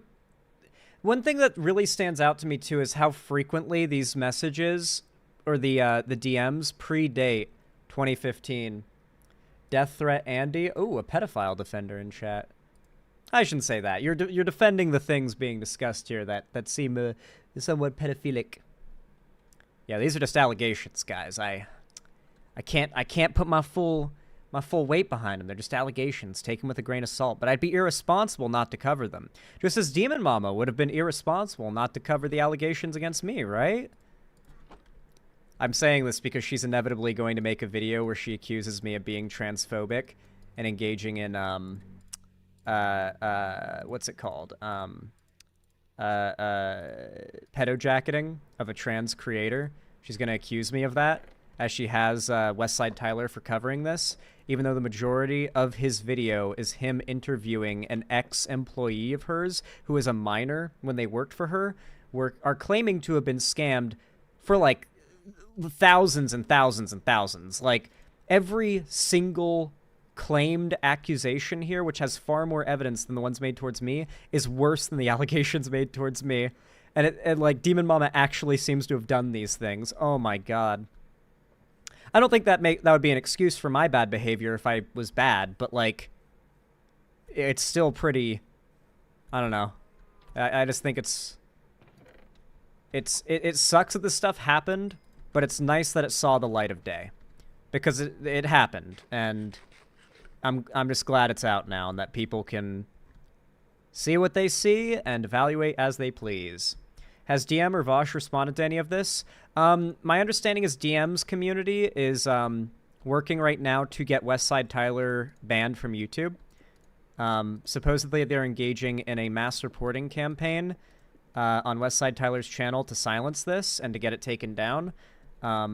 So the responses have been allegations of pedojacketing, for transphobic reasons, and Westside Tyler is not transphobic.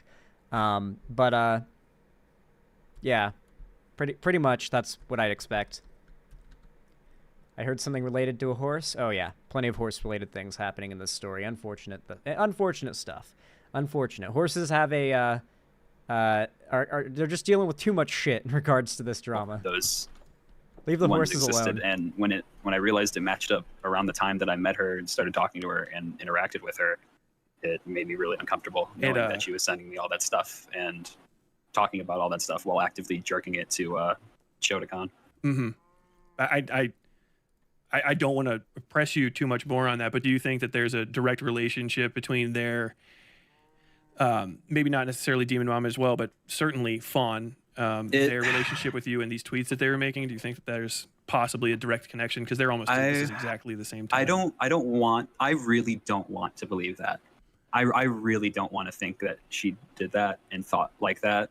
But there is a chance, and I really don't like that there is a chance that that's a possibility. I mentally don't want to entertain that because I've known her and talked to her and like have heard like. Another big thing is nobody wants to be a victim. I know that the right likes to do the whole like people think they want to be a victim, but no one actually wants to be a victim. And when you've been victimized, no one wants to accept it. Denial is like probably the most common thing in any form of like victimization or in any victim of like something fucked like this kind of thing. Because it kind of like people associate victim with weak, and nobody wants to say, oh, I'm weak, by admitting that they were a victim of something awful, right? And then of course there's the factor of like, we're talking way more like extensively extreme examples here, obviously, but like, if you have a woman who is raped, there are a lot of women in that position that will never come out about it because the simple fact that they don't want to be remembered and known for the worst thing that ever happened to them. I think that wording of it is probably the best I've ever heard, by the way. The worst thing to ever happen to them. I feel like that really kind of gets across the mindset of a lot of people who might be almost defensive of someone who has abused them or potentially abused them, right? Because no one wants to admit that they were a victim.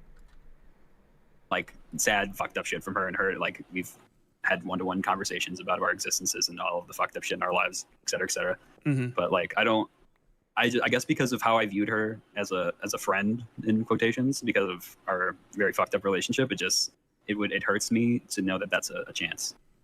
And that's a very real possibility. Yeah. This is something I've heard a few times from people that are leaving Demon Mama's community or even connected to it, that they maybe witnessed something inappropriate, had an inappropriate experience, maybe felt some uncomfortable feelings, and the sort of trauma relationships that were built between people and the sort of friendship that they didn't want to lose was something that they felt they had to put ahead of maybe, you know, talking about how uncomfortable they were or talking about maybe ending a certain kind of behavior. Do you feel that I can say that in my case, I always saw this as like, you know, a really positive trait, and it always made me feel very trusting of this bubble of content creators. Was that like, for example, Demon Mama helped me move across the country. Obviously, like I paid for gas and everything, and you know, like I covered the trip pretty much, but she still did that for me, and that was a big deal. That was a very nice thing, and I really needed that help because like how else the fuck was I going to move? Because I don't drive, you know, like I needed physical transportation of my stuff, and I had like a carload of things to my name, so you know, why not road trip it, right? And at the time, I always thought of this as like, oh, what a shining, glowing example of Demon Mama's good character. But looking at it now, more in hindsight, it looks a lot more like trying to make someone feel indebted to you. Like at the time, it did not look that way, to be clear. But now, in hindsight, it feels a lot more like this, that like it's part of a pattern that Demon Mama and that sphere engage in of like looking super helpful and friendly and kind, but in reality, they're building like a feeling of indebtedness towards you and people. They're like, it feels more like you're having your goodwill and your charitability and your thankfulness preyed upon. buying a favor for later, or not even necessarily that, but like, let's say you're in this position and you want to create a sphere like Demon Mama seems to, where like no one feels comfortable calling you out. The best way to do something like that is to make everybody who could call you out feel indebted to you. Like, yeah, maybe I've got a problem with this, but like, man, she helped me move, and you know, she was so nice to me when I was going through so-and-so, and it's like, well, yeah, but if you ever shit-talked her, like that time you were going through a hard time and you like spilled your guts about what you were going through, well, she's gonna blab to everybody about that and try to make you sound bad. Like that's like the kind of thing that she's doing. It feels like, in hindsight. That might have influenced decisions on your part to say like, hey, don't ever do that again, or I'm very weirded out by this, or anything like that? I would definitely say so. I think that's probably why it took until bold claim. Hearing what do you all mean that bold stuff. Claim? Should I do I ban this guy? Do I ban this fucker? Bold claim. What do you even mean? I'm just talking about my like perception of things. You don't need to come in here with your I'm banning your dumb ass. Fuck you. You're in YouTube chat. You don't mean shit. Bold claim. Literally just talking about how it looks in hindsight. I'm not engaging or giving charitability enough to not ban people being that dishonest in the chat. This is serious subject matter that you're trying to call into question. Seeing a friend of mine come on your stream, and shout out to Triptych for talking about the Demon Mama stuff, because I didn't know they left, and I knew they were in the middle of the shitstorm that was the Demon Mama mod team and that whole community being the fucking mess that it was. And it was a mess when I moderated it, and I can't even imagine how bad it was now with how culty it got in there. It's very culty. It is. And I'm going to get to that and some of your Play it work off as history a here in a meme, second. I think I but just it's not have a meme. one immediate question, and then we could finish up the timeline. There's just one other screenshot you sent me. I'm going to read it to you, and then I just want to get some of your impressions on it.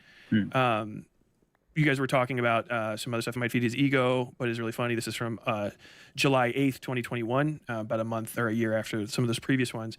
You wrote, it'll feed the horny minds, including mine. By the way, if you're worried about NSFW stuff, I'm 18, so we vibing, cuz. And Demon Mama said, I'm not anymore, smiley face. You've always been respectful about that. That's a very curious thing for an adult to say.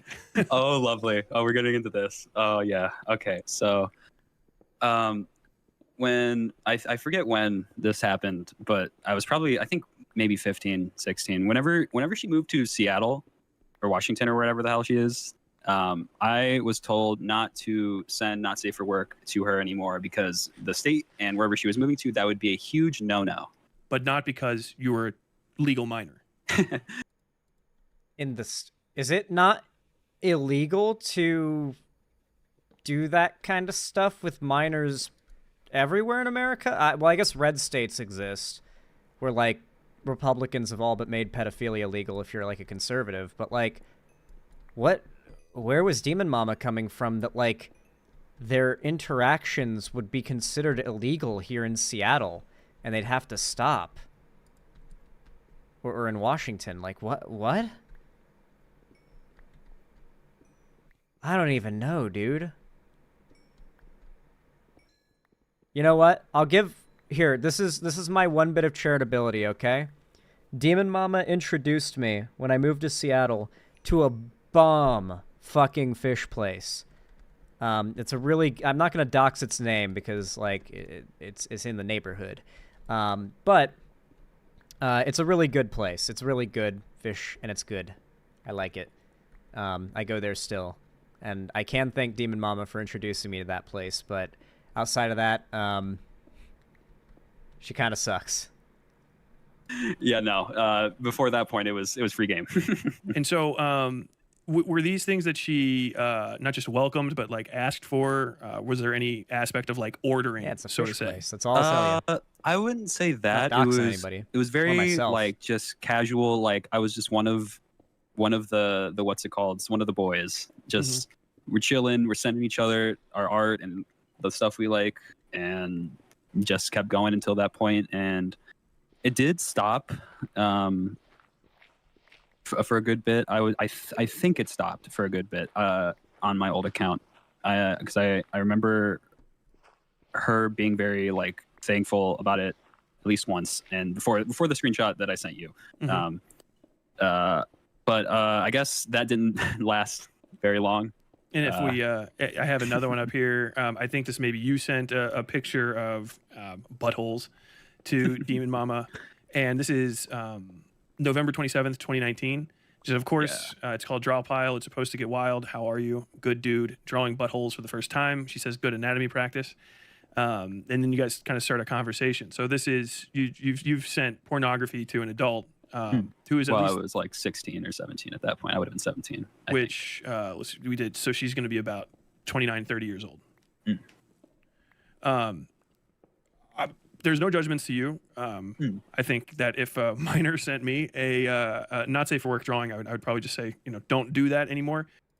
Like, yeah, it's just, you're the adult in a situation like that. So if a minor is sending you, like, even if it's to be an edgy meme, and to be fair, like, if you're on the internet, you might be, like, in a Discord server or a Discord chat or something, and there might be someone who's underage there, and maybe they're, like, NSFW posting because they think it's funny. They're, like, 16, 17 years old. But if you're an adult and you know their age, in this case, Demon Mama absolutely knew the age, isn't the responsibility just kind of fully on you as a fully cognizant, like, grown-ass adult to separate yourself from a situation in which you're in the presence of minors, like, even discussing that type of subject matter in a way that's, like, to be clear, like, there's a difference between, like, a sex ed teacher educating, like, students in a classroom and what this is, which is, like, a teenager or teenagers, I don't know, like, shitposting about sexual stuff, and an adult deciding to remain in that situation, which is not, like, the best look. But this was a pattern of stuff. How does it make you feel, now that you're a bit older, somebody with that kind of age difference exchanging, kind of freewheel exchanging pornographic material with a minor? It really fucks me up now. Because, like, if I was in that, I'm thinking, like, of myself if I was in that position now as an adult, like, talking to, like, a minor, that's fucking gross. Yeah. That fucks me up bad. Like, thinking, like, I don't know what the thought process that makes this okay is, but I can't find it. Yes, there is none in my noggin. It just should be no. And the fact that I broke the rule that she set, and the fact that she was just fine with it and didn't reprimand me or anything, that is rather telling. Well, I think also there being a rule that is also telling. Yeah, it's sort of establishing the nature of that interaction seems, that it in my mind, I'm going to use this word. You don't have to agree with me, but this does strike me as being at least a touch predatory. I don't know if you agree with that or not, but yeah, Yeah. I a little agree on that one. It is a little fucky in that regard. I'm going to try to move the conversation away from this, at least for a little bit. If you want to return to it later, that's absolutely okay. But it's actually it's a bit much even for me. I have to assume it's probably a little bit for you. Yeah, it is a lot. Moving into the Demon Mama community, which you ended up being integrated into and eventually working for by your own statements to me, you started drawing thumbnails for her and also acting as a moderator. Can you tell me how that relationship evolved to that point? I was brought on as a mod really, really early on, as I think just because I was a friend of hers and she needed mods. And Did I ask a bit of at a time point? When did she start her channel? Probably I would probably say just start of her channel. I don't know the exact date, but like really extremely early on. It's like a 2016, 2017 ish. I think I'm supposing. Sorry. If you want to look it up, feel free. Yeah, I will look it up. 4 years ago. Let's see. So 2020. So about I would say about mid 2020 to like late 2020. I started modding for her and being active in her community. Gotcha. And on the mod end, it's interesting. The moment that a bunch of like the political frogs all really swarmed in from all the lefty side, in quotations, the mod team kind of had its first implosion. The head mod at the time and thumbnail artist Gina kind of had a meltdown, and it was a couple things leading up to it, but the entire, I forget if she was going to delete something important or start banning mods at random because she had the power to. But we had a full lockdown of the mod chat, and We had to cycle out the thumbnail artist, the head mod, and I think we had to do like a big old talk with all of the mods, and that was like barely when she was like a 1K, 2K subscriber. Like she was really small at the time, so it was already kind of a mess at that point. It's like she had like that big drama where she started cultivating a more sycophantic audience around like 1,000 subs, I guess, like really early on, and so that's why where she is now, she's got such a cult-like following, right? Because if you talk to someone who's like a Demon Mama fan, like they're very, very like really into her. You know what I mean? Maybe she's particularly entertaining. I think she's all right, I guess, but I feel like there's got to be more to it than that, you know? Like it feels like there's a bizarre cult of personality around her. But yeah, I guess now we know. Were a lot of these people carryovers from the previous Discord you were in? A couple of them were actually. I don't think they stayed for very long. I don't think. I met Gayfesh as a mod in Demon Mama's community, so he wasn't in there. Who was? All the people that I can think of have either disassociated from Demon Mama entirely, or like have just kind of faded out into non-existence from doing whatever they're doing. So, as far as I can remember, I think most of the new mods that were there were either friends of hers or just new people that came in from the community that she trusted. Why would you ban mods at random? Well, I think another mod was having seems like it's pretty a common mental that she keeps breakdown and just banning her people. friends close. It's a very tight circle. Like mods. Yeah, I would say so. God, what is it? I forget. My neck is so stiff today. I know there was constant fighting in the mod chat. It seems pretty standard for lefty political things, but there was a lot of bickering and like arguing over just nonsense constantly with the mods. And there was more than a few times that the new head mod that we had, and I think even Demon Mom had a couple times had to go in and argue with some of the people that she had and drop some of the people that she had going. Oh God, actually, there's an entire what's it called thing here. I forgot about. I might have to inform you about that at another time. It's all good. That's something. This is a long to get interview. into, potentially. But for this, sorry, My bladder's already feeling full again. No, it's okay. I sort of took you off the road. I was just giving you room to speak. We were going over the timeline, and right around 2020, I think it is, when the start of her channel, you became a mod. You started doing moderator activities. I'm going to assume standard message removal, bans, approvals, that kind of stuff, and making thumbnails, because Demon Mama was aware of the fact that you were an artist for reasons. So when I started doing thumbnails, actually, not only did I do the thumbnails, her Drama Mama section, I did the animated Those intro are the thumbnails, for that as well. yeah. Wait, is that me? Message Was removal, there one of me? bans, approvals, did that they draw kind of me? stuff, and making thumbnails. Message removal, Demon Mama bans, thumbnail?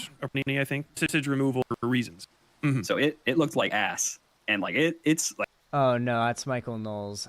Listen, to be fair, white guy, dark brown hair, somewhat combed, impossible to tell if an artistic representation of a guy of those standards is not me, when it could be me. You know what I mean? It could have been me, right? It could have been me. I had the check. Glooby's a good artist. I like this art. These thumbnails were really good. Like, it's okay. It's an animation. Yada yada. It works for her stream or whatever. But I went back and took like multiple weeks. I keep out hearing of my time. my mom walking around upstairs, to and I'm like, make it better and what nicer. the fuck? And then I sent remember it I've got to someone the editing visiting team at the time, and it was never I'm used. used to being here, you know, alone. And if there was that sound upstairs, I need to like.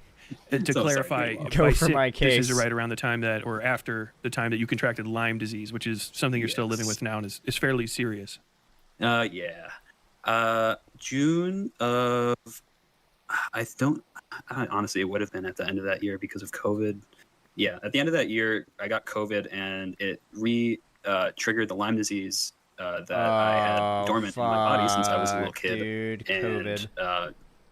Long COVID is like the worst thing ever. I feel like I'm leaning more on like the theory that COVID was developed in like a Chinese laboratory as a bioweapon, because this COVID is so bad And the effects of it long term are so bad, it feels like it has to have been a bioweapon that was designed to, like, infect an entire population of a country and leave them, like, decimated as far as their workforce and, like, the general public health for, like, decades. Like, it feels like it was a lab-designed bioweapon made for that. And on top of that, supposedly, if you've got recurring issues, so, like, Lyme disease is a chronic issue. Like, once you get Lyme disease, you have it forever, apparently. And it's really bad. Long COVID apparently flares up chronic issues like that. So if you have, like, Lyme disease or, like, HIV or I think cancer as well, it can cause, like, symptoms of, like, negative symptoms of cancer and tumors growing in your body get worse. Just like any of these things, getting COVID or long COVID just makes it worse. Like, it's wild how bad it is. It's actually the worst, and I feel so fucking bad. I got COVID and long COVID, and I'm, like, a perfectly healthy, you know, now 25-year-old guy. At the time I was 23, 22. So, like, it really fucked me up. And I'm of, like, the demographic that absolutely should not have been so fucked up. Fully vaccinated, boosted, young, relatively healthy and athletic, you know, relatively. And I still got fucked up as bad as I did. I know I stunlocked pretty hard here, but I'm passionate about the COVID thing because I've been through it, and it sucks. I want COVID to be extinct, like, yesterday. Just a brief overview of my Lyme and like all last that. year. It causes me seizures, immense chronic body pain. I contracted SIBO, which is a small bacterial overgrowth. That's the insane thing. You can't tell where the Lyme disease starts and the long COVID begins, I bet. Because, like, long COVID could be responsible for all of the things that are being described. But they are also associated with Lyme disease, and it could also be a bit of both. It probably is. So, like, if you have any comorbidities, getting long COVID must suck so much. Because then you're in this era of, like, questioning, like, is my body just falling apart on me? Or do I just have COVID, long COVID fucking me up, right? And chances are it's a bit of both, I guess, but in my case, long COVID just took a while to recover from. I'm pretty much 100% back to normal now. I'd say, like, as of today, I'm like 99% there, legitimately. I still feel some, like, aches deep in my back and chest that weren't there before, I think. And so I feel I still have a little bit of physical healing to do before I'm fully recovered from long COVID. But the fact that it took me literal years until I started to feel normal again after my first COVID infection is crazy. It's bad. And I've vomited 185 pounds out of my body in the past year and a half. Oh, That's yeah. pretty terrible. I threw up a lot. On top of the unfortunate revelation from... It's like that sounds like long COVID to me, because that's exactly what it did to me too. I haven't gone into super big detail about it, but for a little bit of an insight on what Glooby was probably going through, because I know, most likely. Every time I would eat, there was like... And it got better over time, but when it was at its worst, every time I'd eat, there was like, I would say a 15% chance that after like 20 minutes, my stomach would start to feel weird. Like, the best way to describe it is it'd feel like my stomach is tightening around the food in my stomach, like my stomach muscles are tightening around it, until I felt like an undeniable feeling of like vomit coming up my esophagus. Like, there's no stopping it. It's just happening. And it's like it's being forced out, like squeezing a tube of toothpaste. And I would just have to run to like the sink or a trash can or a toilet and just vomit for like a while. You know what I mean? I remember you almost were banning Delancer over him talking about the bad long COVID stuff. Well, no, Delancer was saying I'll never get better. That's why I almost banned Delancer, because Delancer was like, most people never get better, and it's chronic, and it's like, do not say this to me. I need to have a positive outlook. And sure enough, I did recover pretty much fully, so the positive outlook helped. I can only assume it helped. But yeah, for a lot of people, it is legitimately like a forever thing that's just recurring and like chronic. So yeah, I get why Delancer was saying that, but I did not want to hear it.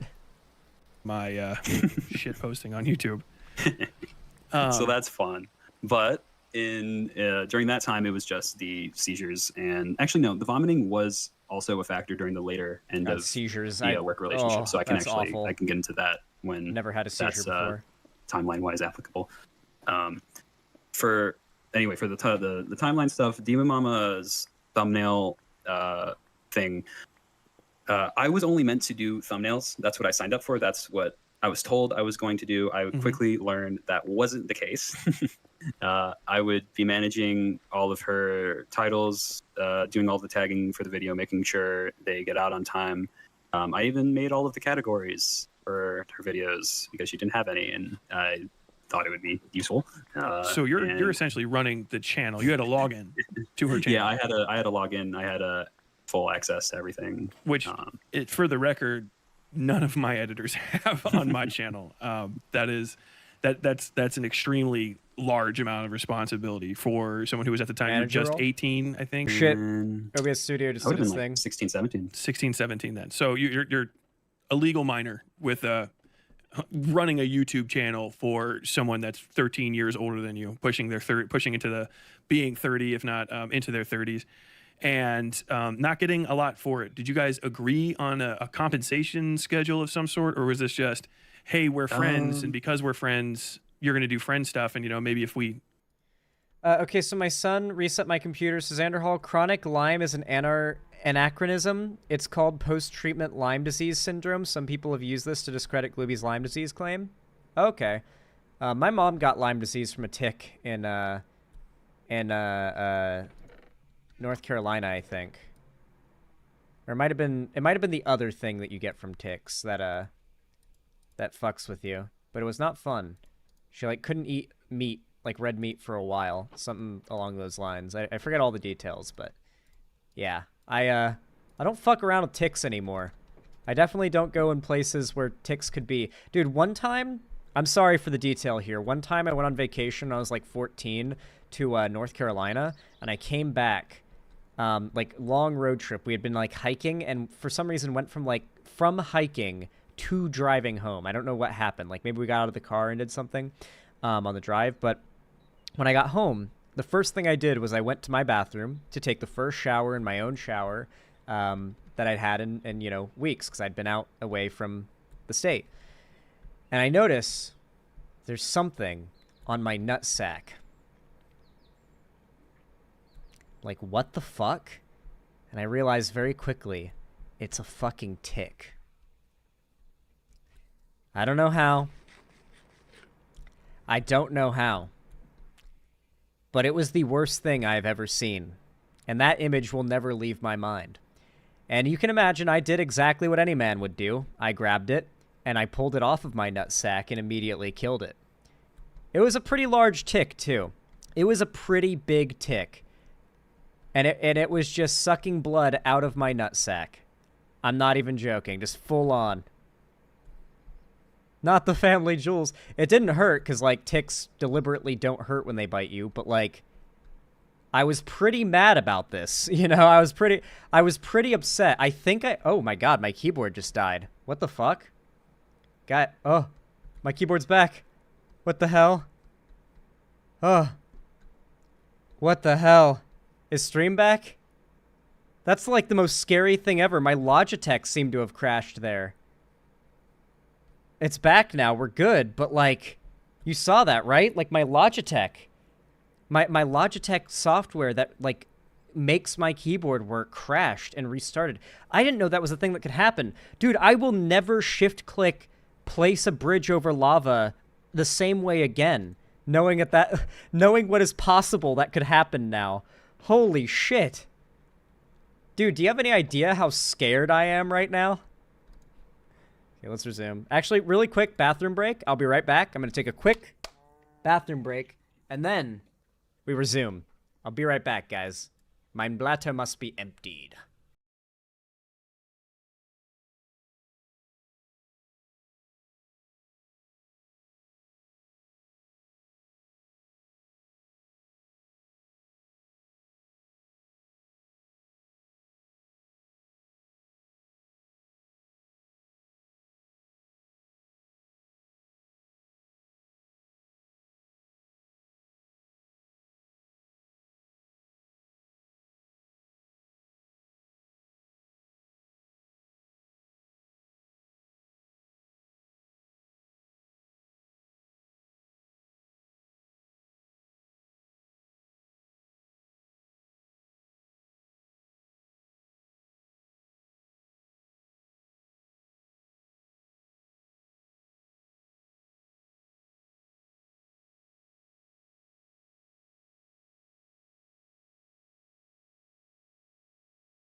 Alrighty.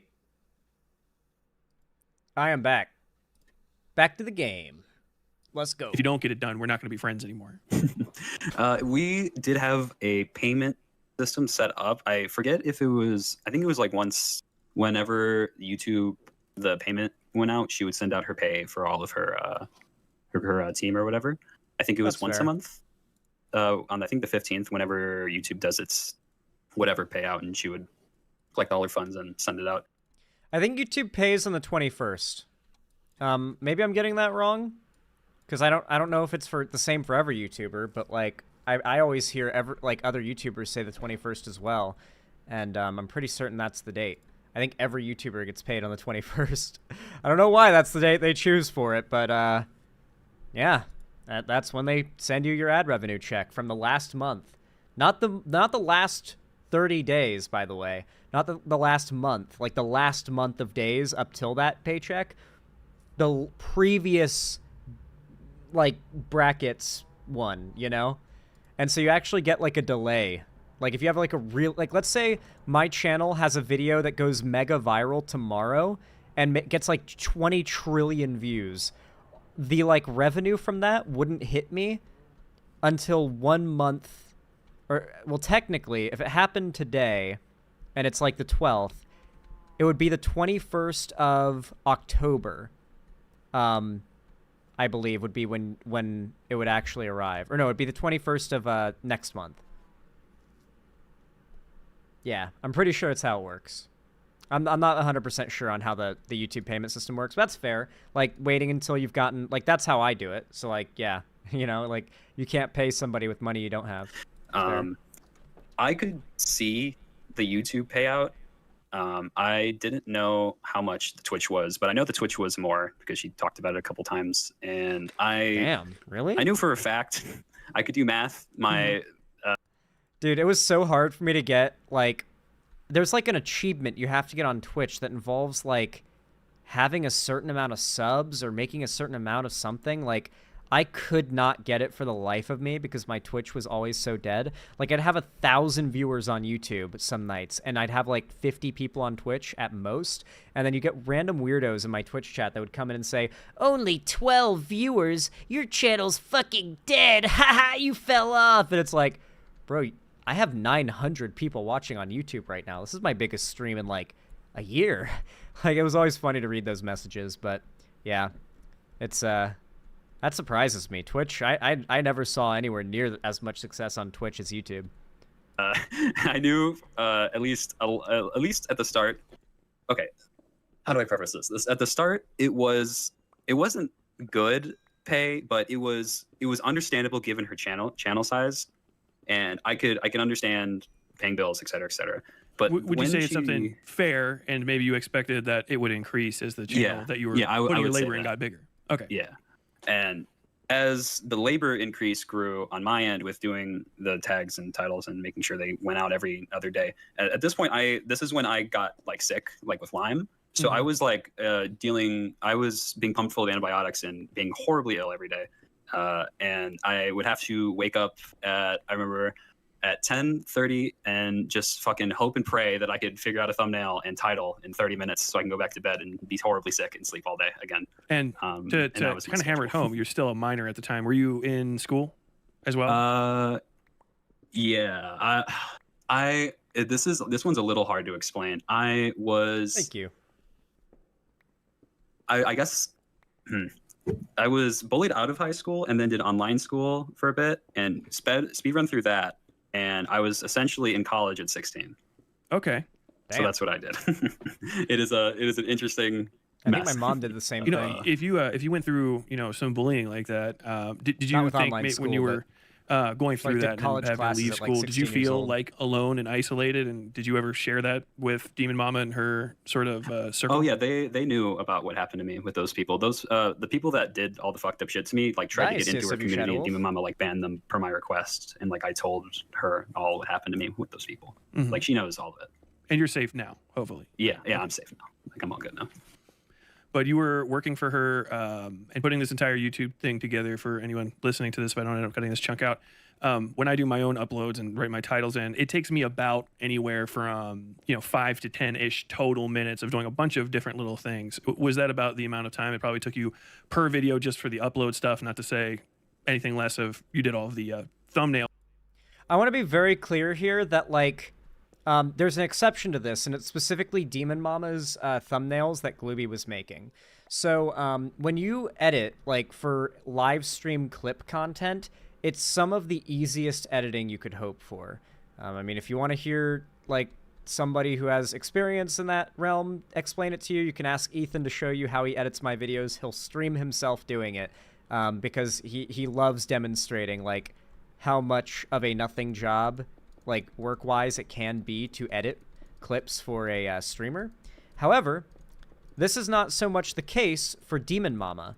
I just realized I fucked up the dimensions of this thing, so I'm filling this in with Coin on the Cobblestone.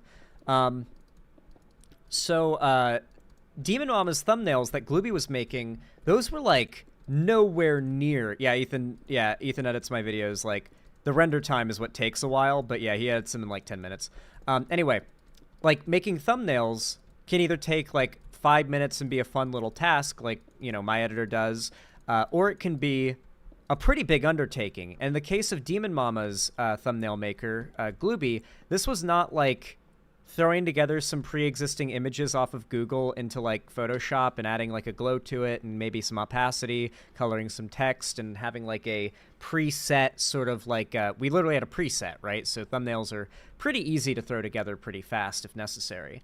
Although you got to put more time into it if you want it to look really, really pretty, but you can throw together a working thumbnail in 2 minutes. We've when you've got you and your editor working together, you usually turn that into a very streamlined process, or things aren't going to work too well, right?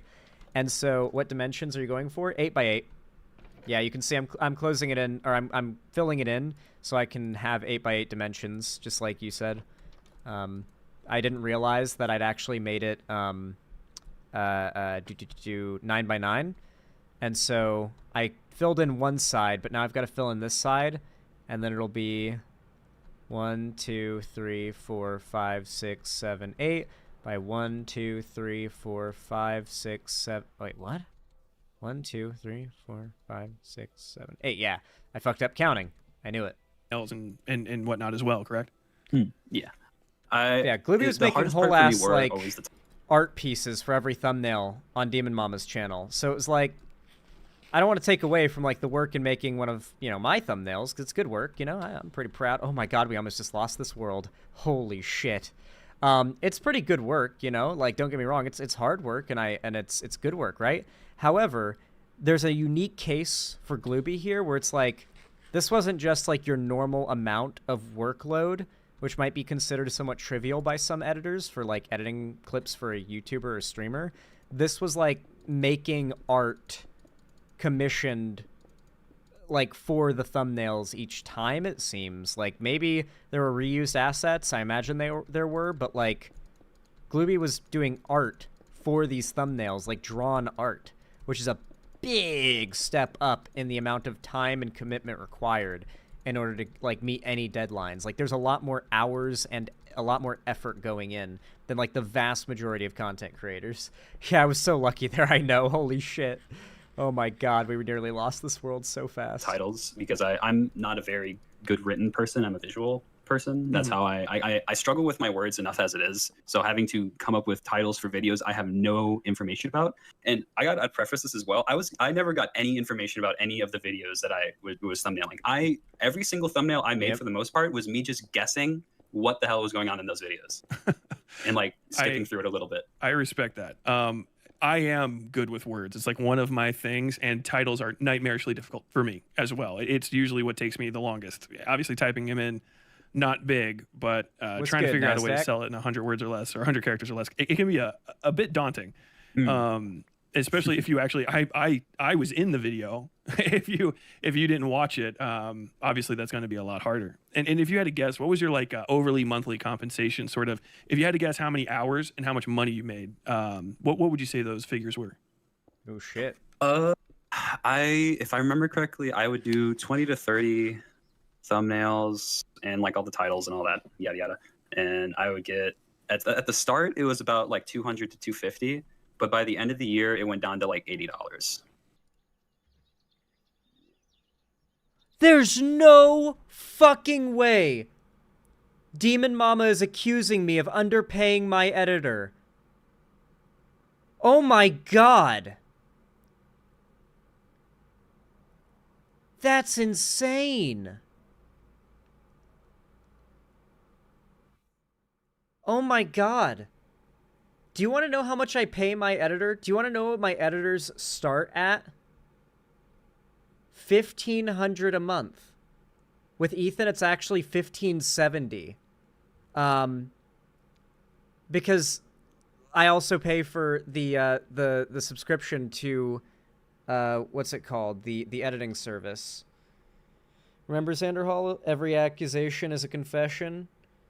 I mean, fuck, man. That's hundreds of dollars for like hours and like tens of hours of work per month.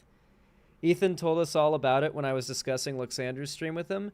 Yeah, okay, so you guys have probably heard from my current editor how I pay. So, like, most of you guys here know that, like, the claim of me not paying my editors is bullshit. Ethan also posted some of my PayPal transactions with Cherry, even after they worked with me. But, like, yeah, if you're ever wondering, why does Zan not have a lot of money in savings? Why does he have, like, a generally low amount of financial savings? Because I actually pay my editors really well, and that requires some level of personal sacrifice on a financial level.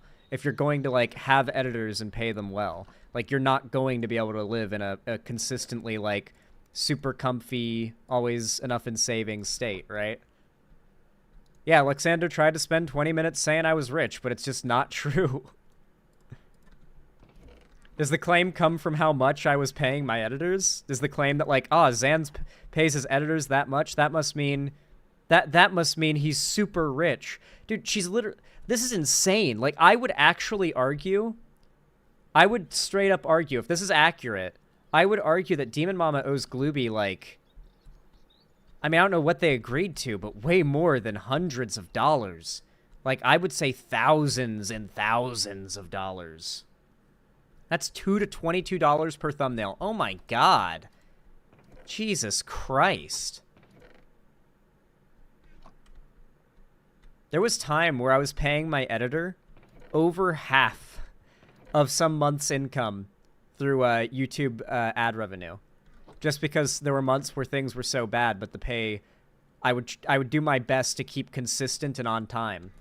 And I always did my damnedest to pay anything that was late as promptly as possible. But, like, damn, this is just... like, explicit underpaying of an editor who is underage. Like, how the fuck does she make those accusations towards me? Oh my god, dude. I'm actually bewildered right now because, like, this is... what Glooby was doing is more work than my editors have to do. This is... like, I'm not trying to shit-talk my current or past editor. I'm simply stating a matter of fact. Glooby was doing commissioned art like, for these thumbnails. Also made her Demon Mama opener and her subscribe imp she uses still to this day as recently as up to a month ago. Dude, what the fuck? Dude, well, I'm glad I watched this video. I didn't know about this. I knew about, like, there was some general, like, claims of underpaying, and it was, like, maybe $1,000 or so. I didn't realize that it was, like...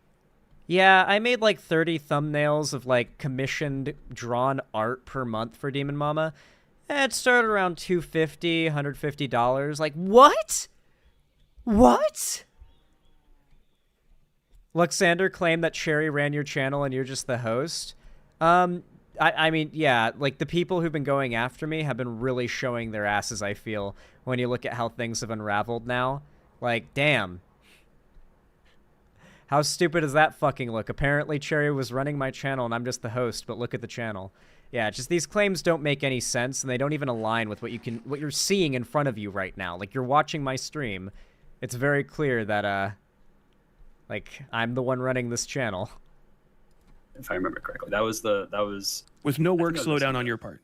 Yeah, no work slowdown on my part. Gotcha. And this is how many videos? I think you said you were doing 33 to 66 or some odd. I might be inflating those numbers. I need to find better source of a iron. month, it would have been about. You know what, chat? Hold on. I got an idea. I've got a big brain idea. We're going to head back to our shit shack. Our pleasant, quaint little home. Oh, yeah, it's this way. You can tell because the trees. We're going to head to the nearest giant-ass mountain I can see in the distance. We're going to go there, and we're going to find tons of iron ore just on the surface waiting to be taken. Because fuck mining for it. We need some iron right now so we can dig our mine down to diamond level. Damn, did we get, like, a chud right away? Oh, yeah, we've got, like, a DM defender. Like 20 to 30. Okay. But, like, overall, it would have been, I don't even know how many at this point. So, with that in mind, obviously you watched my stream on, I was a little bit irate with Demon Mama holding on to information about another creator being abusive to people doing essentially the exact same work that you were doing. Did you find it maybe a touch hypocritical that she would... I found it so fucking ironic for so long. It's been a joke in my fucking friend group that whenever she brings up AI art and like how to treat artists, and it's like, oh, what about Glooby?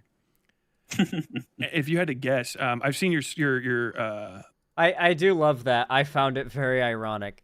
Yeah, people like I get why people were upset. Obviously, I would be upset if I thought these things were true as well about me, but, like, man, I have to say... Wait, where did I put... Did I throw my picks away? I didn't throw my picks away. I did, didn't I? I didn't mean to do that. I kind of autopiloted doing that because they're stone picks. Where'd I throw them? Oh, I tossed... Okay, they're stone picks. We'll make more.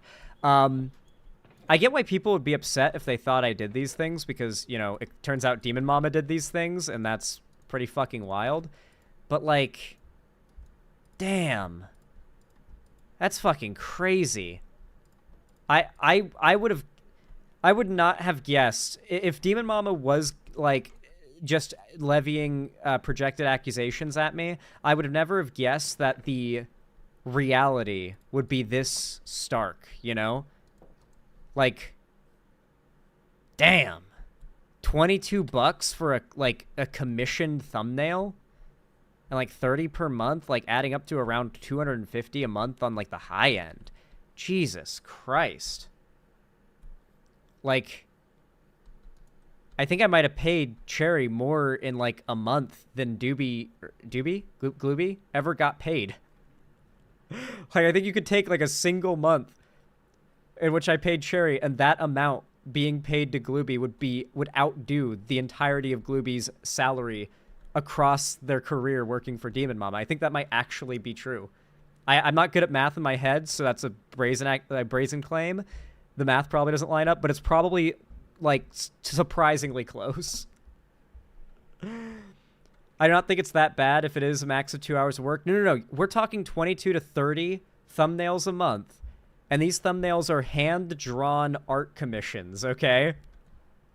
You guys, you had a friend put together a spreadsheet here with, I'm assuming, I think it's the last like 3-ish months of work. How much do you think you've probably been jilted or shorted here? Overall, probably, I don't even know, hundreds. That brings me to my favorite part about the work. No, wait, how many? Okay, wait, how many thumbnails? Okay, the amount of art is what I think inflates the value a lot. Who is the other voice in chat? This is Westside Tyler interviewing Demon Mama's ex-editor and thumbnail artist who was apparently underpaid by, I would argue, thousands. I mean, like, fuck. Obviously, you have to have the means to pay. And so if Demon Mama just didn't have the means, which she might not have had, like, to be fair, I don't know how much Demon Mama makes, but I was always given the impression it was, like, you know, enough, but not, like, an egregious amount more. Not enough to, like, really super frivolously enjoy spending for yourself, you know? Like, nothing crazy, right? So I could understand if there were actual financial restrictions or limitations to how much Demon Mama could afford to pay. Like, you can't just pay someone money you don't have, fair, but like, I mean, damn, Like, Demon Mom, I feel, pulls viewership similar enough to mine that, like, I feel... And she's got her own website. I feel like she should... I feel like she could have afforded to pay more, you know? I feel like, just going off of, like, my experience and the fact that we have, like, similar structures for what we do and everything, I just feel like she could have paid more. Thing was... she told me that financially... I think when I sent the spreadsheet into her thing, right now. it was like, hey, the deficit is like fucked here. I think I have this. I don't know if I sent you the screenshot, but I have a screenshot of her saying that the channel is just not doing well and it's struggling and et cetera, et cetera. She is trying her best, yada yada. But then I see a tweet from her at the end of the year saying that she went and got a $5,000 custom tongue split from somebody and flew out and went into her Trippie Redd concert. Mm-hmm. So and, in the same token, she was bragging about that. That is $5,000 tongue split. So chat, call me ignorant if you like. I would have never guessed that procedure would cost $5,000. I would never have guessed that it'd be that expensive. Holy shit.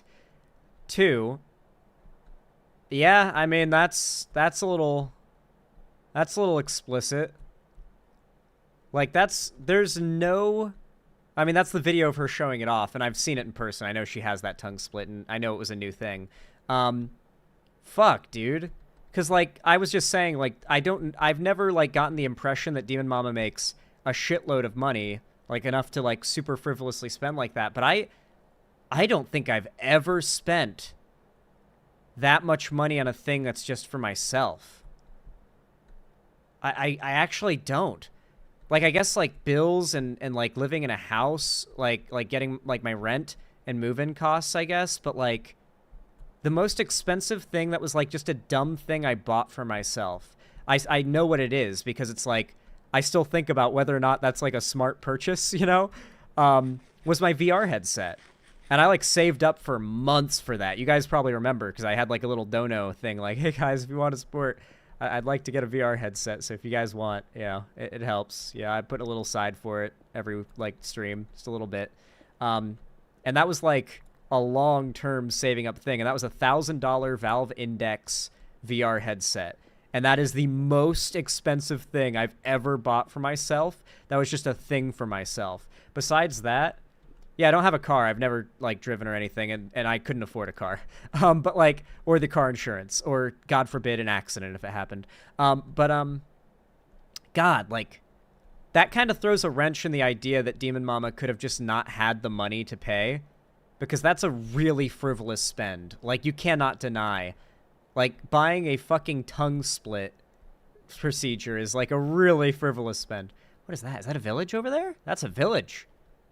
Can we get to that before monsters get to us? All right, let's try to pull, like, a protagonist in From when they're, like, outside at night, and it's like, fuck, and try to run as quick as we can to get to that village and get to a bed, or at least safety inside. The skeletons, I think, are going to be the real problem here, but we have a shield, and I can juke, so we should be fine. Cherry trees! We don't need to collect these. There's plenty. We know where they are now. They'll be on my mini-map, or my big map. We can just come back here later. At least I don't need to be afraid of this little overhang, because it's nighttime anyway. Speaking of From, I'm hooked. Yeah, did I get you hooked on From? Yeah, it's a really good show, huh? That on one of her streams. I actually looked it up because you mentioned the tongue split. I guess it's one of her iconic features, and she sort of maybe paid for at least a bit of it by shorting a minor who was working. Well, you might be over 18 by the time you finally split. I'm sorry, I didn't hammer that specifically home. When did you finally get to a point where you labor. Went, I've not been paid in months. I don't think I can continue on with this. Like, I don't know exactly. I think it would have been mid 2021 to late 2021 where I was so sick. I was just like, I physically cannot do this anymore. Mm-hmm. I think it was a physical issue at that point. Cause like I know the pay was low and shitty, but I was poor and needed the money anyway. So it's like, fuck it. I needed it. But once my physical was so ass, it just became a matter of I can't do this anymore. It's not worth even the bit of money I'm getting. And how receptive was she to your issues about working conditions, expectations, pay, and the like? I will say when I did tell her that I was sick, she was like, I understand. We'll try to accommodate. That may have only applied. Oh, pretty sunrise. Like 3 or 4 times. Nice, that is. Whenever if you notice in my thumbnail, like my era of thumbnails, there's ones that aren't like the little character or whatever. Those are the days that I'm so sick I physically cannot do it. Like those are the only days that it's not mine. Yeah. So that kind of confirms it for me that Glooby was making like custom, basically commissioned art for every thumbnail. That is an insane amount of work. Guys, like, I don't commission artwork because I don't want to sign myself up for the responsibility of providing what I feel is a fair payment to someone for making like even a simple art thing for me. Like my assets on the stream, like this little like thing, I think I paid like $400 to an artist on Fiverr for this. You know, like I deliberately went out of my way to find someone who's like charging an amount that seemed fair, both because that would probably mean better quality, and it's like, okay, yeah, I mean, that's the amount that I feel would be fair to pay. Like, it's like, that's crazy, dude. Holy shit. Like, I don't commission much art. It's just not really, like, that's expensive. Like, if you're really going to do that, oh god, that's a creeper. I think I just saw a creeper right. No, okay, I hallucinated it. Never mind. All good. Yeah. What about your PFP? Guys, you can count the amount of commissioned art I have on my channel over the years. I'm pretty sure my current PFP, my YouTube PFP was commissioned. I did pay for it. However, like, and so is this current asset. But, like, I've been using this stuff for years at this point. And my art before that was actually fan art. Like, occasionally I'd get, like, fan art posted, and people would be like, feel free, by the way, please use this. I really want to see you use this. And I'd be like, okay. Yeah, absolutely. It looks really good. And sometimes I'd use it. Not always, but sometimes. Don't feel bad if I haven't used your art, if you made fan art of me. But sometimes people ask, and it's really good, and it fits, and I'll use it. But I don't consider that the same as getting a commission. You can't, like, you know, you can't change that someone made fan art of you and is now begging you to use it. So you're like working yourself to the bone for, you know, I'm seeing some of the compensation here is basically like roughly $2.80 a video at the absolute worst. And at the best, in the spreadsheet you shared with me, 22 videos in a month for $260, you have it out at about $11.82 for a thumbnail, doing all of these uploads, writing titles, and basically quite literally turning her content into money, because that's what gets changed over into ad revenue are these videos. Mm-hmm. Yeah. Yeah. Did you feel... Congrats, Triton. Oh, no, sorry. Artists never value their art enough. It's all good. Did you feel that there was a true and honest and open line of communication to air your grievances as a basically employee of Demon Mama? Not really. I felt like I could talk to her, but I feel like and I did, and still kind of do feel like there was always like a wall of just, it doesn't matter what I say at this point. So you could always have a nice conversation. Oh, that's really nice, Killjoy. Yeah, actually, so I guess for those that don't know, Glooby is dealing with chronic medical stuff. I have dealt with a fraction of the suffering that Glooby has dealt with my long COVID, and I would not wish it, like, I actually would not wish it on my worst enemy. Like, I'm not even joking. I would not wish that shit on my worst enemy. It's really bad. So if you guys have any, you know, spare income and you guys would like to perhaps donate, you know, send a little coin over to a underpaid ex-editor of Demon Mamas, then consider reaching out. There is a link in... Actually, do you want to just post it, Killjoy? Just drop, like, the link to the, like, fundraiser. Because, yeah, medication do be expensive. Ko-fi link, there it is. The link in chat right there is Glooby's Ko-fi link, so you can donate through that if you like. Ko-fi is pretty cool because it allows you to donate small amounts. So if you don't have, like, a ton of money on you and you just have, like, $2 and you want to send that $2, There's not going to be like a limit, I don't think. So I'm pretty sure you can just toss that $2 Glooby's way if you feel like it, and I do recommend that you do. So yeah, hopefully they get better. I really, really, really, really hated my bout with long COVID, and I know what that like long COVID vomit shit is like. The whole like when Glooby said I vomited over 100 pounds out of like during like the being sick, I was like, yeah, no, that actually like tracks. That tracks my experience with long COVID. It felt like every time you ate, you were rolling the dice on whether or not like the rest of the day was going to be puking up every last fucking like milliliter of fluid and material in your stomach. Like everything had to go. Like there was some evil sludge at the bottom of your stomach and you had to vomit it up. Like, and it had to get up through everything else you'd eaten, like to get out. And that meant just vomiting nonstop for hours until like something that looked very much like the shit that appears on the cloth. Like if you watch a video where they put like a cigarette that's burning into a little mason jar with a hole in it that has some like cotton balls in it, and you watch as like the cotton balls get stained from like yellow to like a darkish black tar color, and you see like the goo, like the tar, like nicotine goo, like accumulating. That shit is what it like comes out of your stomach when you're vomiting up that like long COVID garbage. Damn, where was long COVID when I was cutting weight for wrestling in 7th grade? Dog, have you noticed how much weight I lost in the last few years? Like, you guys have pointed it out a fair amount, so I'm assuming it has not been lost on you. How do you guys think I lost this much weight? Every fifth meal for a while was every fifth meal for a while was basically consigning myself to like a day of vomiting, you know? And then I'd like have to wait a day for my throat to recover from how raw and torn up it'd get. So I've got this bottle of antacids right here just in case it comes back. I keep them close. It's bad. Did stream drop? Oh, stream. Okay, we're back. We're back, I think. Okay, Glooby is going through way worse than that. So if you guys would like to toss a coin, it'd probably be appreciated. So go ahead and do that. Links in the chat. So, yeah. Conversation with her, but criticism would be something that was not met with open arms, so to say. Maybe not necessarily hostility, but you don't. Yeah, I didn't. Negative conversations with her were not something I wanted to have because it felt like when I did bring up. I'm gonna guess. So, all right, I got this vibe, and I feel like anyone else who's even like a Demon Mama fan gets this vibe.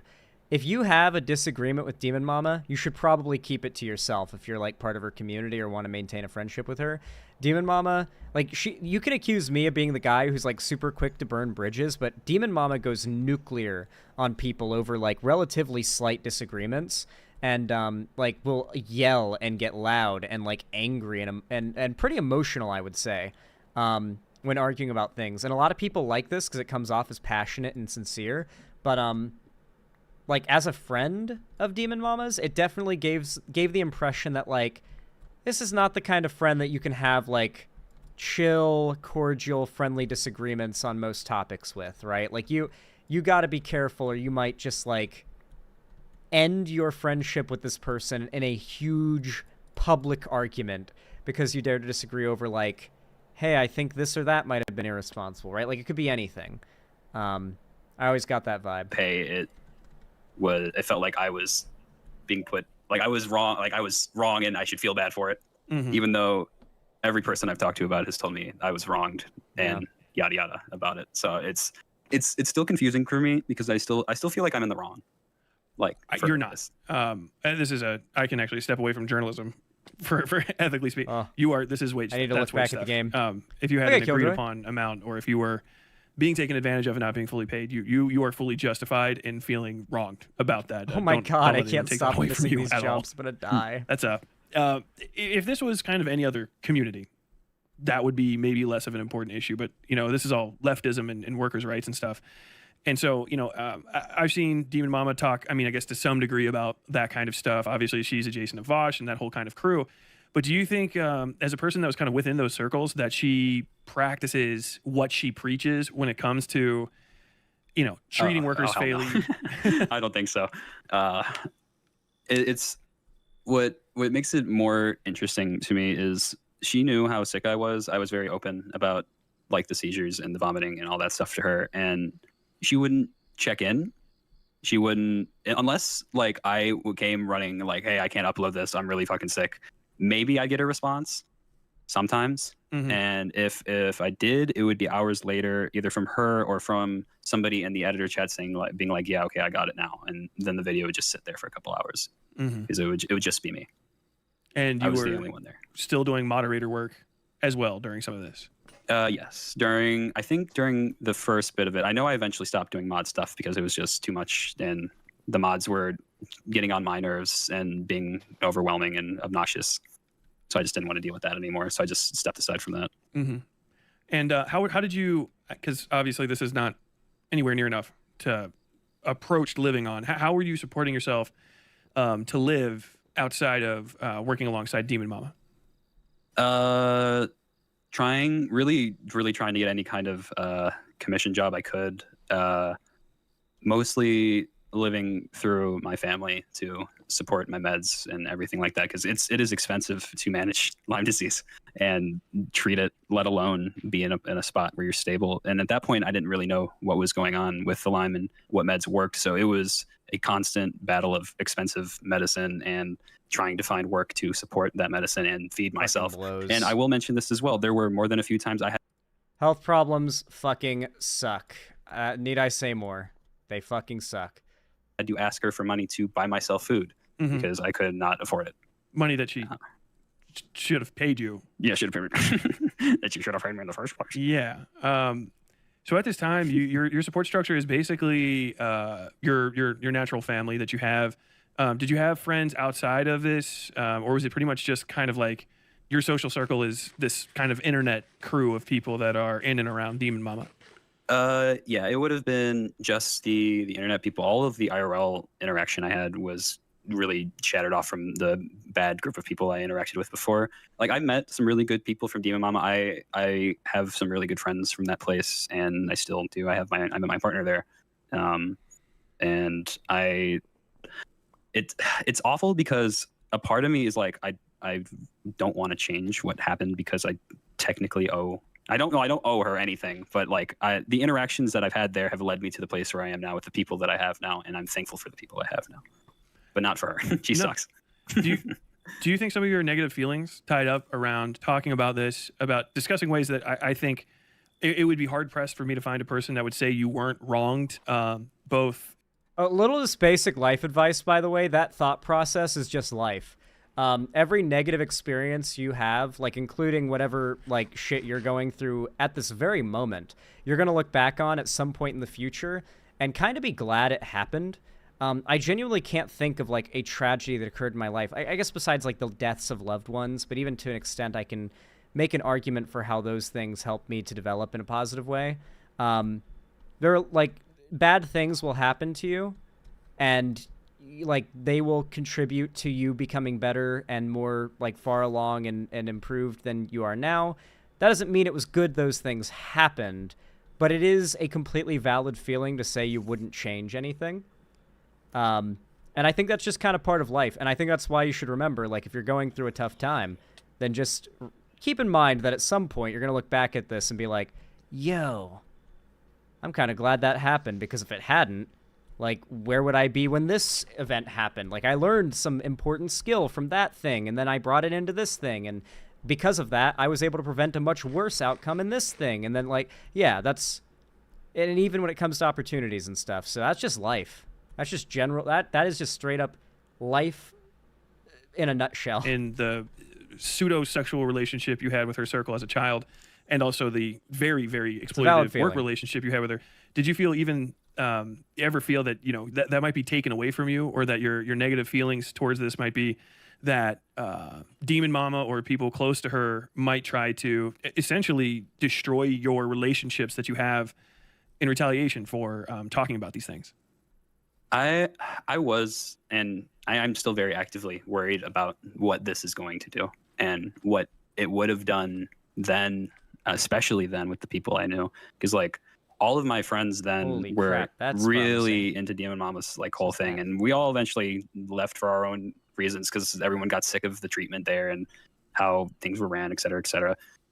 But I was worried about how this would affect a lot of things with people that I've known from there. And good to know that everyone that I do talk to from there all has the same consensus about this. Thank God.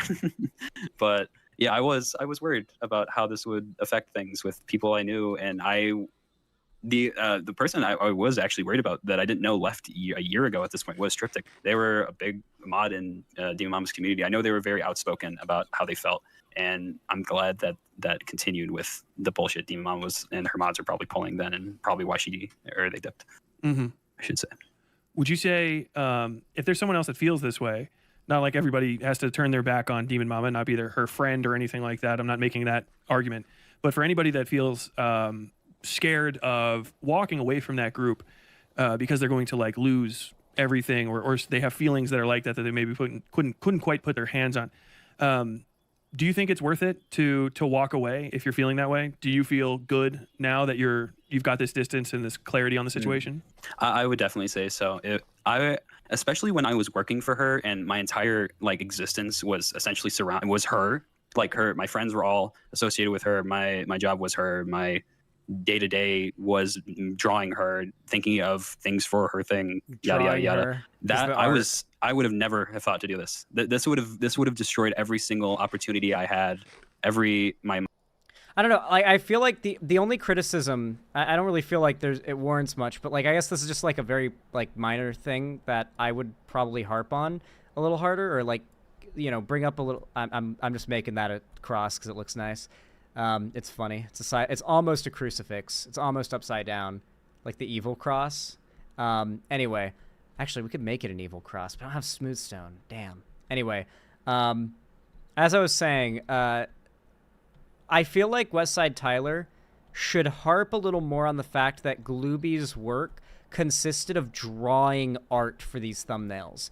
That is a big deal, in my opinion. Like, commissioned art is like a whole nother level above being an editor, like content manager, moderator, or thumbnail artist in general. Because like when people hear thumbnail artist, they're gonna think, oh yeah, you like spend 5 minutes gathering some like images off of Google, you like cut them out, and then you like throw together a thing. That's usually what most like streamer thumbnail artists and editors are doing. In the case of Glooby though, we're talking like, I don't know how long it took for them to draw those things, but I would guesstimate like at least, like assuming that Glooby is like Michelangelo scribbling these things out and like really fast. I can't imagine you could have art of the quality used in those thumbnails made in less than 25 minutes. Like I've got like, for example, Ethan has a lot of artists that he's friends with in our like friend group Discord, and they'll they'll draw stuff like just for fun, like fan art, like I guess, what would you call it? Not fan art.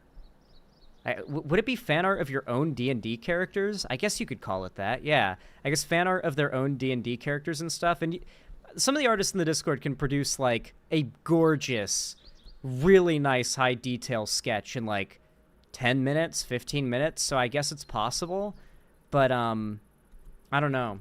Actually, a ton of people have been attacking Tyler's coverage of this, saying that the pay issues were introduced by Tyler and irrelevant to the interview. It's been the primary vector of criticism of the video. Wait, okay. If I was underpaying Cherry, that would be a completely valid line of attack to go at me from if it was true. So why is it all of a sudden that, like, the valid claim of Demon Mama underpaying Glooby is, like, an irrelevant, like, thing? It reminds me of when Demon Mama claimed that my talking about this drama that I've been in was me relitigating the Keffels drama. Like, trying to act as though there's absolutely no connection, nothing to see here. Do not investigate any of the stuff that was said or came out during the Keffels drama and make it a connection to what's happening now. Nope, don't do that. He's just relitigating old drama. It's like, okay. My source of income, all my friends. At that point, I thought I was fucked if I did this. That's very reasonable. But now, with the people I have and everything like that, it is very scary, and I am actively shaking in my boots. But it was worth it, and I knew it was right when I felt relief telling my partner and then telling you, and knowing that this is out there or going to be, and it's just over. It's giving me like a bit Killjoy. of, I guess, just relief mentally and physically. Like a weight is off of my back, I guess, in a sense. I don't know why, but I feel a similar feeling after watching this video, and I think it's mostly because it's like, I don't know, it's given me like more confidence to talk about what actually happened with the whole like Cherry Demon Mama drama, without feeling as though like I'm just this lone person who recognizes that there's fishy stuff going on, and from everyone else's perspective, it just looks like I'm an asshole. Like, for a while, it looked like that whenever I'd say anything about this, so I'd just be like, yeah, whatever, think what you want. Shit's gonna come out over time, just like with every other drama, so I'll just wait for things to absolve me. And sure enough, that's kind of what's happened so far. But like, damn. You could talk to Tyler and he would catch you up. Yeah, I mean, I'd be down to talk to Tyler at some point. I've been pretty... I mean, I'll probably have him on stream while we play Minecraft. That could be a good idea. Maybe next stream. I'll have to talk to him. I haven't really talked to any other content creators in a hot minute. Outside, I guess Shark. I spoke to Shark. But besides that, like, pretty much since the Keffels drama, consistently, I haven't really been speaking to content creators. And this isn't like out of like any hatred or malice. It's just kind of like, I don't know. Just kind of been a less high priority for me as of late.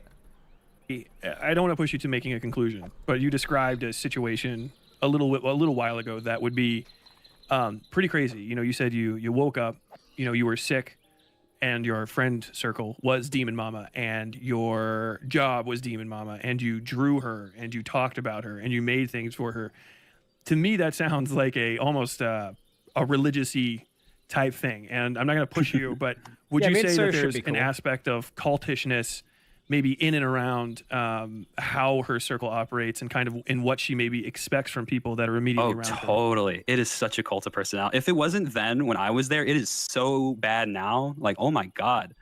I can't even imagine how bad it is now. If I was like that then, with all the people, how we all just talked about Demon Mama and oh, her politics are so good. Oh, it's all Demon Mama, all Demon Mama, all Demon Mama. I can't imagine what her chats are like now. Dude, my fucking community gives me shit. Like, sometimes I'll ban people if they go too far with it, but generally speaking, I feel like I'm fairly, like, lax, because I don't even, like, really scan through my Discord much, so you guys probably joke about me plenty in a way that I'd find a little distasteful, but, like, I don't feel like that's ever allowed in Demon Mama's community. Like, I don't feel like you could ever, like, who knows, like, the wrong hole Zandy meme?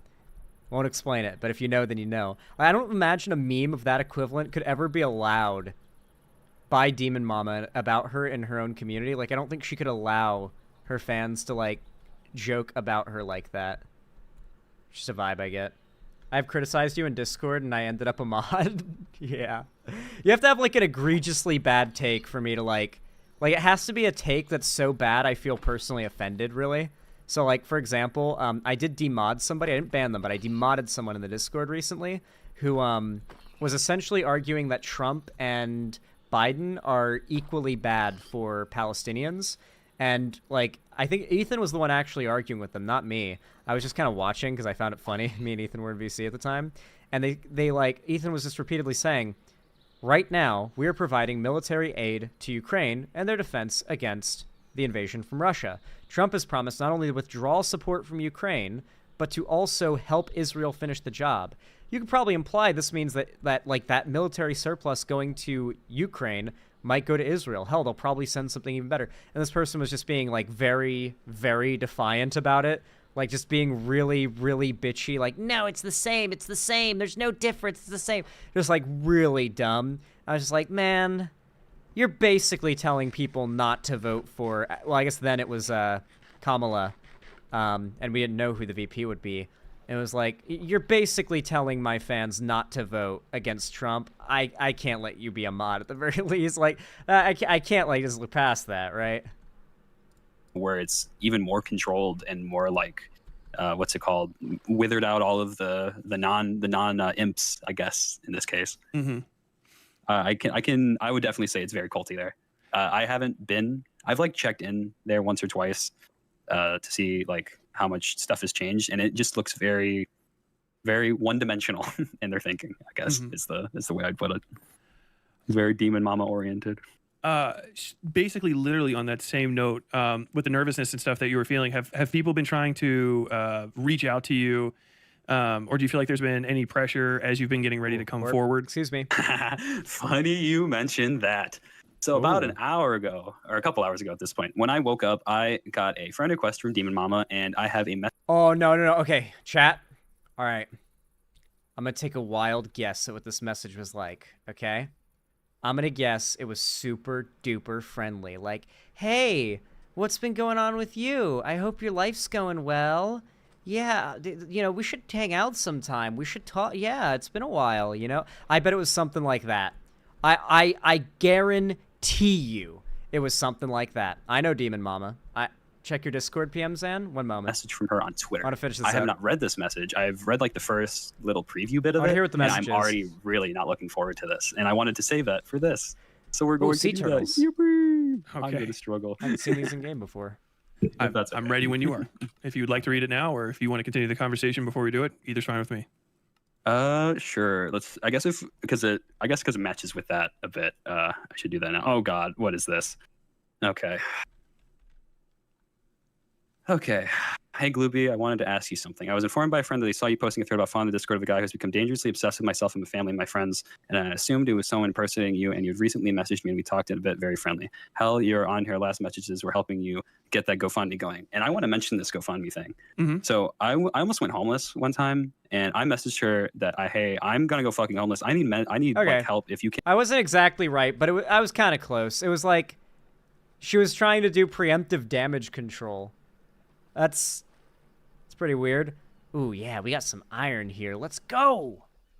I was close. I think I was kind of close. I've gotten that kind of message before. That's all I'll say. Can send this out there in some capacity. She was like, yeah, sure. 4 or 5 days later, I get a retweet from her on it. Nice. That was her grand help, which that upset me for multiple reasons. One, because I've known her for so long. Two, I've seen her like do entire charity streams for other people.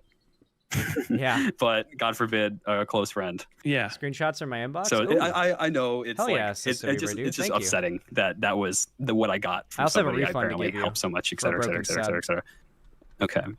So the rest of this. I assumed it was someone impersonating you, and recently messaged me, been friendly, GoFundMe. When I went to message you, you had blocked me on Discord. I figured I would send a message on here. What, if anything, is going on? Westside Tyler is a dangerous person who recently threatened to dox and injure or kill a friend of mine and a former artistic collaborator of yours. I don't know what's going on, but please be careful in engaging with him. I truly hope you're not going to help someone so unhinged and violent to try to hurt my partner and me. That would truly hurt me to my soul. I'm hoping this is simply some kind of misunderstanding, hoping to hear back from you.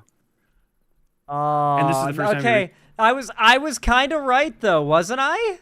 Like, okay, that the essence of that message was pretty close to the whole like, hey, how you doing? Hey, it's been a while. Like, I feel like I was pretty close there.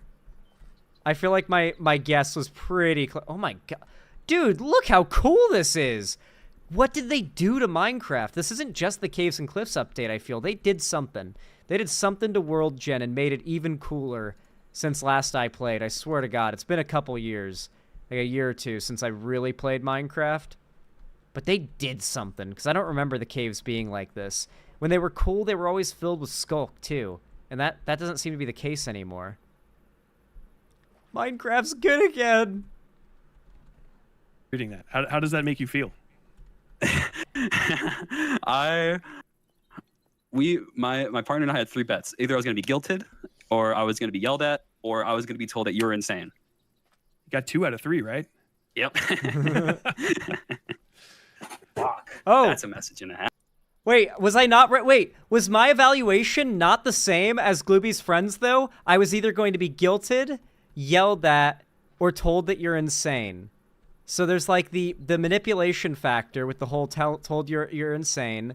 There's because Westside Tyler's not like Westside Tyler's been very reasonable in all this. Like, and I don't have any bias here. Like I feel that I can be such an unbiased praiser of the job that Westside Tyler's done because there's absolutely no reason outside of the fact that, like, I guess I do have a bias against Demon Mama, for me to be as favorable towards Tyler, he has expressed a negative opinion about me in regards to, like, the screenshots and stuff. Like, it's very clear we're not, like, buddies, right? Like, we're not, like, hanging out, like, having beers together. So, I don't know. I feel the fact that he doesn't seem particularly, like, not negative, but, like, not necessarily positive about me either, like, implies that my evaluation should come off as far less biased, despite it being positive, you know? Holy shit. Yeah, I don't believe anything she's saying here. Gayfish is a cry bully. He whines constantly about people and then more iron. Removes them, like, or tries to get them banned on their socials or whatever, and then wonders why actions have repercussions. You don't shit talk people. Don't expect them to reciprocate in any sort of fashion. But Gayfish is unaware of what is it? Social norms? Actions have consequences. Sorry, I'm like, what is it called? My brain is like shitting itself. I'm running circles mentally around myself and struggling to talk. This is a lot. I'm not gonna lie. You relived pushing a decade of history in just about an hour, and some of it was more than most people I know would be comfortable speaking on, much less to a stranger. And I really appreciate it. I don't have much to add on top of that. I was saying this to some people. I was discussing not everything, but the nature of what we were going to be talking about. And my general disposition to this was, I really hoped that you were lying 100% because it was very bad. I would have rather this not be the case. I really would have. And I'm sorry for the things that you went through. I believe that, yeah. No one deserves to go through that at all. And no one deserves to have those. I don't think anybody really wants this to be true. Like, you could say, like, Zan wanted this to be true because it makes Demon Mama look worse than him. You'd say that, but, like, at the end of the day, like, I was friends with Demon Mama. I was friends with, like, all the people who've just over the last, like, in a variety of ways over the last, like, few months, or I guess last, like, half a year, revealed themselves to be, like, not great friends at best, you know?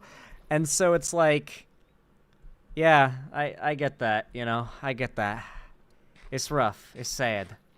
You don't want people, like, no one wanted this to happen, right? Like, no one wanted this to be true, you know? Like, no one wanted there to be some, like, minor who is being exploited while they're going through chronic disease, Lyme disease and COVID, and, like, getting underpaid by a content creator who is simultaneously dropping $4 or $5 grand on, like, a custom tongue split body modification. Like, no one wanted these things to be true. I don't even think I wouldn't say even I wanted these things to be true, like, just in general about Demon Mama, because it's just kind of, well, it's awful on a lot of levels. It also kind of just sours what positive memories I have from that friendship, and I imagine that's a very similar thing for Glooby, because, like, Glooby was friends with Demon Mama and friends with a lot of the folks in that sphere, I'm guessing. And so when you go from having, like, this, you know, friend group of people, then you realize there's, like, a big toxic element to it, and you have to, for your own health, cut yourself off from them. Even if it's like good for you, there's still, like, a lot of sad to that. And then on top of that, reflecting on the negative parts makes you, like, it makes you lose your appreciation of the good parts. You know, kind of like looking back on a relationship, I guess. Like, friendships and like romantic relationships are honestly not that different in a lot of ways. So yeah, kind of what it reminds me of, I guess. As memories that they have to deal with. And I'm personally, like, person to person, I'm very impressed by you for having the courage to come out about this. I do really appreciate it. I'm not going to lie, for a good bit of this, even when, like, my girlfriend was telling me that she was, like, proud of me for this. I have a hard time understanding We're watching when things apply Westside Tyler to me interviewing with these kind of things, like, when it's, like, fucked up shit. This is not my first rodeo thumbnail in artist. Sexual abuse. So just I took it in stride, I guess, and just tried to not let it wear me down like other shit would. But eventually, I guess just seeing Fawn do that or talk like that, and knowing how oblivious I was and how badly I was just trying to be their friend because I just wanted friends. I think I've met Fawn twice. There was the last time I saw Fawn, the second time and last time I saw, okay, we made it. The second and last time I saw Fawn was last Halloween. I had gone with DM and Co to a farm. There's just like, it's just like a random like nice little farm, and apparently they host an event, and a lot of farms like all around, including here, do this, where they do like a corn maze and fucking like pumpkin picking, and it was a nice little thing. And that was the time where I probably like would have spent the most time around Fawn, and I shit you not, I don't think we exchanged a word. I think I might have said hello, because I'm not very shy or socially awkward. At least I don't think I am. And so like when I meet a new person, I'm just like, hey, what's up? Nice to meet you. You know, so like I might have said something along those lines, but I don't think she said much to me at all besides like I think she waved. Yeah, I need water buckets to help me. I keep falling. My traveling without water buckets privileges need to be taken away. I'm gonna get myself killed. Shit, there we go. Sleep. Yeah. Like, I never really spoke to her much, but she seemed chill. It's always so jarring when you find out someone that you interacted with briefly has some, like, weird shit going on. 'Cause it's like, huh. Like, I didn't know them all that well, but they seemed pretty chill. I guess you never know, right? Like, it's almost freakier than, like, being friends with someone who turns out to be awful than, like, just having hung out with a stranger who turns out to be, like, weird or awful or something, you know? It's like that effect of, like, any person walking down the street past you could be a serial killer. It kind of reminds me of that. It really upsets me and makes me feel really sick, I guess, as well, to my stomach, knowing that I was not only that I was used in that way, but coming back to Demon Mama messaging me now and saying this stuff, it feels so much like she's trying to save her ass. And save her partner's ass. Do you think it's telling or strange at all that she doesn't bring up what you guys both know passed between you and wants to sort of have the conversation, even at this point, as a victim on her own end? It is a bit strange, to say the least. I really don't like the fact that after all of this and how vocal she's been for victims of every kind of abuse, that the person that she talks. Not gonna lie, after having long COVID, you never hold burps in ever again, because like letting a burp out that wants to come out could be the difference between like having a great day where you feel great for the rest of the day and like, well, that gas I should have burped it out, because now I can feel my bloated ass stomach feeling not more and more nauseous, and I'm gonna throw up soon. That is like the experience of COVID. You better burp when you feel like you need to, or you're going to have to do a lot worse than burping later. So if you ever wonder why I never hold in my burps anymore, same reason why Glooby probably didn't. You let those fuckers out when they want to come out. Any pressure relieved off that stomach is a W. All right, here, let me make some snow. Top out of here. I'd be curious if Glooby sees me talking about like the medical end is like, holy shit. Yeah, he knows. But yeah, it does suck that much. No, he's right. That is how much it sucks. It's probably worse, but yeah.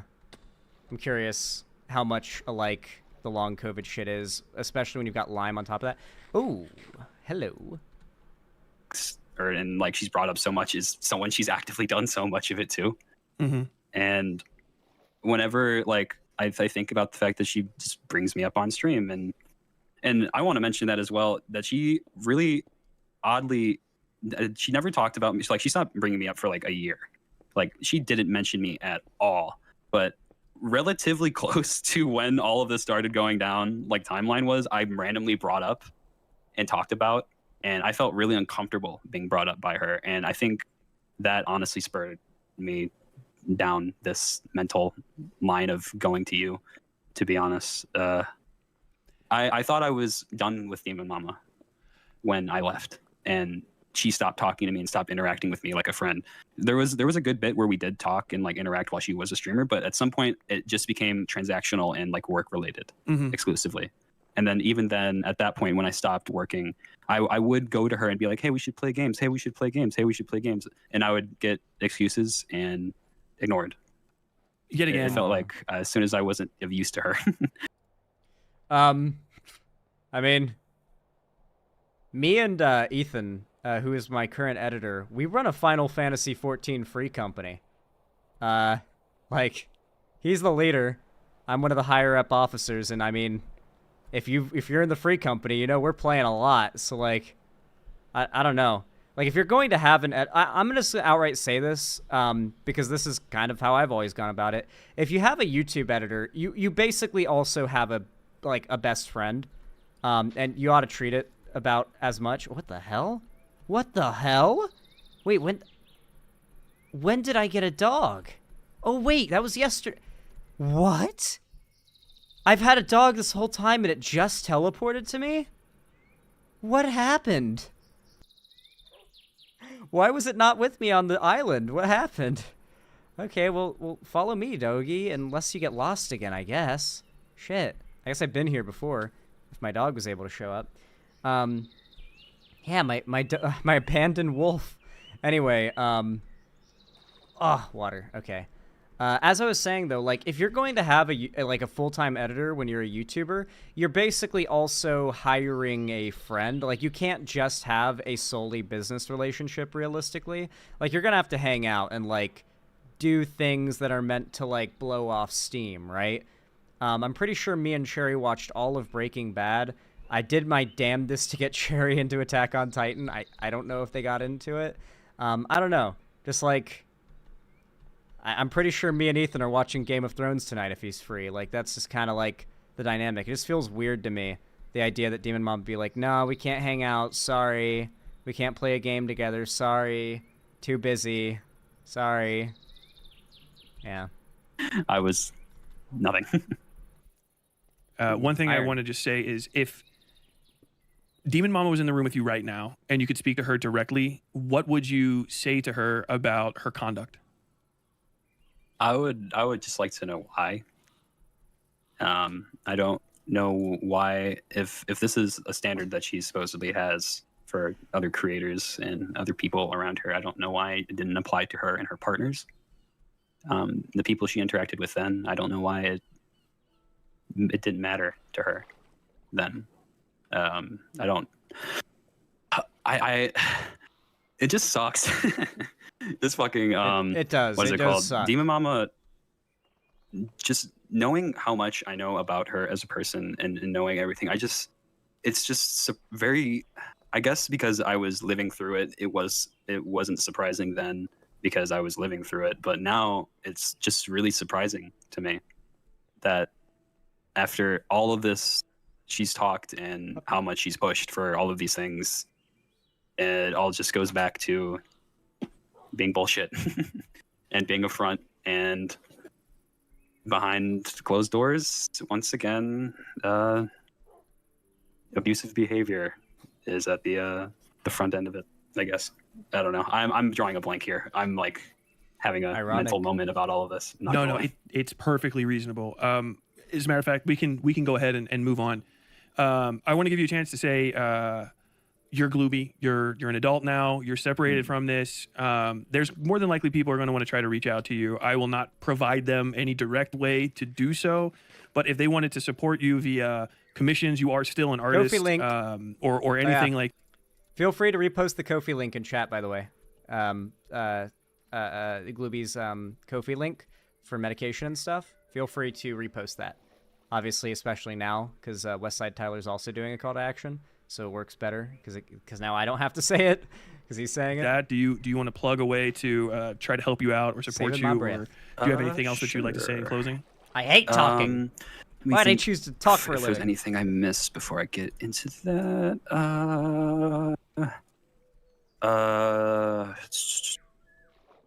gone over that, went over that. Okay, I think I went over everything I wanted to. You can support me on Ko-fi. I think I have it somewhere. I can look it up. But I have a Links in Ko-fi chat, if everyone. you want to support me. I don't expect or really want website chat support. I'll post it if in possible. I don't. That's not what I'm. What is it? Here, I'll repost it because our YouTube chat's not as we don't have as many people that are like all in right now in YouTube chat, so I'm gonna repost it over there just for anybody who doesn't want to have to hop to the website to get the link. Mentally and all that, doing that for, but that's an option if you want to commission me. I do animation and 2D art. I mostly do Commission 2D animation Glooby. though, as my main artistic ability. I will also say this about doing the animated stuff for Demon Mama. I got underpaid for that, and I had to argue with her to get better payment. For that, and Animated? that's what spurred on the whole. Dude, animated. Less than $1,000 for an animation?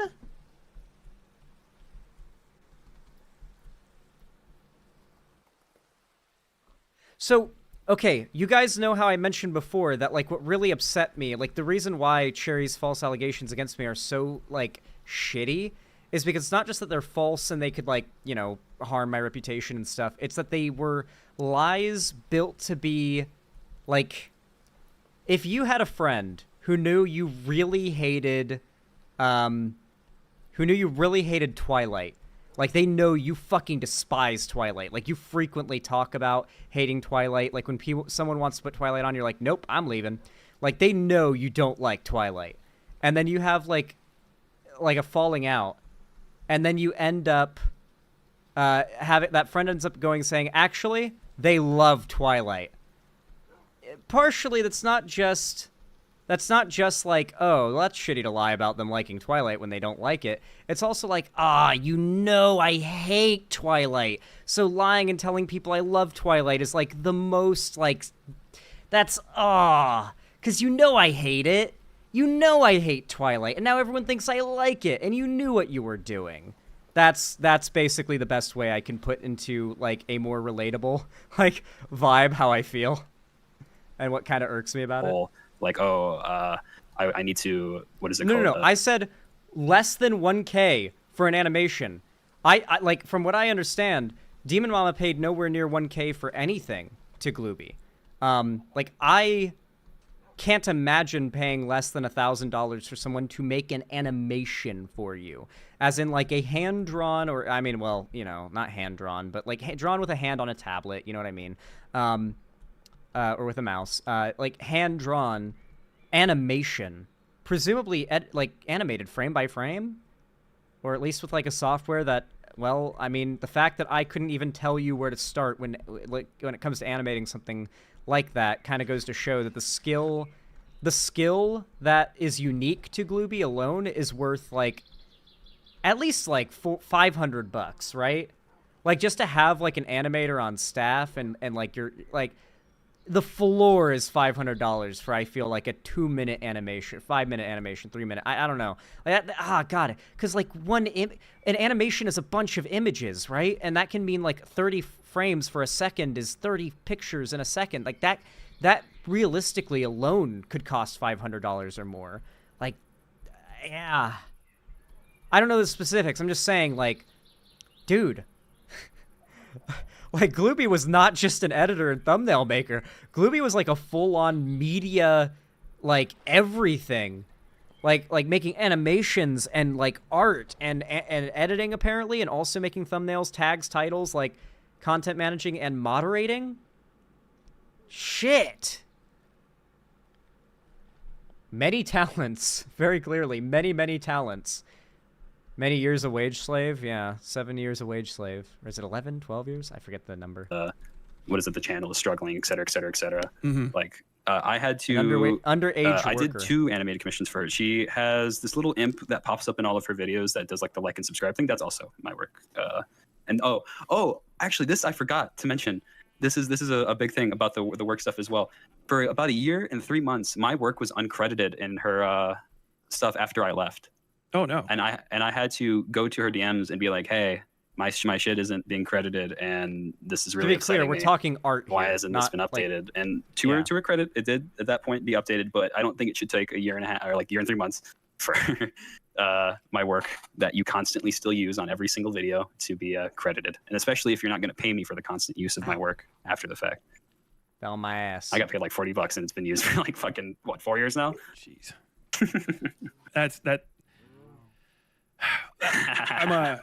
If you've watched my streams, I'm very pro workers' rights. I've been burned. You know what I mean? Yeah. And I get it. The frustration is miserable. Thankfully, I've only been ever screwed over by people I didn't like already, so there wasn't an extra bit of sting there. But I too am a little bit brain twisted. I kind of. And I'm stunned by this. You seem like a very resilient person. I can only wish you the best going forward from this. That's insanely low for any art or animation. I'm going to end the call, or not the call, the recording, and then if you want to add anything after that, you can. But if you want to say your piece, and I'll end the recording, we can cut it there and then say our goodbyes. Sure thing. Honestly, at this point, if there's anybody else in DM Cord that has had something similar, please say something about it, because I doubt I'm alone. At this point, I'm the only person that this has happened to, or something similar. If that is the case, please do come forward. I hope if my thing does anything and means anything, it allows other people to talk about their stuff. And for Demon Mama, you need help, and Fawn really needs help. It just sucks because I know there is a good person maybe in there. There was a little bit, but for that kind of shit, it's fucky. I don't want them to like get destroyed and dogpiled and fucking annihilated, because I know they're people, and I even after all of it, I still care about what happens to them. I still care about them. Their safety and well-being is very important to me. So if anything, I want it to be not overtly vicious overall towards them. It's not worth it. It's not going to bring me anything. It's not going to make me happy. It's not going to make me feel better. It's just going to stress me out and make me feel worse about the entire situation. So that being said, those fuckers need help really bad, because that's fucked. I wouldn't wish that on my worst enemy. And yeah, I got nothing else on that front. Fair enough. Okay, thank you very much for your time. Thank you. It was a pleasure, and I really appreciate you coming out and like letting me talk about all this and giving me a space to air it all out as well. No, absolutely. I hope the recording is perfect. I've been freaking out because this is like one of the best conversations I've ever had with somebody. Cammy Whammy. It's very conservative, ironically. Very much appreciated.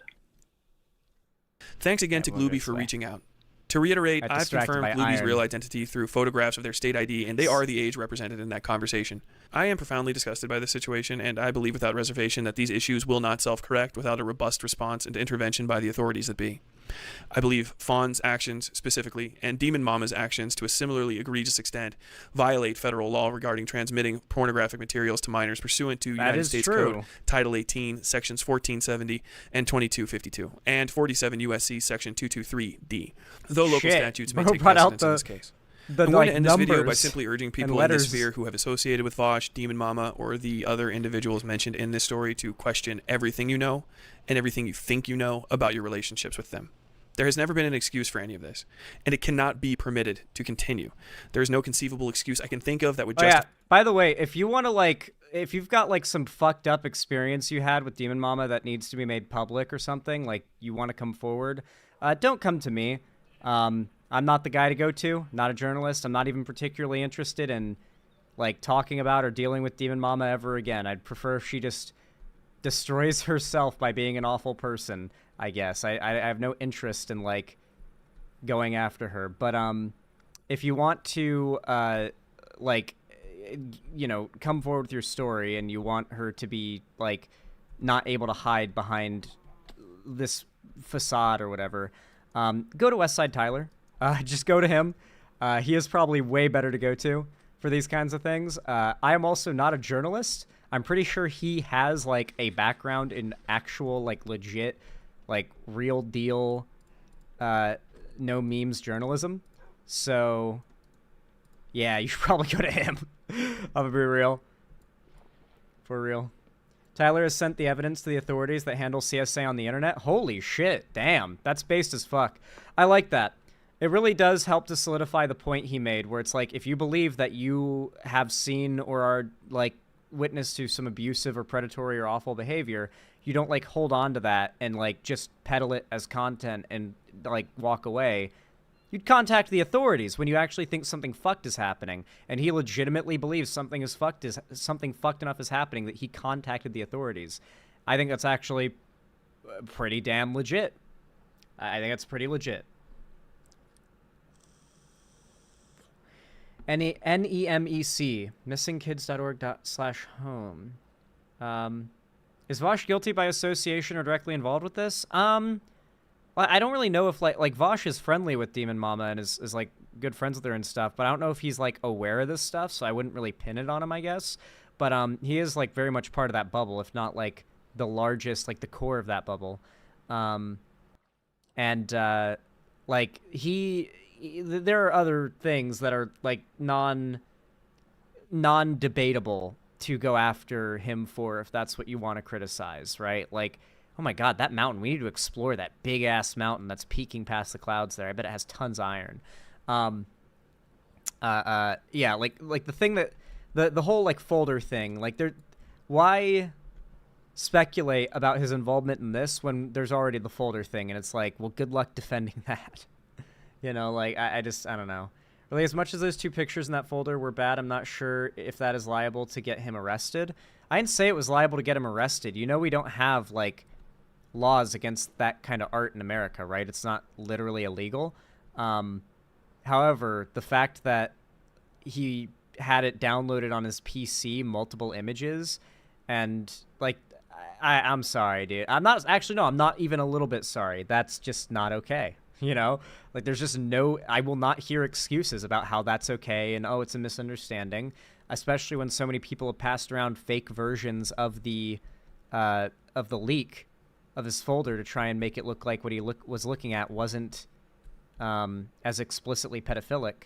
But, like, dude, stop it. Like legitimately, I'm not going to let up on this. Stop it. You know, that's not something to be defended. I'm not going to let that shit happen in my community. You can call me salty or, like, whatever, but, dude, no, don't defend that. These behaviors or people covering for them.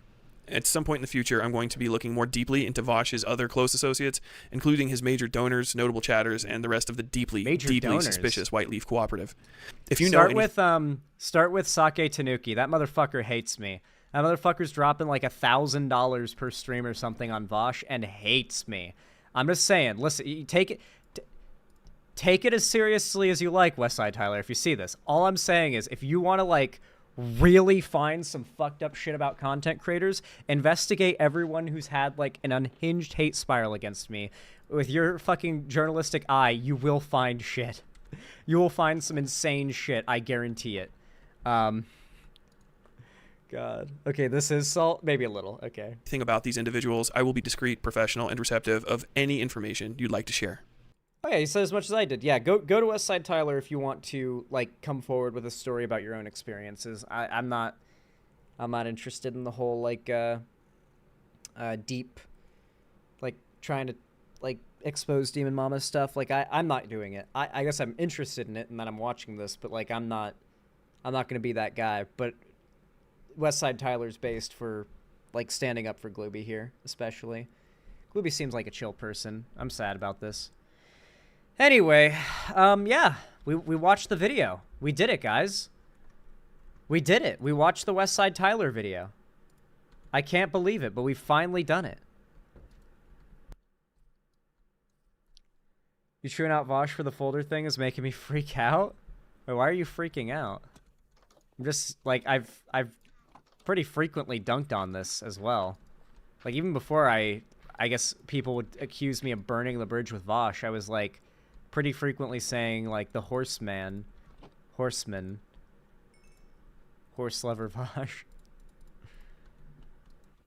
Alright, to be fair, I guess that makes it make a little more sense why he, like, immediately burned the bridge when I criticized him, if he knew about that. He might have known about that, to be fair. He might have been aware. Oh, wait, I almost went through, like, resume the video. I'm so used to, it's like muscle memory to resume the video now. What the fuck? Oh my gosh. Holy crap. Oh, let me sleepy. Gotta make the nighttime go away. Some Nazis called me a pedo? What the fuck? Where? In my chat? I'll nuke they asses. Whew. Cammy Whammy, thank you so fucking much for the $40 donation. Holy hell, thank you. I just noticed that. Thank you so freaking much. Said, for just being a normal person I don't feel suspicious of. Aw, thank you for the $40. To be fair, though, you should probably just be suspicious of every content creator. You know, like, have charitability where it's due. I don't even know where the correct line is. I feel like it's such a case-by-case basis thing, but, like, I mean, you know, don't ever feel like you can 100% trust any content creator, and you'll never be disappointed, right? There are content creators that even lately I thought would never have something come out about them. Mr. Beast, for example. Like, I wasn't like a huge Mr. Beast fan, but I used to say, like, nah, dude, if there was some shady shit happening with Mr. Beast, he has so many employees and stuff, it would have come out by now. There's so much to gain from taking him down. There's no way it wouldn't have come out by now. And then it did. And then it just straight up absolutely fucking did. After years and years and years of being covered up, it came out. And so even I have situations where it's like, man, I would have bet so much this guy had no skeletons in his closet, or at least nothing serious, and no. Turns out, yeah, he did.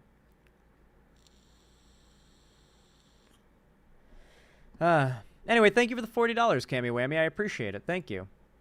Because I did not completely forsake Vosh, and I bought his excuse. I mean, like, I definitely was a little more charitable to him for a while. Like, I didn't just, like, go after him saying he's a pedo for it. I was like, maybe he could have just, like, mass downloaded a bunch of hentai off of a website, and, like, that was just in the feed, and he didn't sort through it because it wasn't his unsorted folder. But then, like, really? Like, is there really any realistic scenario where somebody ends up with that material on their hard drive and it was an accident? Like, really? It was an accident. I deleted the virus. It was a virus. It was a computer virus. Like, I don't know, man. Like, there's just, I don't know, man. I feel like it's just wishful thinking to think it wasn't something more. To be clear, it was his work computer. I mean, I've been to his house. It's his computer, not his work computer. That is his work and game and vibe computer. Like, that's the one he has. I don't recall him having two.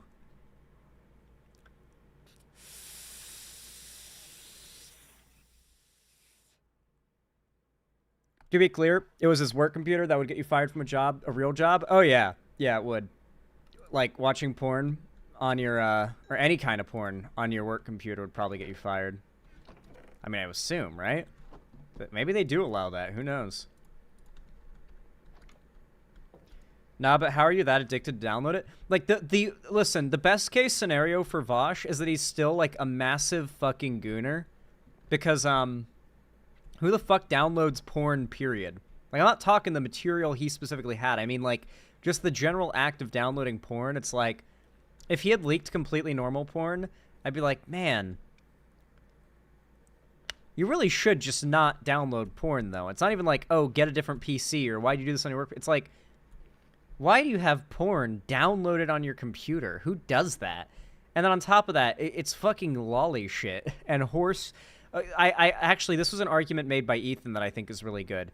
Even though one of the horse images was like a hyper-realistic AI generation of a horse and technically not real, realistic AI depictions were trained off of real pictures. It could be trained off of anything, really. Like, any AI porn, technically, could be trained off of anything, and you don't know what it's from. It could be revenge porn, child exploitation, anything. So any consumption of AI-generated pornography, I would argue, is immoral, because you have no fucking clue or verification the morality, like the moral whatever of how it was procured and trained. And that was a really good argument that that Ethan actually made. I'm stealing that from him.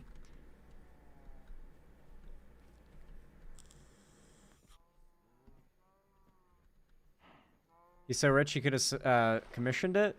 I wouldn't even go as far as to say Vosh is rich necessarily. He's definitely, like, I would argue wealthy and well off, but I mean, so according to him, he's not even a millionaire, which actually surprises me. I mean, like, granted, he's not, like, a super enormous YouTuber, but, like, I don't know. I feel like he'd had to have, like, been able to save $1 million. But he said that on stream once, that he's not a millionaire. Like, he doesn't have $1 million even, so... Granted, he could be, like, a 900,000-aire or something, but, like, I don't know. Plus, if he commissioned that art, it would be probably even more explicitly, like, undeniable. I fucking hate AI porn so much, not just because of that, but also because it's fucking all over the place. I haven't really seen, I mean, it's all over Twitter and stuff, but I haven't really seen it, like, broadly, I guess. I mean, maybe, is it, like, flooding Pornhub and stuff? I commission a lot of art, and I probably make less than him. Well, yeah, for sure. Yeah, for sure, you definitely make less than him, but, yeah. I definitely make less than him. Zan, I'm into blank shit, and I've downloaded porn related to that, but wait, what am I gonna see when I click this? Oh, Force Femme. Okay, well, that's not egregious. You are a gooner, though. And you should feel bad for, being a gooner.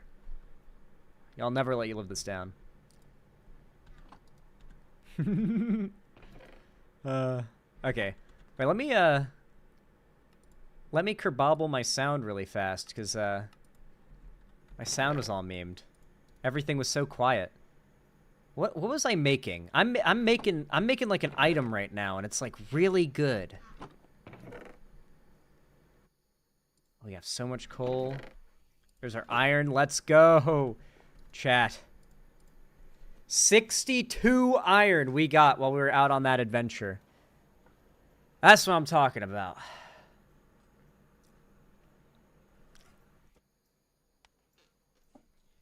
Gonna make a sandwich? I was gonna make something. Maybe it was iron tools. Maybe it was just as simple as iron tools.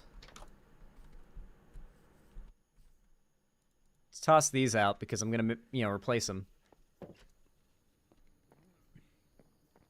Oh yeah, AI hentai is everywhere on Facebook, apparently.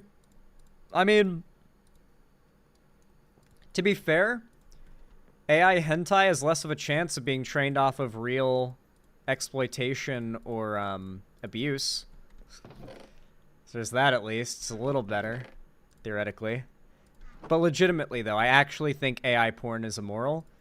Like, you just cannot morally consume AI pornography. Like, the way that it is made, specifically, and the way that the, software is trained, it could so easily lead to you inadvertently consuming something really bad. Simply the fact you don't know if you are... Oh yeah, a hoe. I was going to make a hoe. I knew it was some tool, and I was like, what tool was I going to make? I need a hoe.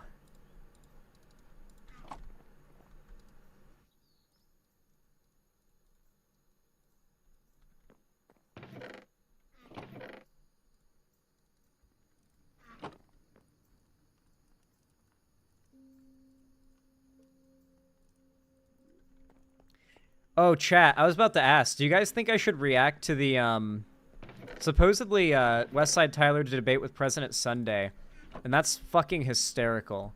I refuse to give the guy attention because he's one of those creators that relies very heavily on, like, starting shit with a larger content creator, getting a response, and then, like, trying to, like, sip and sup as much attention and whatnot and clout off of that as possible.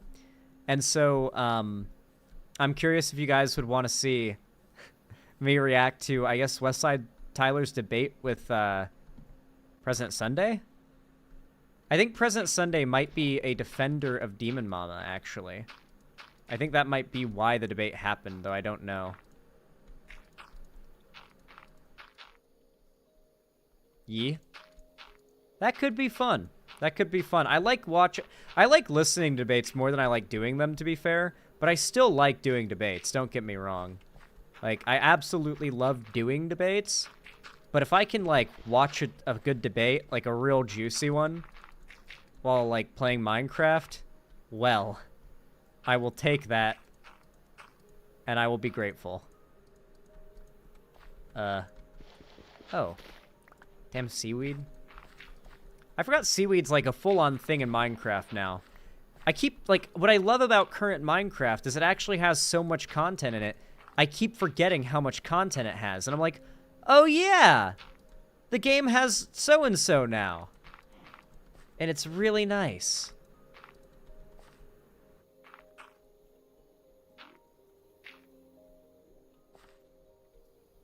For those that don't know what I'm doing right now, we're making a basic farm because might as well get started early. The ocean is like so great for farming because we can just get dirt and slowly build out our like ridiculous farm. And this farm will be ridiculous. The only debate I've seen you do is with that one random guy at the beginning of stream, and you killed it. That was like, I wouldn't even count that, to be honest, because that was like a nothing debate. Like that was me like at level 60 in World of Warcraft going back to like kill level 1 mobs in one shot for fun, okay? Like that wasn't a debate. That was a slaughter. I brought that person in and accepted their challenge knowing I was going to bring them on and bully the shit out of them for being an awful person, and then I did. Like, there was no debate there. That wasn't a real debate. Zan, I think you can till soil up to 4 blocks away. I know. But eventually this is going to expand pretty far, and I need to be able to, like... I need to make sure everything's nice and hydrated. Trust in the process, guys.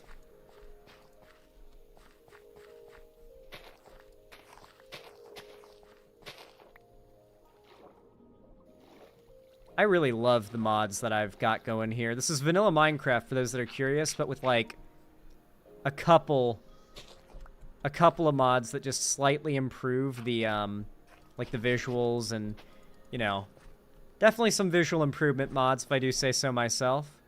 Definitely a few. All right. Time to plant some papabos. We're gonna need to like farm a ton of food because I guess we could not. You know what, chat? Let me show you something. Did you guys know you could do this in Minecraft? Let me show you why living on a mushroom island is actually kind of overpowered. I'm not planting those crops for me, by the way. That's not food. That's emeralds. Those crops are getting turned into emeralds as soon as we can engage in our little, you know. Let's just say Minecraft has a meta not too dissimilar from the transatlantic slave trade. That's not even a joke. Ooh, we got wheat. Good. Have I gotten any carrots or anything yet? Ooh, beet seeds. No carrots? Really? I'm sure we'll find some carrots in a shipwreck, honestly. That's fine. I think I'm going to wrap up stream in just a few minutes, by the way. I feel like I've had a pretty good amount of Minecraft done today. We made some decent progress, nothing crazy. Most of it, I think the biggest bit of progress we got was how much iron we now have. And then on top of that, we dug a decent ways down in our mine with our little... Ooh, I thought I trampled that. In our little mine. So we're doing pretty well. Real quick, I want to show you guys why Mushroom Islands are the best.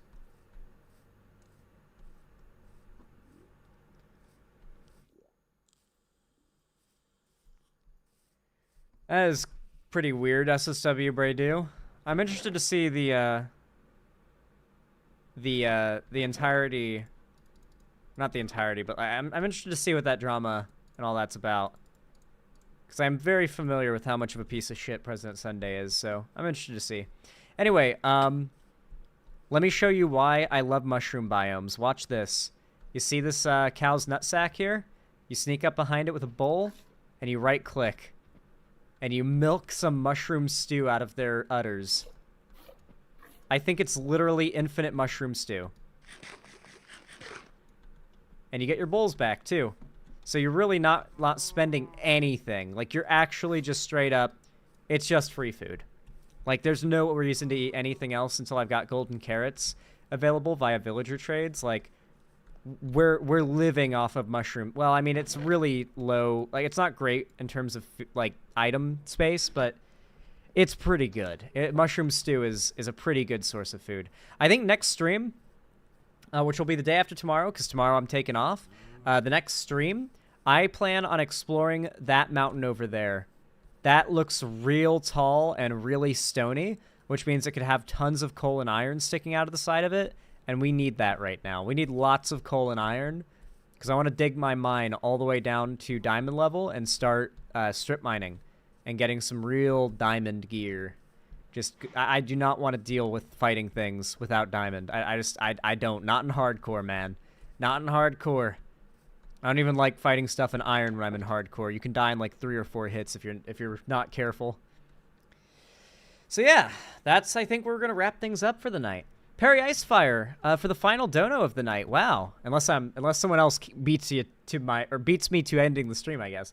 Perry Icefire, thank you so much for the $15. I really appreciate that. That is extremely kind of you. Thank you. Said, sorry all that drama happened. I live under a rock and just now trying to get more involved with the community. Hope you and everyone involved is doing okay. Yeah, it's pretty all right, honestly. Things are going pretty damn well. I'm pretty glad to see that that you're, just getting more into the community, though, Perry Icefire. Thank you for the dono. It means a lot. Thank you, thank you. All right, everyone. With that, I can't think of a better way for us to wrap up our stream for the day. It has been absolutely phenomenally fun for me. I've had a great time. Obviously, we covered some pretty heavy subject matter, but overall, I'd say it was a great stream. So thank you to everybody who came out. Thank you for your support. Obviously, I won't be live tomorrow, but triple upload should be consistently all good. My mom does have a procedure in the next few days. It might fuck with my normal stream schedule a little bit. Gonna try to make it not, but, it probably will. But I'm really gonna try to make it not. So yeah.